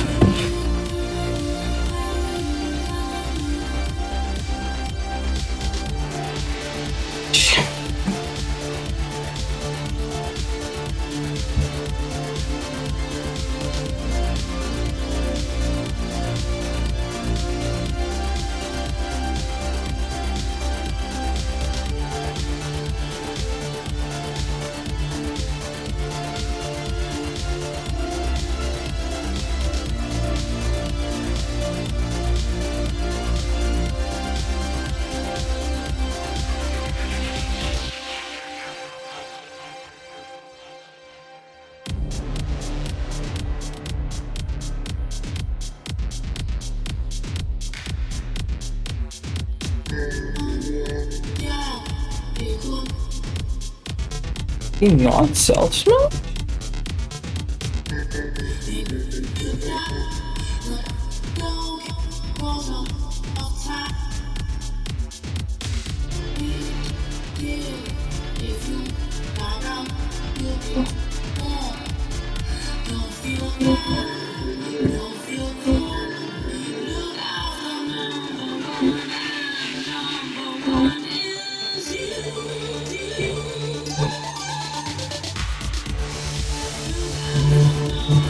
A water rock type is a water rock type. Water in the odds. Aha! Party in Panama, party in Panama, party in Panama, party in Panama, party in Panama, party in Panama, party in Panama.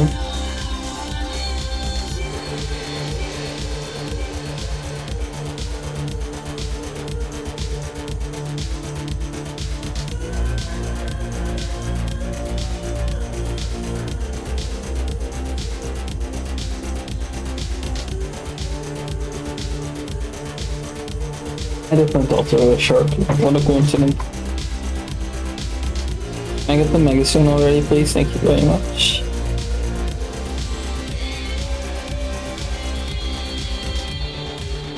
Nice. I already had this. But oh well. Nice. That's special attack. But that's some insane fucking. That's max HP and max it. Nearly max attack. What the right? Oh, this is a once in a lifetime. Oh my god, I love you so much. Amazing. And you give me. And just tell. What the fuck is happening? What are the odds right now? I mean, I have to spec into him if he's going.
What the fuck? Where is my terror type on this guy? I can terror on him.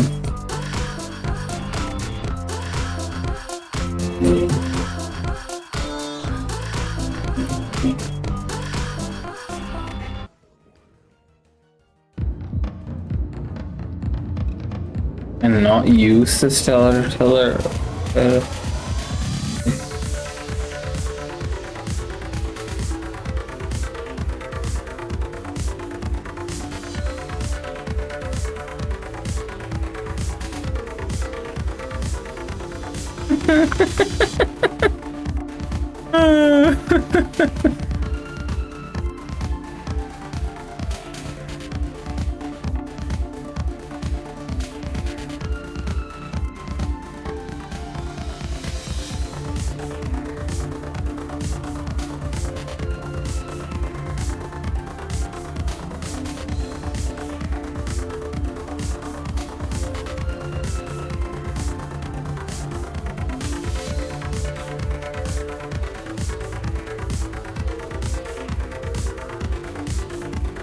Our story really came in clutch.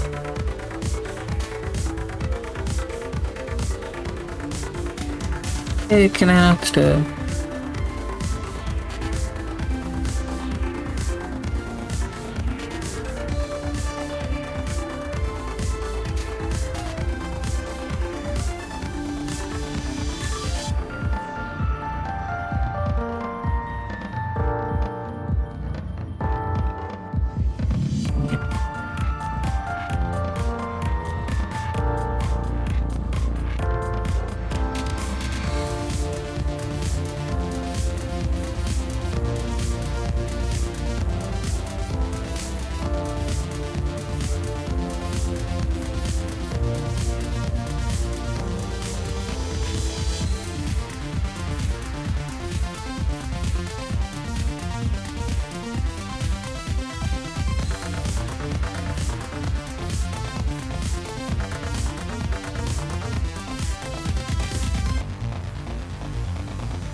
Can I just get the Mega Tyranitar already, please? Thank you.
Thank you so much.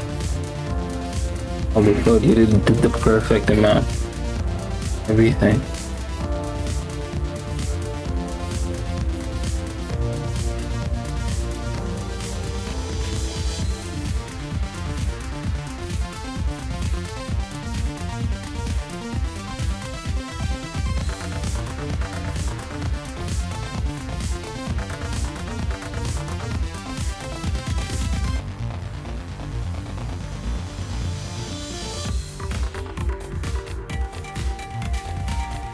Come on.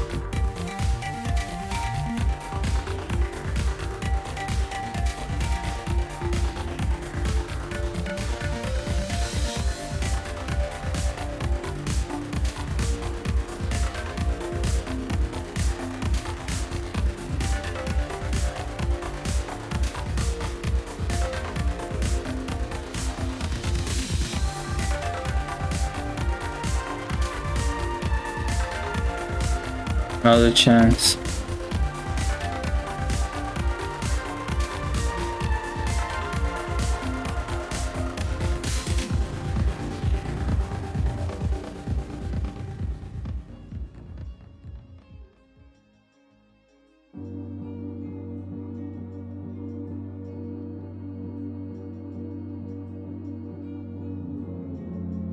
Fine.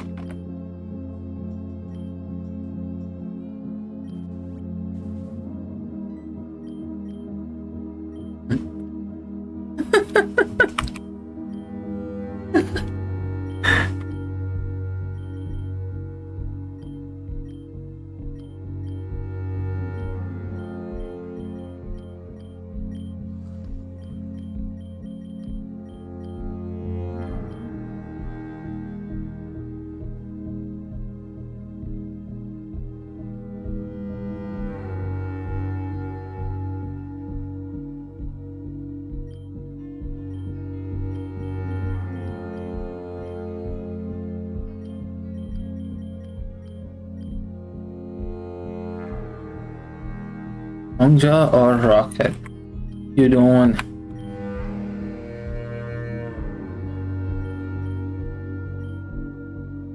Ninja or rocket? I'm not using any biting moves anyway. Air Force. Okay. That was on me then.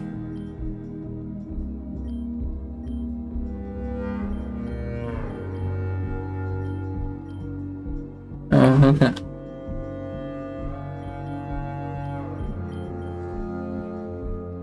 Let's keep this.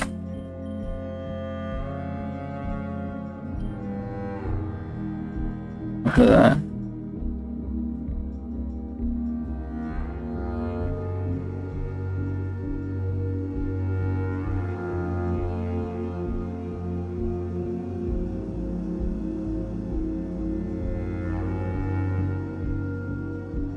Fine, I don't mind.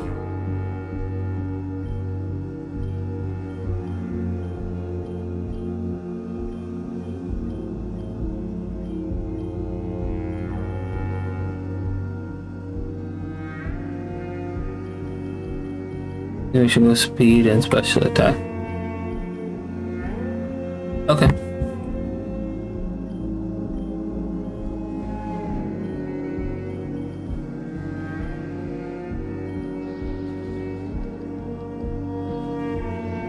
It's gonna fucking kill me, bro. My whole team.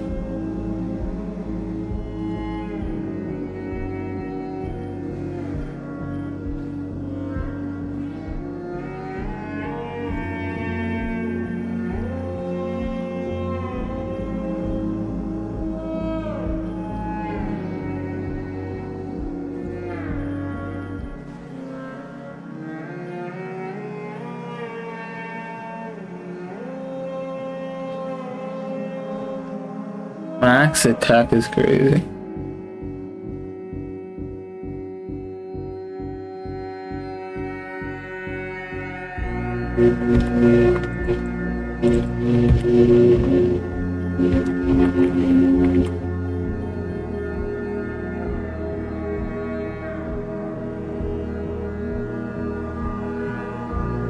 Fine.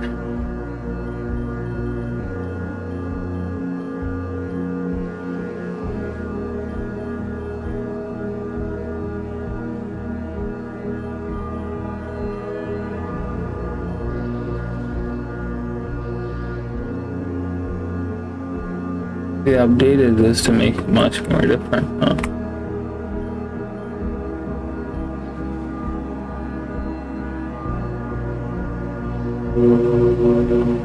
Bruh.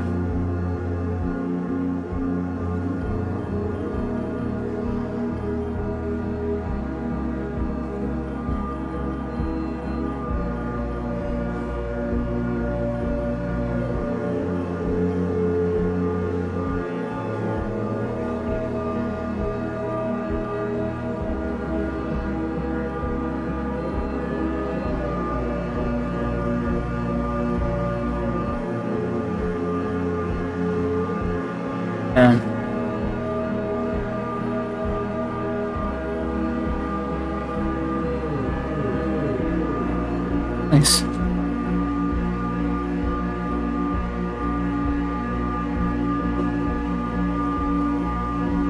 Nope, nope, nope, nope, nope.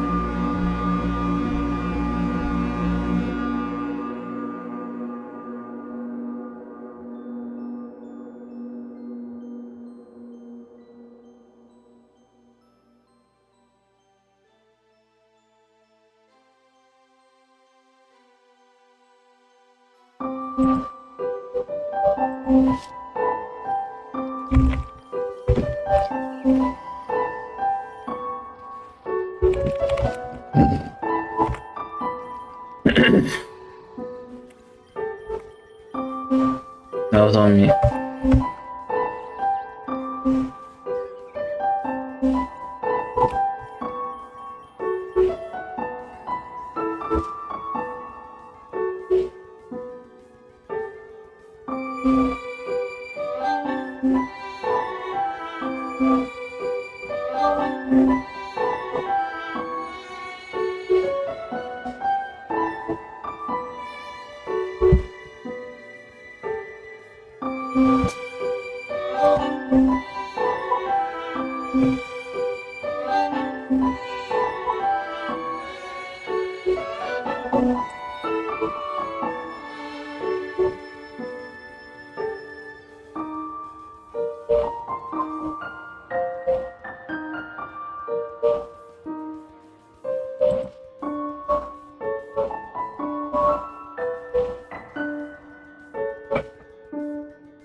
It's a good song.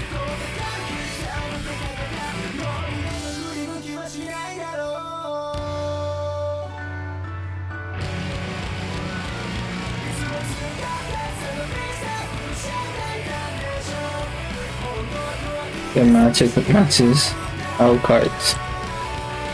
But okay, that's good. Love it.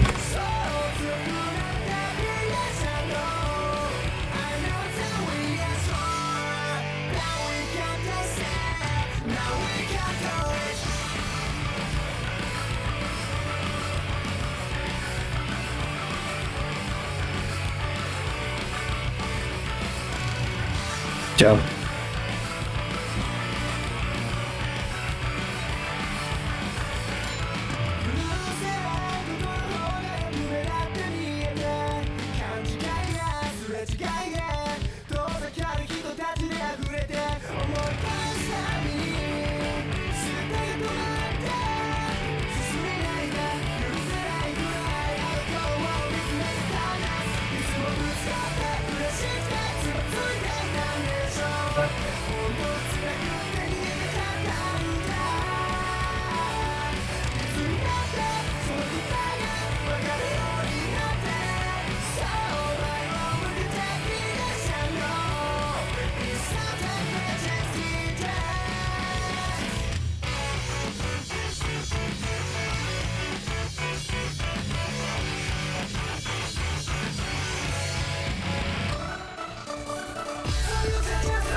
No Shadow Sneak on. That's small. Oh, I'll take that.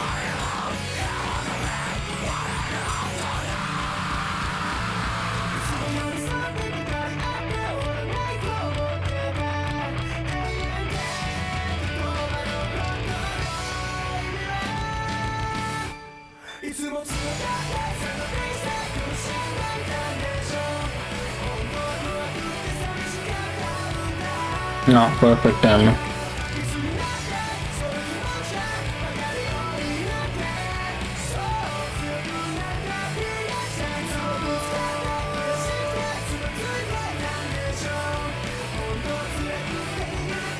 Oh damn, that looks like it's a really six part actually.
Fuck. Scared of heights, but I'm still falling. People don't change, but if I'm honest, I don't wanna say the same, but girl, I'm sorry. You say you want space, but what do you call this? Something's fucking in my vibe. In my feelings every night, like tonight. Can we just go back in time? One more time, one more time. Can we ride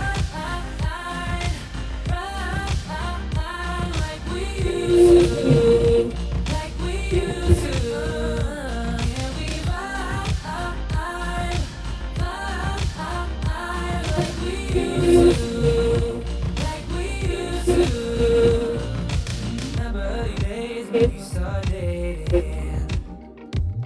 Did you run out of love or just patience? How we go from love to hesitate?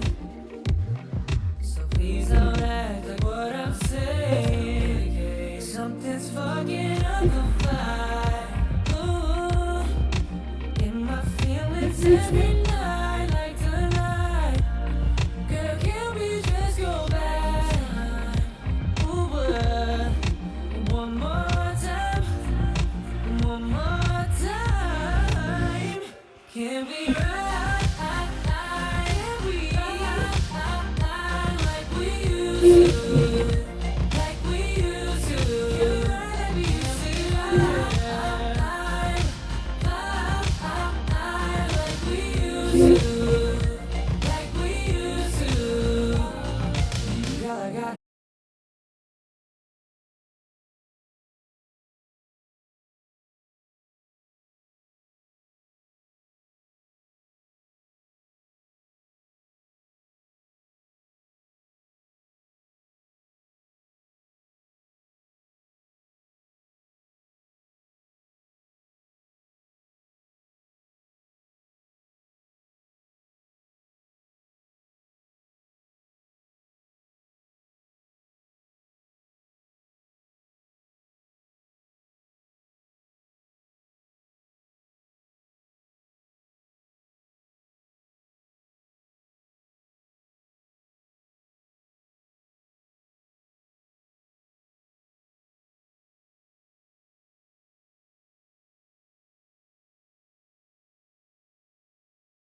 Do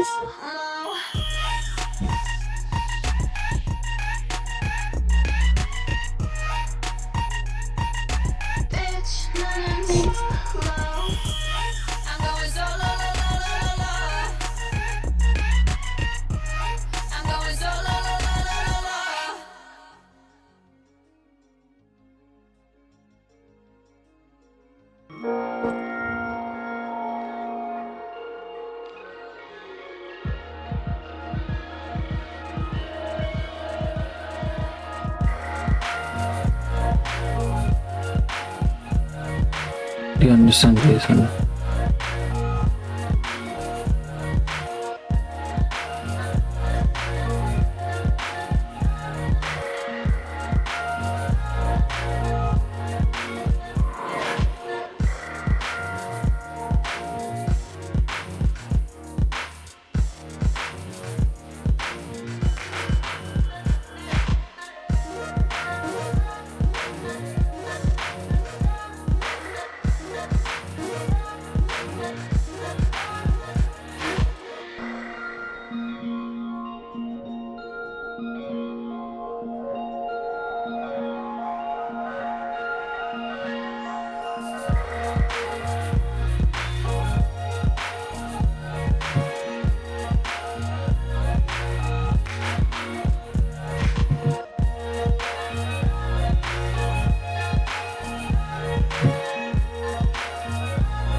Jason, these all seem to be Jason. Mons, are you sure the hitter counter assistant?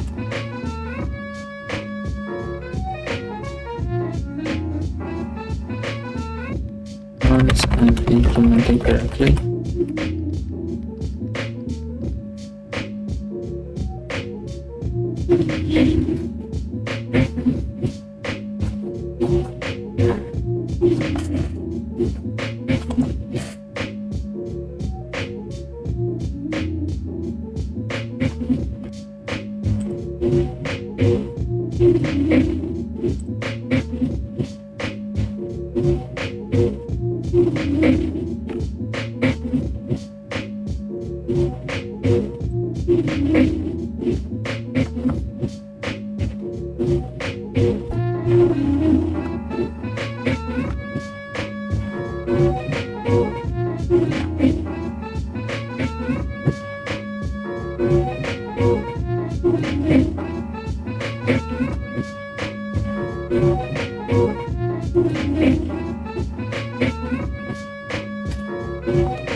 You're now listening to Macarosu 8299.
Oh, she's so well.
Check this.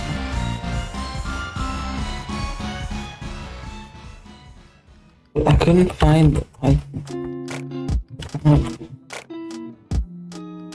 extension box for that part.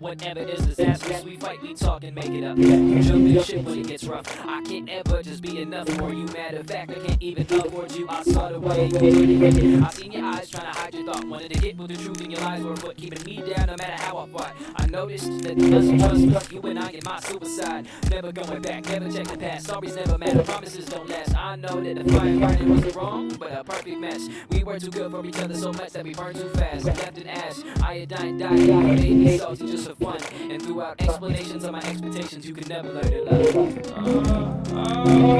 We can't go from where we came. I know that you don't try that hard. I'm wounded by my battle scars. This is not test mode. This is not test. I misspoke.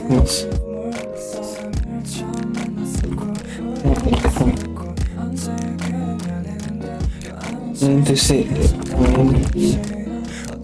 you say executions. Yeah. No spaceship still. That's everything. Well.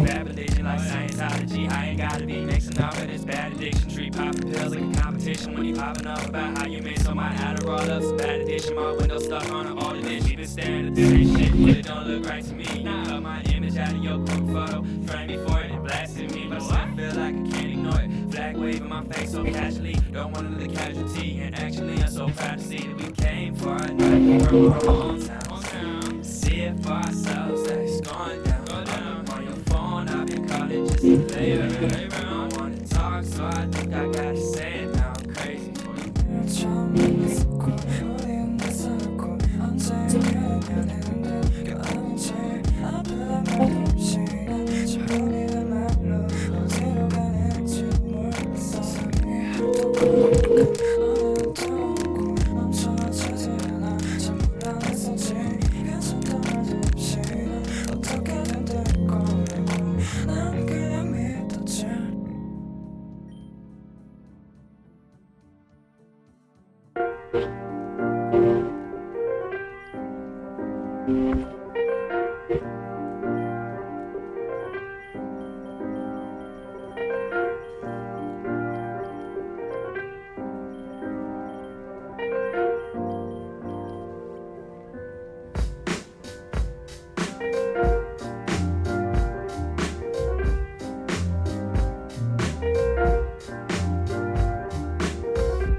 I am sort of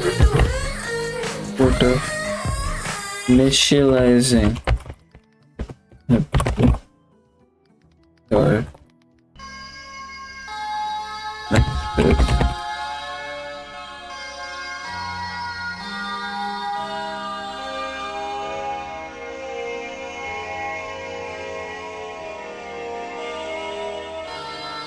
There's no property value.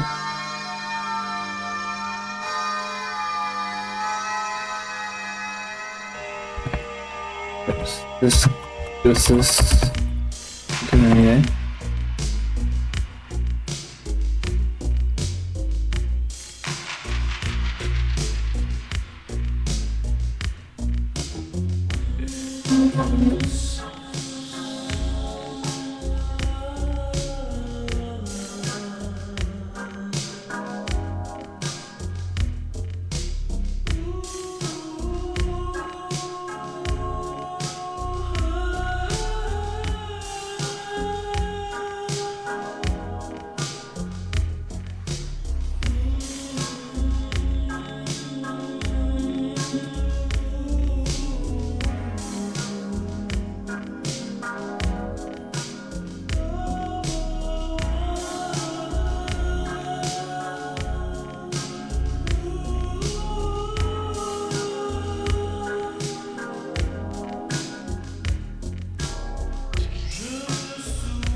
not safe. Oh, I'm not safe. I'm lost at sea, drowning. Wake me up, help me. Must be something I can do. I'm driving around reckless, breaking rules. I don't care who knows. I just wanna be free. Sunset Boulevard, up down the road, eyes on the sky, and I feel like I'm going insane. It's cold out here, like my heart and soul. Come back, can't you hold so long? Come turn 어릴 때도 힘들었고 날 그냥 아무 말 안 했잖아.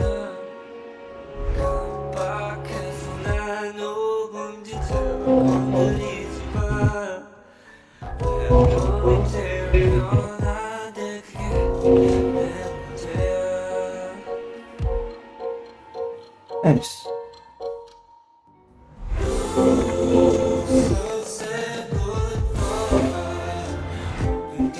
Nice.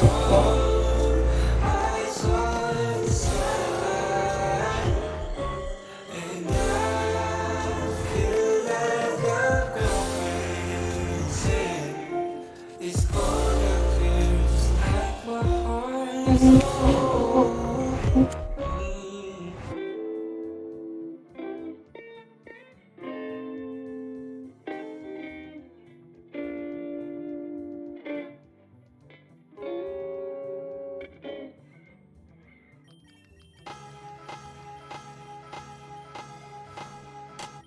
Another day goes by, the clock ticks fast, we'll be stuck in this rat race, we don't know what we after. Another day goes by, the clock ticks fast, we'll be stuck in this rat race, we don't know what we after. There's 12 hours on the clock, 24 in a day.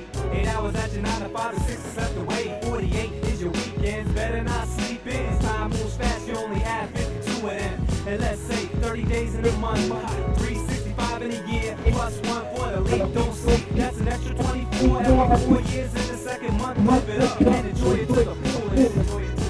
Cause 70 is the average age expectancy before you ruin. And can't forget about schooling. That's another 12 years plus 2 to 4 if you're pursuing. If you graduate, ain't that some shit? Where did the time go? I wanna take back the 9 months in my mother's stomach doing nothing. Should've been more productive. It's only one life to live with little time to live. Another day goes by, the clock ticks fast, so we stuck in this rat race, we don't know what we after. Another day goes by, the clock ticks fast, so we stuck in this rat race, we don't know what we after. Time is on the space curve, spending too much time bent as I go around in circles thinking where the time went. And some might call me bro, some might call us foes, but that's the architect. He don't ever take it slow. They even saying time is gold. If that's the case, I'll round the flow. Not just for a couple minutes, but until it's time to go. So it's tick, tick, tick. But I ain't got no Lyme disease. Around the clock, I got a rhyme disease and crazy tendencies for ripping the mic. I'm nice. I counted to infinity twice. In the sense that hours pass, like cents in an hourglass. Paid by the minute, man. How long can an hour last? It's part time. We going light speed, and that's just real talk. Ain't never no mic. These clockers on the radar moving faster than light. They make the earth stand still with the rhymes that we write. Another day goes by, the clock ticks fast, so we stuck in this rat race, we don't know what we after. Another day goes by, the clock ticks fast, so we stuck in this rat race, we don't know what we after.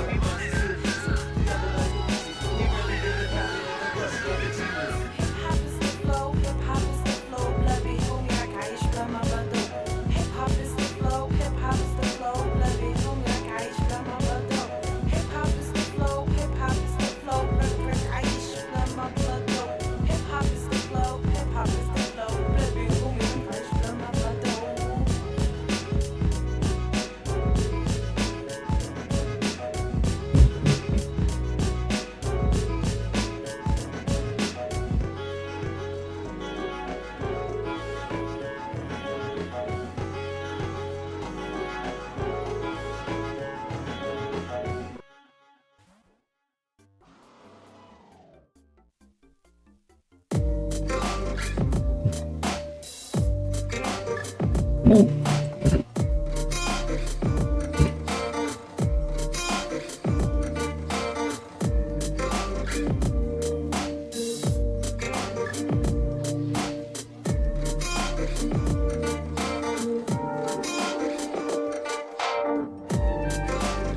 超ウルトラ級難度高い夜遊び教科書にはらないスタイルの数字で弾き出す空気洒落た空間の流儀ご挨拶は目で殺すようにストーリー仕立ての夜を演じる程よい気分であしらう現実飛び越え楽しむ旋律のミニ建築する一夜の短編小説ビチョビショ濡れにさせるビジョン異常気象惚れた晴れたの声のと飛行美女人飛びも得たぎるロマンひとたびも得尽きる一晩で泣くことなかれお断り眠れ綺麗なくびれからうねり上げる高い波に飲まれ消え去るひと夏の思い出またいつかどこかで恋の水のマイン強引なら技も人よの興奮の熱度恋さみでらぬ間にエスコートハネムーン人よのバカンスいたらば短期恋の水のマイン強引なら技も人よの興奮の熱度恋さみでらぬ間にエスコートハネムーン人よのバカンスいたらば短期恋の水のマイン強引なら技も人よの興奮の熱度恋さみでらぬ間にエスコートハネムーン人よのバカンスいたらば短期恋の水のマイン強引なら技も人よの興奮の熱度恋さみでらぬ間にエスコートハネムーン人よのバカンスいたらば短期恋の水のマイン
You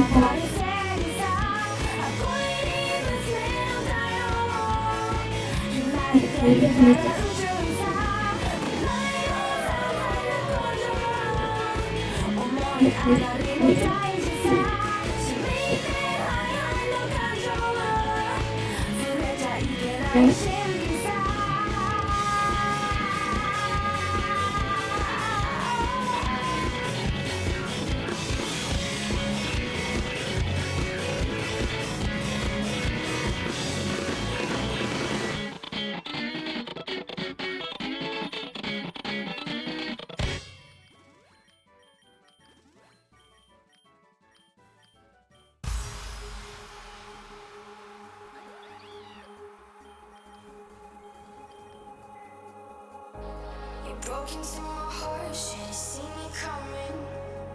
I was bound to let you in. My walls fell down, now I'm sick of running. I let you sink into my skin. But here we are again. I'm a fool for giving in. And here we are again. You are more than just a friend. You're in my head every single day. Take my hand, we can run away. You're my drug, let me get my fix. I let you see through my lips.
दिल में हमारी तबस्सुम तमन्ना यही है मुझे एक दफा अपना कह के पुकारो मुझे एक दफा अपना कह के पुकारो बस इसके सिवा कोई हसरत नहीं है मुझे एक दफा अपना कह के पुकारो बस इसके सिवा कोई हसरत नहीं है कि ढूंढता मैं कदा तौबा तौबा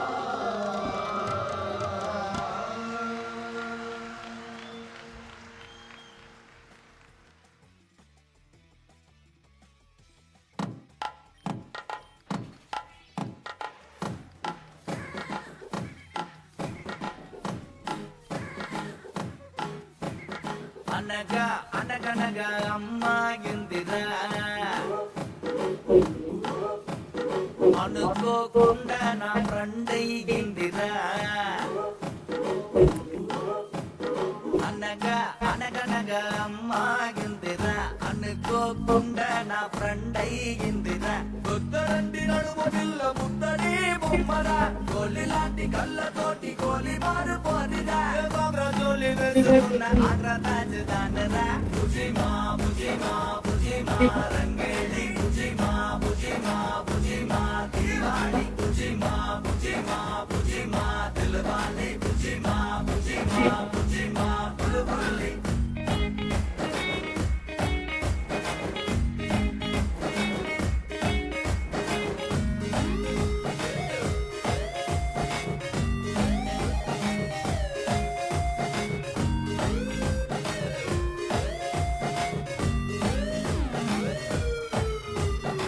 చలకి పరిండా Kola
No, we can play like this.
Oh, you just kill him like that? Okay.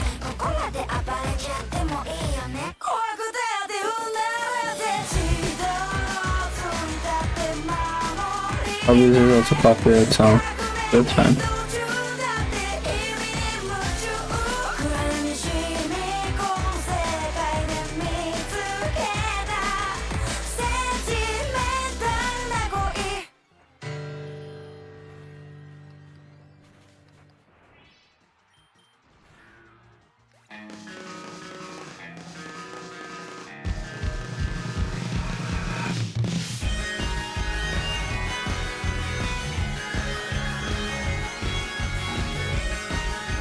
God damn it.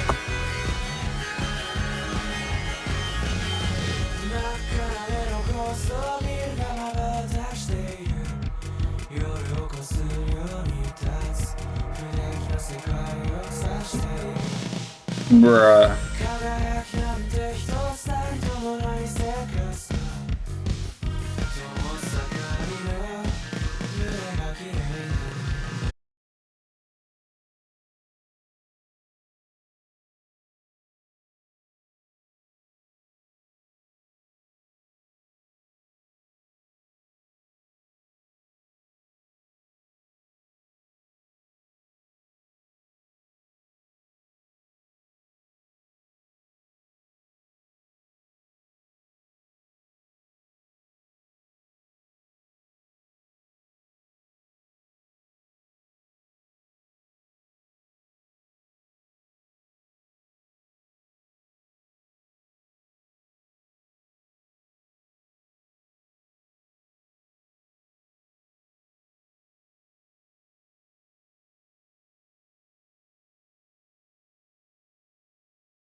Well, you have Zacian and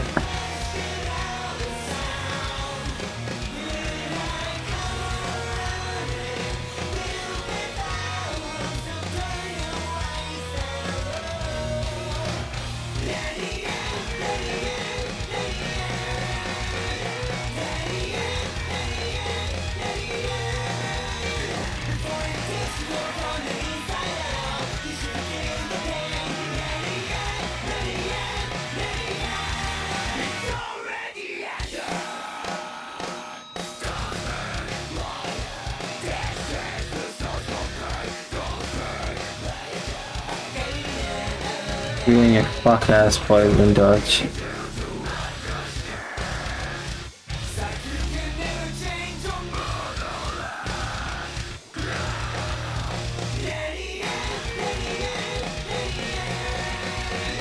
We're faster.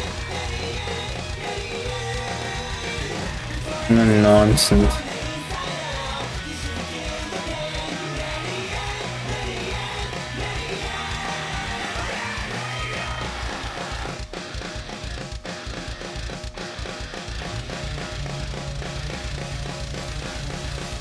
This guy can't even fucking survive with tank it.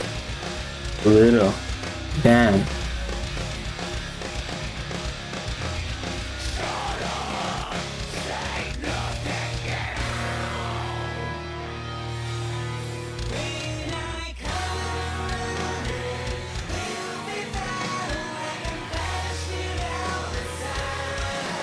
Okay. Fuck's sake.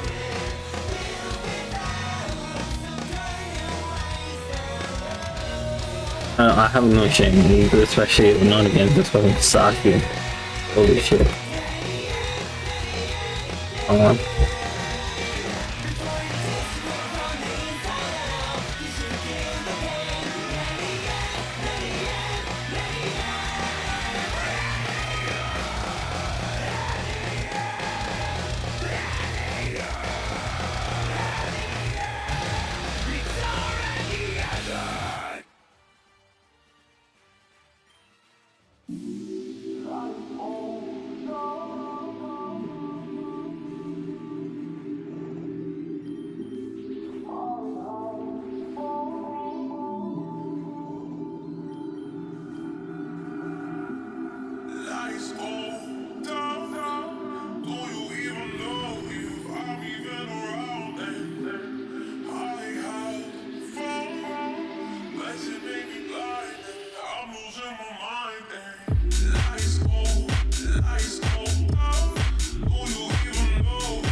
That's fine. We'll work with that.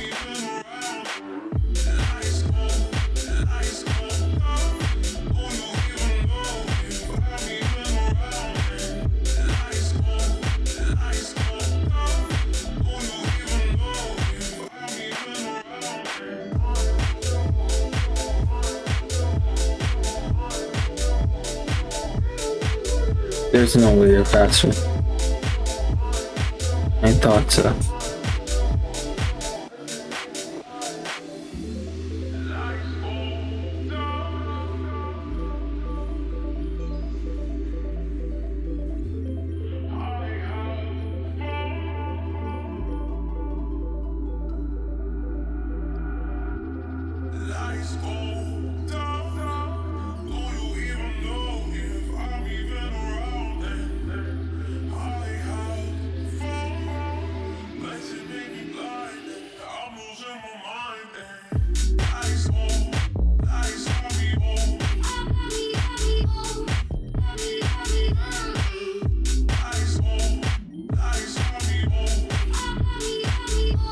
I'm so glad I didn't go Shell Smash.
156.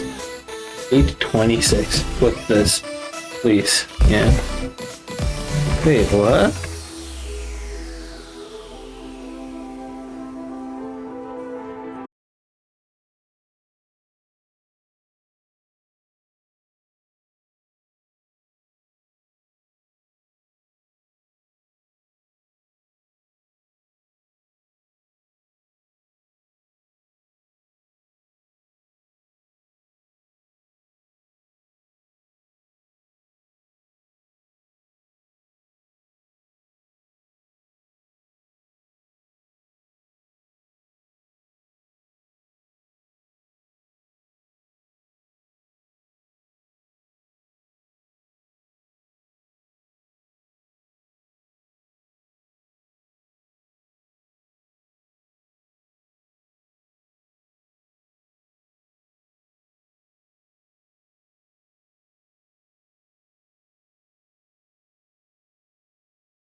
She done messed my hair up. Water from the sea. And the sharks will creep.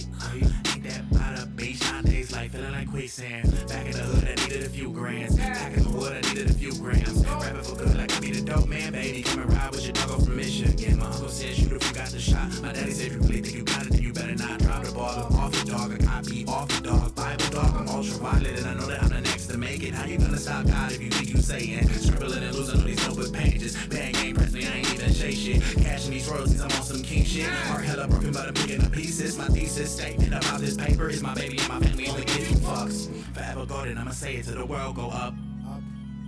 Peace, but keep respect, my dog, or you will get touched. If you really think about it, then you be about it, no slipping up. Call back, this feel like infinity. This how I'm gonna tie it up. Aquamarine flow. I ball like I'm Genzo. I'm cold like a glacier. You ain't on my wave, ho.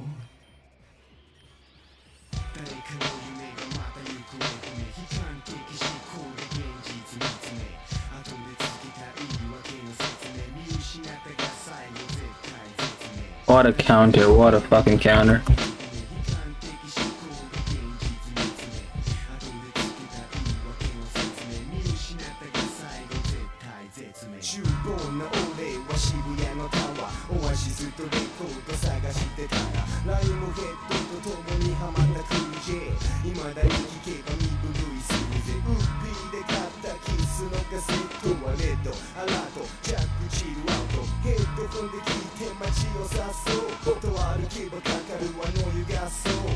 年前に買ったターンテーブル今じゃよく見れる東京のケーブル街をつけば目に入るたび溢れんばかりのダンサーの数言葉の壁完全に突破増え続けるリアルヒップホッパー動き始めたオリジナルシーンライブだってかなり盛り上がるしニューヨークから東京の東京海を越え飛んできたその情報はちょうど俺の頭を直撃気づくとそれが人生の目的久々に見たビートストリート脳のスクリーンの中でゆっくりと動き出すあの頃の映像 Insane. いつかきっと成功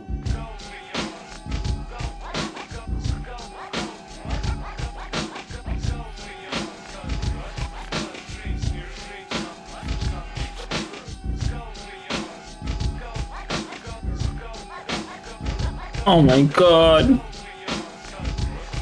I even catch it. Not gonna.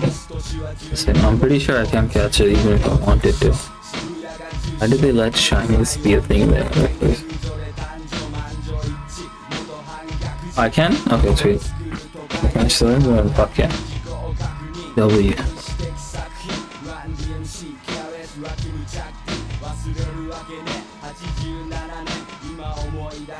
Gotta be weak with it, but it's not working, bro.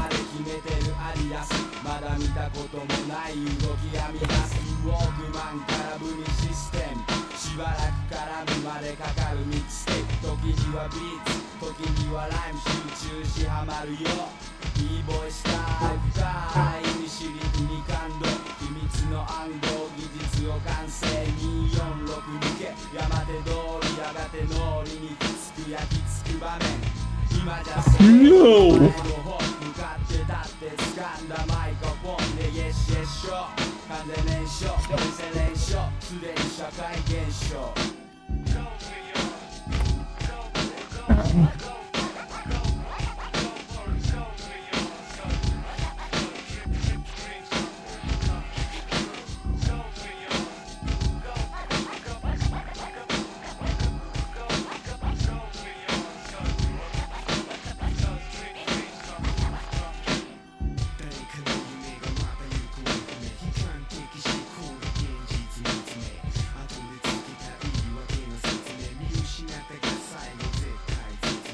Same thing, for fuck's sake.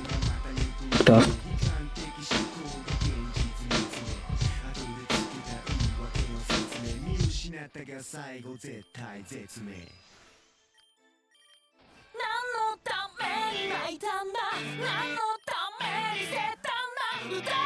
Nice. Good job. Wow.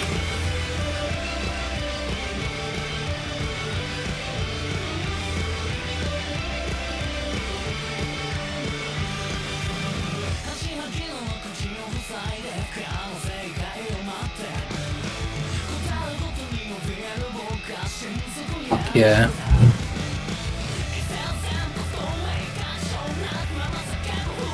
I should attack and attack. Oh.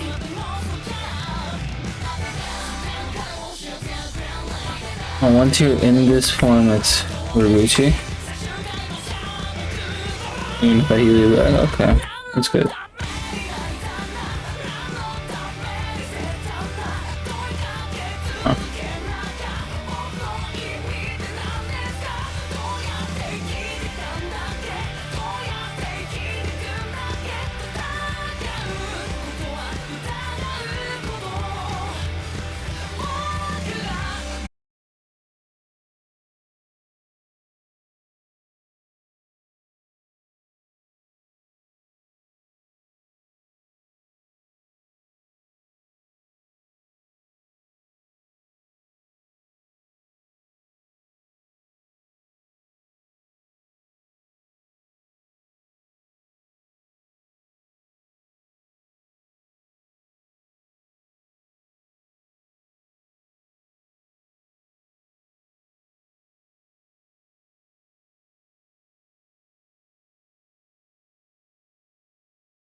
Sure, still.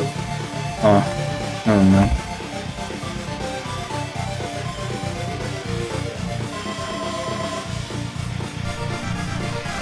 Of course.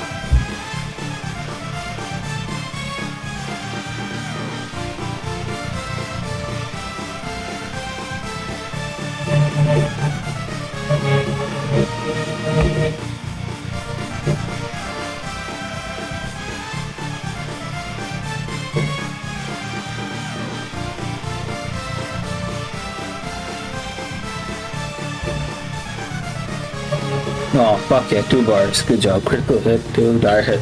Came in clutch.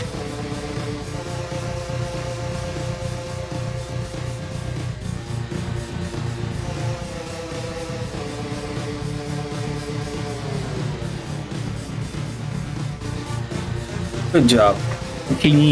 I mean, the other parts were not the best, but we take it. And we didn't even try and level 199. Good job. Didn't even need to roll all of them. I mean, max out all the levels. Perfect. And we finish it perfectly within the song. Mona rocked, truly. Rocked. I think it was one of the few times I've done this without resetting it. Just got all of everything and a little bit more just in time.